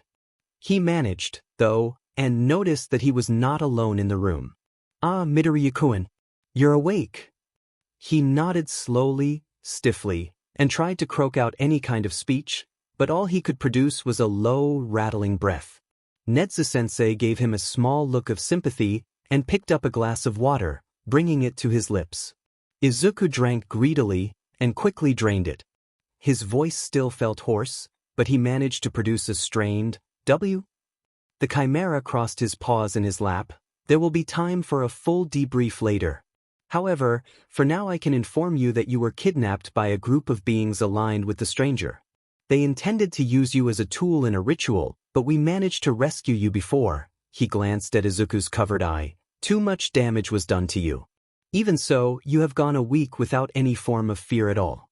You must feel rather weak." Izuku gave a small noise of affirmation. His entire body felt like lead, and he ached down to his very bones. He was pale as a sheet and trembled with some unknown hunger. Nedzu-sensei smiled softly at him. "I have someone willing to give a statement to you if you feel up to it. I'd recommend you do it sooner rather than later, but you may rest some more if you wish." He hated feeling like he'd been run over by a truck and wanted to get back to normal. "I can do it now." The teacher studied him for a moment, before nodding and walking over to the door. Izuku struggled to sit up in his bed, trying to make himself presentable for the mysterious guest. Despite every nerve ending in his body feeling like molten magma, he felt ready to hear whatever statement Nedzu-sensei had prepared. Right up until the giver actually entered the room. All Might's skinny form gave him a tired, yet beaming grin. "Ah, Midoriya Shounen. I hope you are well." Izuku fought down the panic. The teachers had no way of knowing about his history with All Might, and he doubted the man even remembered him. He was, after all, the #1 hero, while Izuku was just some no-name Quirkless kid. Of course he had better things to worry about. Besides, Izuku felt ravenous, desperate for some scrap of knowledge after who knows how long spent in the dark, literally and metaphorically. His need outweighed any lingering trauma he might have had from the symbol of peace's presence, and he gave the man a small nod as he sat down by the bed. "Ichai, All Might." Both hero and principal seemed taken aback for a moment, before All Might gave a small chuckle. "Ah, of course you know about that. I suppose with your abilities, you know a great many things about me. That said, I would prefer to be referred to as Yagi Tashinori in this form. Izuku nodded once more, and the man seemed placated. Nedzu-sensei, meanwhile, had set up the tape recorder on the bedside table and turned to them both. Now, Yagi, I trust you are aware that you will likely be revealing most, if not all, of your secrets when giving your statement? The man gave a short nod. This particular tape and transcript will be kept with other documentation concerning One for All and All for One, in a sealed vault to which only you and I have access. Midoriya-kun, beady eyes fixed on Izuku now, I'm sure I don't need to ask you that everything said in this interview must be kept between us? Weiss, Nedzu-sensei, I'll keep it secret. He already had, after all, for over a year. The teacher nodded, and without further ado, clicked the record button on the recorder. Izuku once more felt the words flow from his lips. Start of transcript. Midoriya. Statement of Yagi Tashinori, pro-hero All Might, regarding his life and career. Statement recorded direct from subject. May 19th, statement begins. Yagi, statement. I suppose in one way or another, I have always been lonely. That's not to say I was always alone, of course. Quite the contrary, in fact. It is rare that I ever get a moment to myself. But it is quite possible to be lonely even when surrounded by others. In a way, it began with my birth. I was born quirkless, you see, and I'm sure I don't need to tell you how isolating that is. In fact, I'm sure you've had a worse experience than I. Quirklessness was increasingly rare when I was born, but nowhere near the rates it is today. Even so, I was viewed as somewhat of an oddity by my peers. They never treated me cruelly, but they didn't exactly make an effort to be friendly either. Mostly I was simply ignored. Still, my dreams of heroism, of becoming a symbol of peace, were routinely mocked by those around me. After all, heroics was for those with quirks, and I was nothing more than quirkless Yagi. The fog first came when I was 10. It had been a particularly difficult day. While my classmates were content to simply ignore me, there were some in the local community that objected more strenuously to my quirklessness.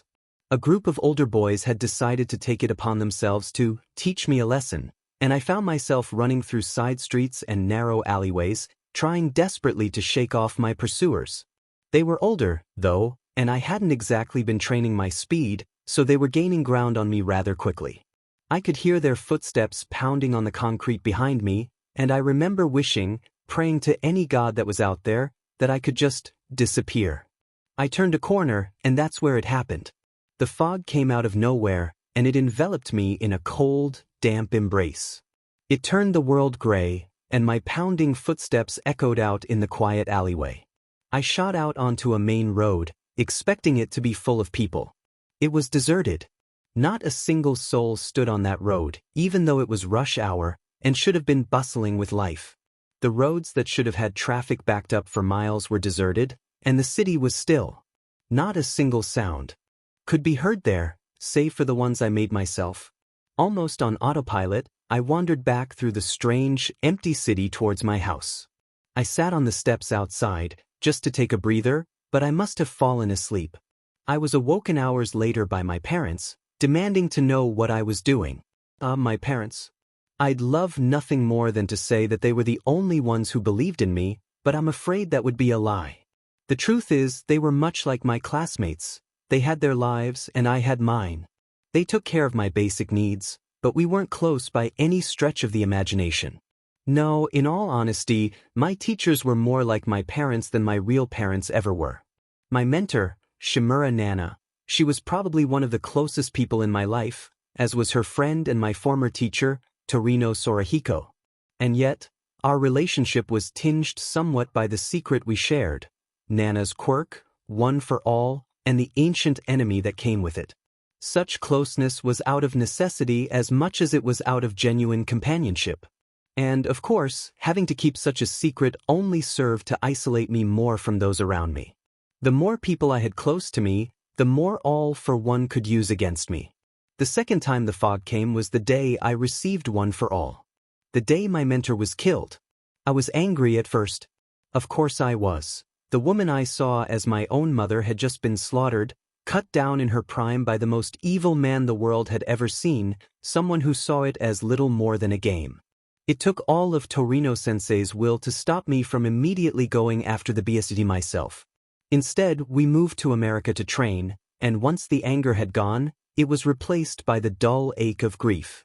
I'm not entirely sure what the argument was about, in all honesty. It was likely over something small and stupid, but at the time it had felt like everything. I had stormed out of the apartment, ignoring Torino-sensei's calls to return, and was wandering aimlessly around an unfamiliar city, somewhere on the West Coast. My phone was blowing up with call after call, message after message, all of which I ignored, until I finally begged the world to just leave me alone. And it did. The fog came and silence reigned. I spent hours simply walking, seeing the sights in silence, alone. I didn't even question how it had come about, I was just thankful to finally get some time to think. It was comforting in a way. At some point, I don't know when, I fell asleep. When I woke up, 2 weeks had passed, and Torino-sensei was going mad with worry. I believe it was written off as a grief-induced fugue state, even though I knew I was lucid the whole time. Still, it didn't matter much. I pushed all thoughts of my strange disappearance and focused on the future. On college and on my heroics career. College was, in all honesty, not so bad. It was where I met David after all. Oh, the adventures we had. He was the closest I had ever gotten to having a best friend.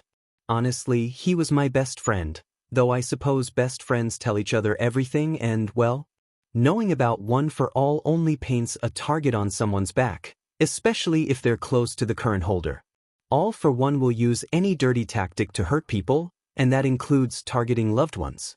If I could, I wouldn't have told you about it at all, though I guess I don't have much power over that.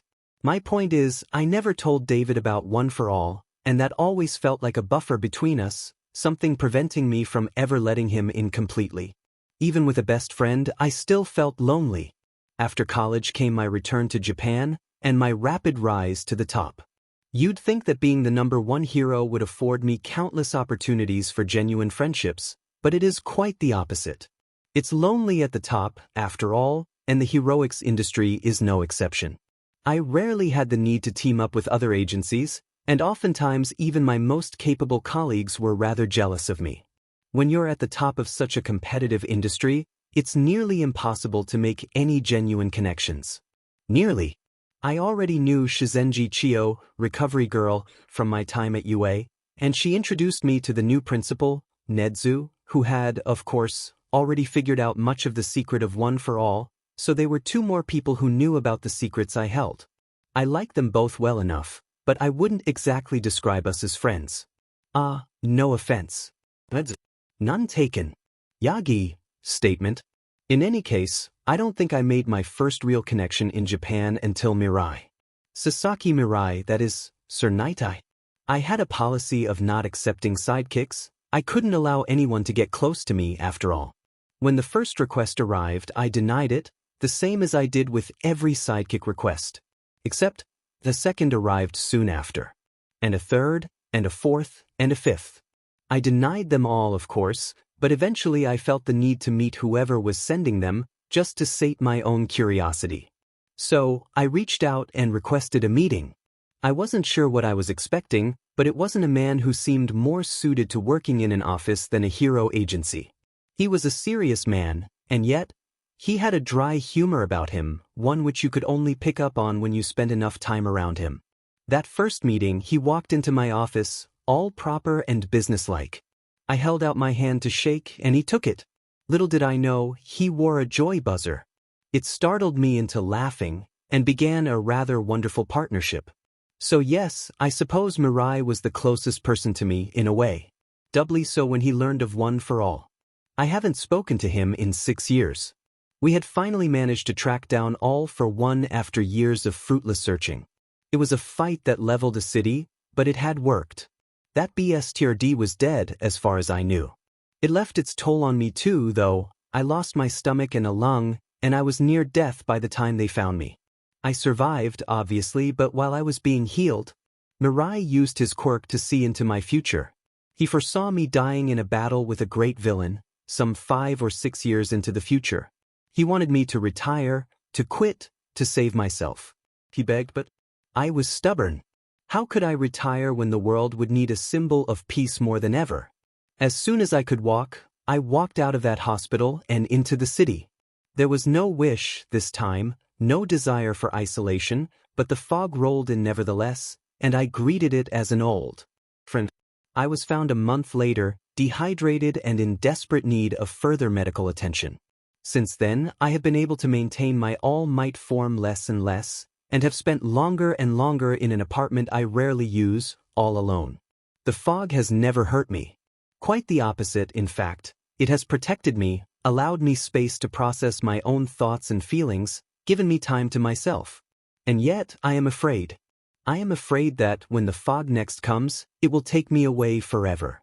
And I am afraid that I will let it. Midoriya's statement ends. End of transcript.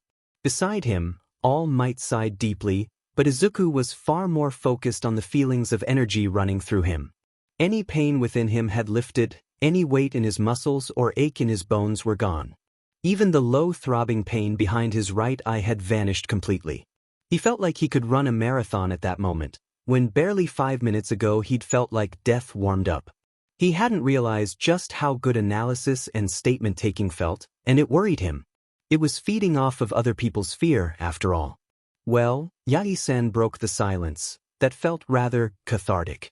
I suppose I've never really laid it all out like that before. Oh, and you look far better, Midoriya Shounen. Despite himself, Izuku gave the man a small nod, but said nothing. Fortunately, he was saved from having to respond by a nurse walking in. She had long brown hair, a kind smile, and carried a tablet. Oh, you're up. And you look better. I'm guessing you've already had your, statement? Nedzu-sensei chuckled at his confused look. You see, Midoriya-kun, there are plenty of individuals in every field who have had an encounter with one of the powers. I simply find it rational to keep those in the emergency services appraised of the details. Izuku nodded dumbly, and the nurse approached, unwrapping the right side of his head and giving it a look over. Surprisingly, his vision wasn't at all impaired, though he supposed that was just another avatar thing. Nedzu-sensei leaned over to see for himself, and he huffed a squeak of a laugh. Izuku was rather confused, until the nurse brought a mirror over to him, and he gasped at his reflection. He seemed mostly the same, save for the long, dark scar that began at his right eyebrow, passed over his eye and ended just above his jaw. He glanced over to the principal, and back to his reflection. Both of their injuries were nearly identical, even down to being on the same side of the face. Well, they say imitation is the sincerest form of flattery, but I would prefer it if you didn't go to quite as extreme lengths. Nedzu-sensei chirped, and Izuku laughed weakly, trying to fight down the rising panic. The silence was like a lead blanket over the room, but it was blessedly broken by the nurse clearing her throat. If I may, can I please speak to Midoriya-kun alone? I have some personal questions to ask. Izuku wasn't sure why he spoke up. They can stay? If that's okay. The nurse raised an eyebrow but relented. Very well. Given your incident around a year ago, we're required to ask you these questions. Perhaps keeping the adults was a mistake. Well, there was no going back now, so Izuku just gulped and nodded shakily. First of all, was this wound self-inflicted? He shook his head wildly. I wouldn't. She held her hands up placatingly. Sorry, but we have to ask. Are you regularly attending therapy? He gave a small nod. His therapist was the one who had helped him decide on the support course, after all. She marked down his answer and continued. All right, in the last year, have you experienced any of the following: low mood, suicidal ideation, or self-harming tendencies? He shook his head again. That incident had been a one-off, he knew that. Honestly, he was feeling fine now. Good even. She seemed satisfied with his answers, and bid farewell shortly after, leaving Izuku to lean back in his bed and let out a sigh of relief. Before he remembered, he was not alone in the room. And Nedzu-sensei and All Might knew everything. Midoriya-kun, I hadn't realized the principal began. Fine now. It's fine. He internally winced at interrupting the teacher, but gave them a weak smile nevertheless. Nedzu-sensei looked at him with obvious skepticism, but Yagi-san seemed deep in thought, until a mixture of realization and horror dawned on his face. A year ago? That means, on the roof. The man coughed up blood, and Izuku bunched up the thin hospital blankets in his fists and stared at his lap, a sad smile on his face. Why, you were right, Yagi-san. I couldn't be a hero, not Quirkless. He startled when a chair clattered to the floor, and his mind went blank when he saw All Might, the symbol of peace, the #1 hero, crouched on the floor in a Dajiza position, forehead to the cold ground. Midoriya, the words can't express how sorry I am for what I said that day. It's no excuse, but the truth is, I wasn't thinking. When I saw you state your goals to me, with that determination in your eye, I didn't see you then. I saw myself, when I was just Quirkless Yagi Tashinori. I saw my past, and in that moment, I froze. I should have told you what I wanted to hear all those years ago, that yes, of course you could become a Quirkless hero. But all I could remember was the laughter from my own childhood, the jeers and rejection, and I told you what I had been told since birth. For what it's worth, Midoriya, I believe I was wrong. Perhaps I couldn't be a hero without a quirk, but you could. I heard about how you assisted with the USJ incident. You already are a hero. I won't ask for your forgiveness, but please, understand. You are a hero, Midoriya Izuku. Izuku was stunned. His childhood hero, the man who had made him dream of becoming a hero and then crushed said dreams, was apologizing to him, saying he was a hero. No, Yagi-san. I can't be a hero, not anymore. I'm a monster who feeds off of other people's fear. That's what a villain does. The man looked up at him and shook his head. No, Midoriya, you've already proved yourself. My quirk originally came from the most evil man in living memory, and yet look at all the good my predecessors and I have done with it. It's not about where the power comes from, only what you do with it. I believe that, should you want to, you could be one of the greatest heroes of all time. I see that potential within you. Yagi-san was serious, deadly. Serious, and Izuku was speechless. Fortunately, Nedzu-sensei was not. Well, that is a lot to take in. First of all, Yagi, we will be discussing this later. The man gulped but nodded. Secondly, Midoriya-kun, I was already going to request you visit the school counselor, but now I am insisting you do so. Inui is clued into the world of the powers, so you needn't keep anything a secret from him. Izuku gave him a shaky nod. Very well. Now, there is more I would like to discuss, but I believe we've taken up more than enough of your time for now. I shall return later, Midoriya-kun, and for now, I leave you in the care of your mother.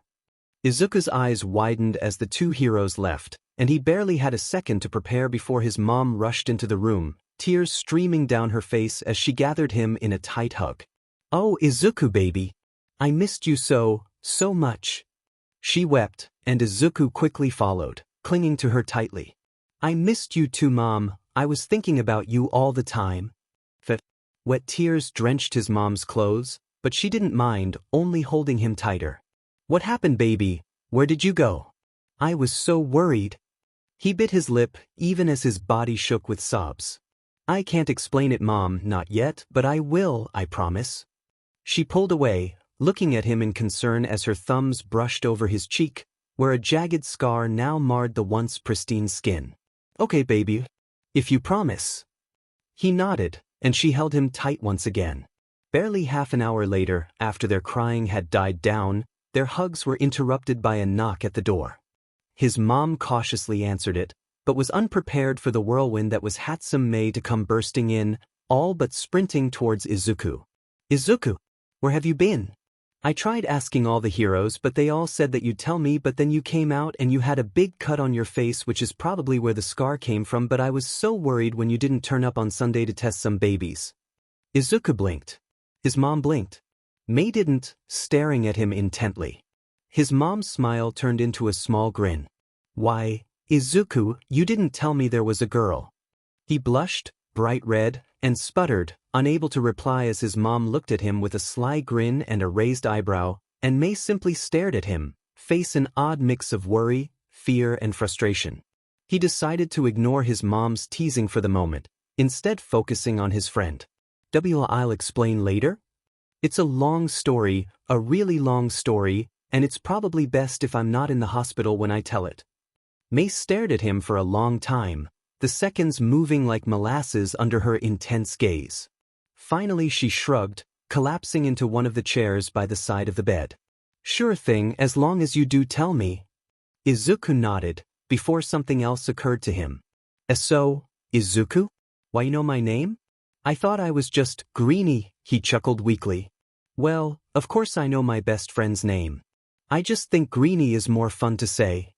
Oh look, Izuku was blushing again. After an ungodly amount of time spent being embarrassed by both his mom and best friend, Izuku was finally discharged. Mei had already gone home for the day, and his mom was waiting for him in the lobby. He was just about to join her, when someone else entered the room. Ah, Midoriya-kun. Perfect timing. He turned to see Nedzu-sensei standing in the doorway, smiling up at him. Oh, Nedzu-sensei. Why you wanted to see me? He nodded. There's something I wish to discuss with you briefly. I originally put these plans into place following the USJ incident, with the aim of bringing them up after the semester's final exams. However, recent events have forced me to speed things up somewhat. Izuku was curious now. What had the principal been planning? Tell me, Midoriya-kun, are you aware of the role of intelligence heroes? He brightened up and nodded eagerly. Yes. Intelligence heroes, like you and Sir Night-Eye, are a type of support hero who don't appear on the front lines fighting against villains too much, but prefer to gather intelligence about targets, form plans and teams, direct rescue efforts, and realization dawned on him, and he let out a soft, oh. The teacher smiled. I wish to train you in becoming an intelligence hero. You'll still remain in the support course, but you may have some lessons alongside the heroics class. You needn't give your answer now, but I'd ask you to give it some thought over the next week. Izuku nodded mutely. Ah, speaking of the next week, it is the internship week for the support course. Normally, you would have received offers from the sports festival, though you didn't participate. Failing that, you would have been given a list of companies that have ongoing agreements with UA for you to choose from. Of course, you weren't present for that. He chittered slightly. That is why we've had to arrange something a little more unique. Unique? That could mean many things. Nedzu-sensei's smile grew into a grin. You will be interning with me, of course. I'll debrief you about your experiences, help you train your powers, and introduce you to the basics of intelligence heroics. Izuku blinked. A whole week, learning from one of the smartest beings in the world? It was a dream come true. I'm glad you think so, Midoriya-kun. Izuku blushed as he realized he'd said that aloud. I look forward to it, Nedzu-sensei. As do I. Your mother has signed off on it, though she was rather concerned, but I've assured her of your safety. That said, please meet me in my office at the start of the usual school day, and enjoy your evening. With that, he walked away, leaving Izuku to silently walk to the lobby, deep in thought. It looked like he had a rather exciting week ahead of him. Izuku stood outside of the school the next day, shuffling nervously to one side as the general education students filtered in through the gates, paying him no mind. It was silly, really, to be so nervous. He'd been at UA for over a month now. Granted, for at least one of those weeks he'd been held captive by a group of almost people, but still. Even so, he couldn't help the churning in his gut when he realized he was going to have a whole week of one-on-one lessons with Nedzu-sensei. Mr. Principal himself had cleared his schedule just to teach someone like him, a useless, quirkless boy who had somehow managed to ruin his own life further and become a monster. His hand unconsciously brushed against the long, jagged scar that now marked the right side of his. For any normal person, an injury like that would have blinded them in that eye. Not Izuku, quirkless monster that he was. All he had to do was feast on the fear of the symbol of peace, and his eye just grew right back. He knew exactly what his answer to Nedzu-sensei's offer would be, but he'd at least wait until the end of the week to give it. The principal had taken time out of his busy schedule for this, and he didn't want to be ungrateful. He straightened up and walked inside. He knew the path to the principal's office well by this point, and weaved his way through labyrinthian hallways, eyes fixed on the floor before him as he avoided the stares of the other students. Within minutes, he found himself once more in front of the familiar oak panel door, and went through the usual routine. He raised his hand to knock, and the door clicked open just as he brought his knuckles down. Izuku smiled a little and walked inside. Today, Nedzu-sensei sat on one of the sofas, and he beamed at him when he entered. "Ah, Midoriya-kun, come in. We have quite a lot to cover today." Izuku took a seat opposite the chimera, picking up the already prepared cup of tea and allowing the warmth to seep into his hands. "I trust you are well?" Izuku nodded. "Weiss, Nedzu-sensei. I'm all good." "That's good to hear. Now, my original plan for this week had been to take you on a trip to the Pu Songling Research Center, but the events of the last week have changed that. In any case, I wanted to discuss your captivity, if that's okay with you." He swallowed thickly and nodded, placing his cup down on the table. "Why, sensei? I wanted to talk about it too." The teacher pet his head to the side. "Is there something you wish to discuss in particular?" Izuku bit his lip. When I was there, one of the guards was not them." The chimera straightened up in interest. I think it took the place of someone I used to know, Bakugo Katsuki, in order to get close to me. I mean, I don't know the real Bakugo-kun, so maybe he was just someone I met once or twice, but still, anyway, I think he killed his parents, Mitsuki and Masaru, but I haven't had the chance to find out what happened to them, but..." He looked down at his lap and wrung his hands. "Not Bakugo, it said that becoming an avatar, it was my choice." Izuku's eyes shot up to Nedzu-sensei, and tears began to well up. It's not true, right? It was a lie. I didn't choose this. It was forced onto me, wasn't it?" He sniffled as fat, wet tears began rolling down his cheeks. Please, Nedzu-sensei, tell me it's not true. Tell me I didn't choose this." His breathing quickened, heavy breaths coming out faster and faster as he hyperventilated. His hands clutched the sides of his head and sobs racked his body as he collapsed into himself. A paw came to rest on Izuku's shoulder, and he froze. The soft voice of the principal permeated through the thick fuzz of his mind. "Midoriya-kun, I can assure you that you did not actively choose to become an avatar. What happened to you was not your fault." With those words, the tension drained out of Izuku, leaving him feeling empty and exhausted. His arms collapsed to his sides and he watched with tired eyes as his teacher hopped back up onto his sofa. He took a sip of his tea, regarding Izuku with kind eyes, before clearing his throat and speaking. "Allow me to begin by addressing your concerns about the Bakugas. While I am unaware of any case about them at the moment, I will be sure to ask Detective Tsukachi to investigate the matter. Unfortunately, I cannot help you with Bakugo Katsuki, as you are likely aware." He nodded slightly. "Perhaps you could know to uncover what the real Bakugo-kun was like, but I am admittedly unsure if it would work." The teacher gave a small sympathetic smile. "As for the matter of your becoming an avatar," Nedzu-sensei hummed and sipped his tea. "As I said, you had no active choice in the matter." Somehow, Izuku found his voice. "Active?" The teacher nodded, setting his cup down, expression serious. "Midoriya-kun, the world is made up of countless choices. We make thousands of choices every day, some big, some small. Some choices seem small in the moment, but have great ramifications in the future. I believe, when the not them said that you chose this, what it meant was that you have made decisions in the past that brought you in alignment with the I. Namely, I would assume you chose to pursue knowledge, even when that could hurt you. Does that sound familiar?" Izuku sniffed, blushed and nodded. I used to chase villain fights, to learn more about the heroes." Nedzu-sensei smiled softly. "Then it is likely that contributed to your alignment. But make no mistake, you had no idea about the entities at that time, and so you could not have known that those decisions brought you into the I's domain. It was not your fault." He shook his head. When I died, I did it to myself."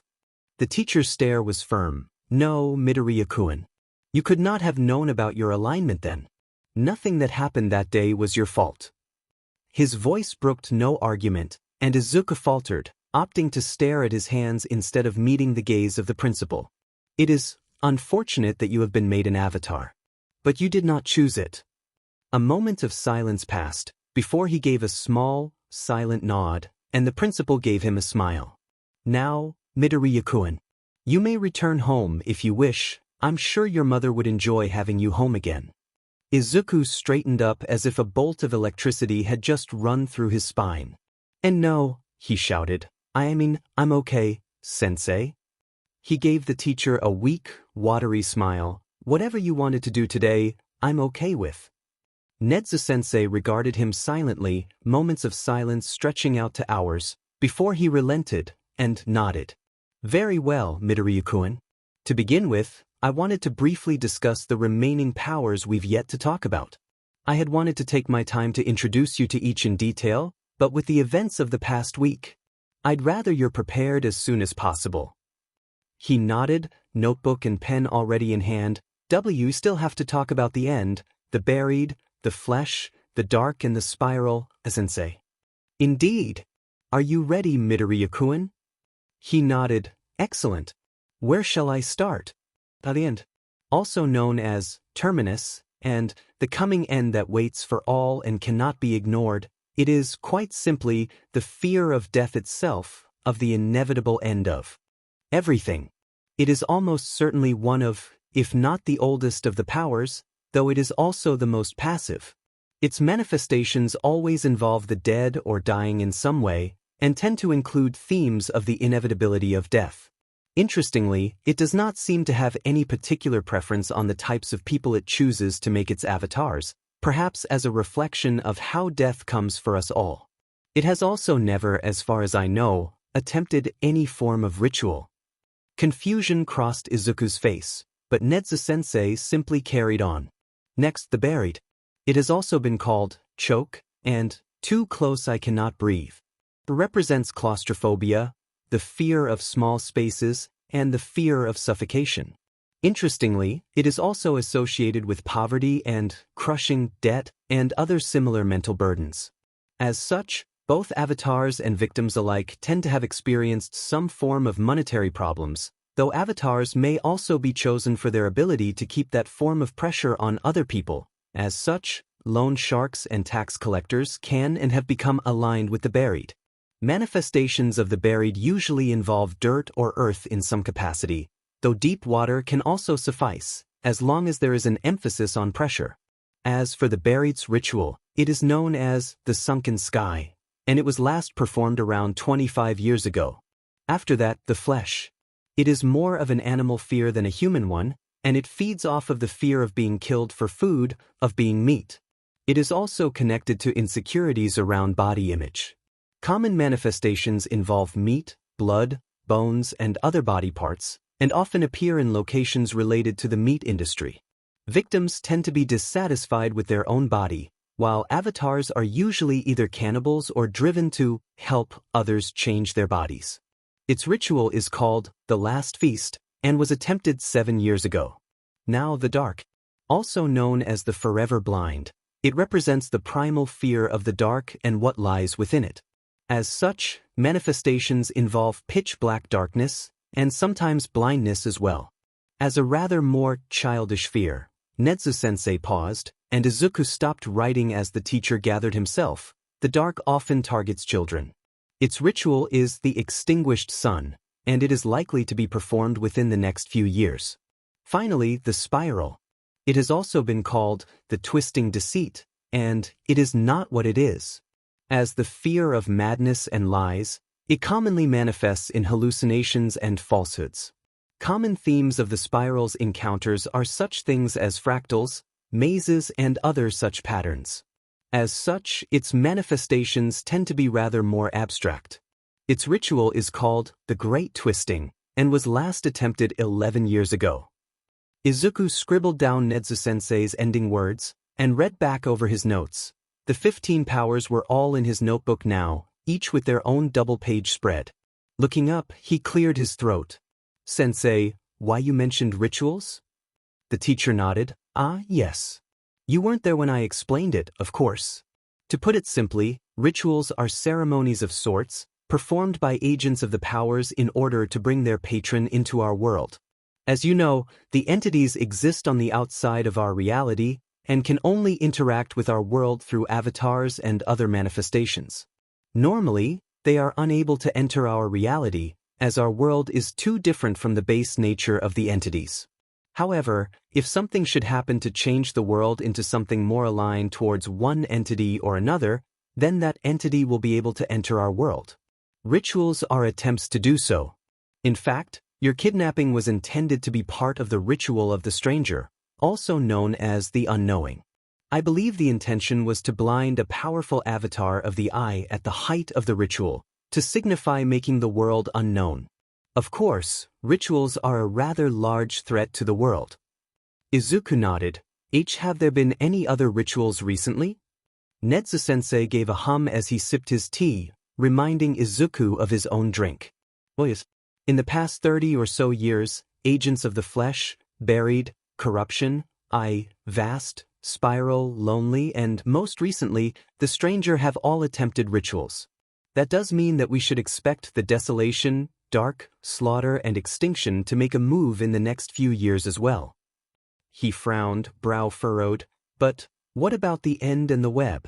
Oh, and the hunt. The teacher smiled. I'm glad you picked up on that, Midoriya-kun. The end has never attempted a ritual as far as we know, likely because it does not feel the need to. All things die, after all. The end gets them eventually. As for the web, that's a little harder to understand. My best guess is that it prefers the world as it is.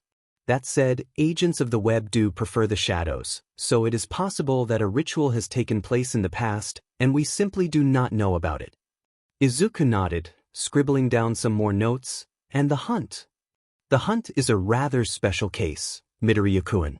It does have its own ritual, called the Everchase, and it has been performed before. In fact, I believe it is being performed at this very moment. A white-hot flash of panic ran through Izuku. They had to do something. They couldn't just allow the ritual to be completed. The panic must have shown on his face as Nedzu-sensei chuckled softly. There's no need to worry, Midoriya-kun. We are perfectly safe. You see, the hunt is unlikely to ever complete a ritual. It is, after all, about the chase, rather than the kill. Rituals are meant to reflect the truest nature of the associated power, and as the fear of being hunted, the hunt is disinclined to ever let the hunt end. You see? He nodded and breathed out a sigh of relief. What about the other rituals that haven't happened yet? How do you know they'll happen soon? The teacher rubbed his chin. Rituals require a great deal of power from the entity in question. If a ritual is attempted but fails at a critical stage, such as with the unknowing, the entity will lose that power and will have to wait to regain its strength before its agents can attempt it again. On average, that takes around 200 years to do. There was a spate of rituals not long before the dawn of quirks, likely attempts to succeed before the extinction could fully emerge and add more competition. All of them failed, of course, and the entities have only recently managed to gather the power to try again.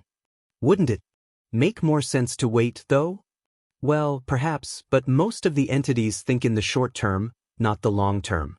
They want to make another attempt as soon as they have the power.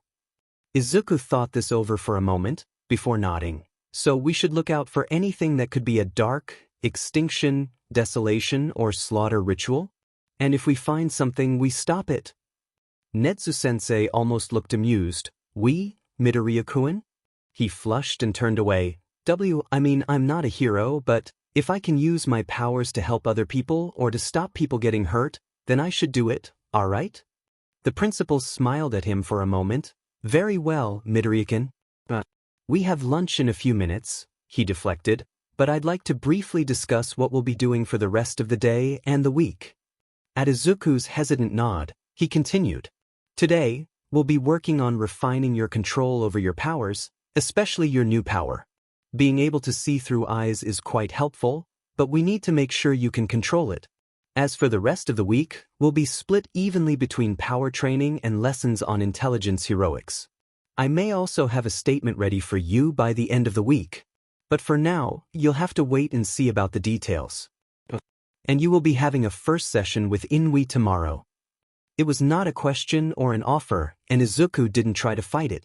Nedzu-sensei went over a few more things, mainly discussing the details of his power training, before dismissing Izuku for lunch. As he walked through the halls of the school, he couldn't help but miss having to drag Mei out of the workshop for lunch. She was currently at her internship with the top support company in the country. He wondered what she was doing, whether she was eating. He hoped she was feeling okay. That afternoon, once he was finally freed from Nedzu-sensei's grueling training, Izuku walked home from the train station, glancing around every corner. He didn't expect to be kidnapped again, but he felt a little too paranoid to be sure.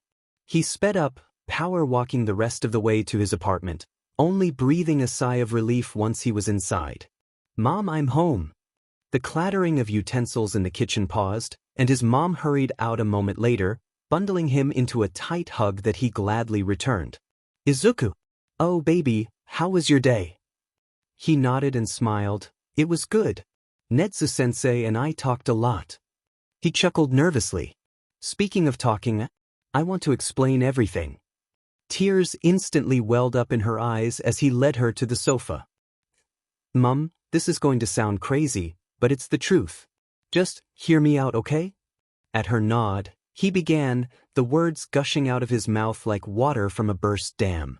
"So, basically, there are these eldritch entities that feed on fear and they live outside the universe, but sometimes they choose humans to be their representatives in the world, and one of them chose me, and now I'm basically a monster, and last week some other monsters wanted to use me to bring their own entity into the world, but it didn't work." He took a breath and looked up at her expression. She seemed strangely calm, actually. "Oh." That soft sound echoed out through the quiet apartment. "I suppose that explains a lot of things, Izuku." She held him tighter. Did it start?" Izuku picked up on the unasked question and nodded, "Around a year ago." "Oh," she repeated, still holding him close. Mother and son sat in silence for what felt like hours, before Inko's soft voice once more echoed through their home. "You're wrong, dear." He glanced up at her, confused. "You're not a monster." She smiled at him, softly. "You're my son." Izuku cried for the second time that day, though these were tears of joy, of love. "I love you, Mom." "I love you too, Izuku."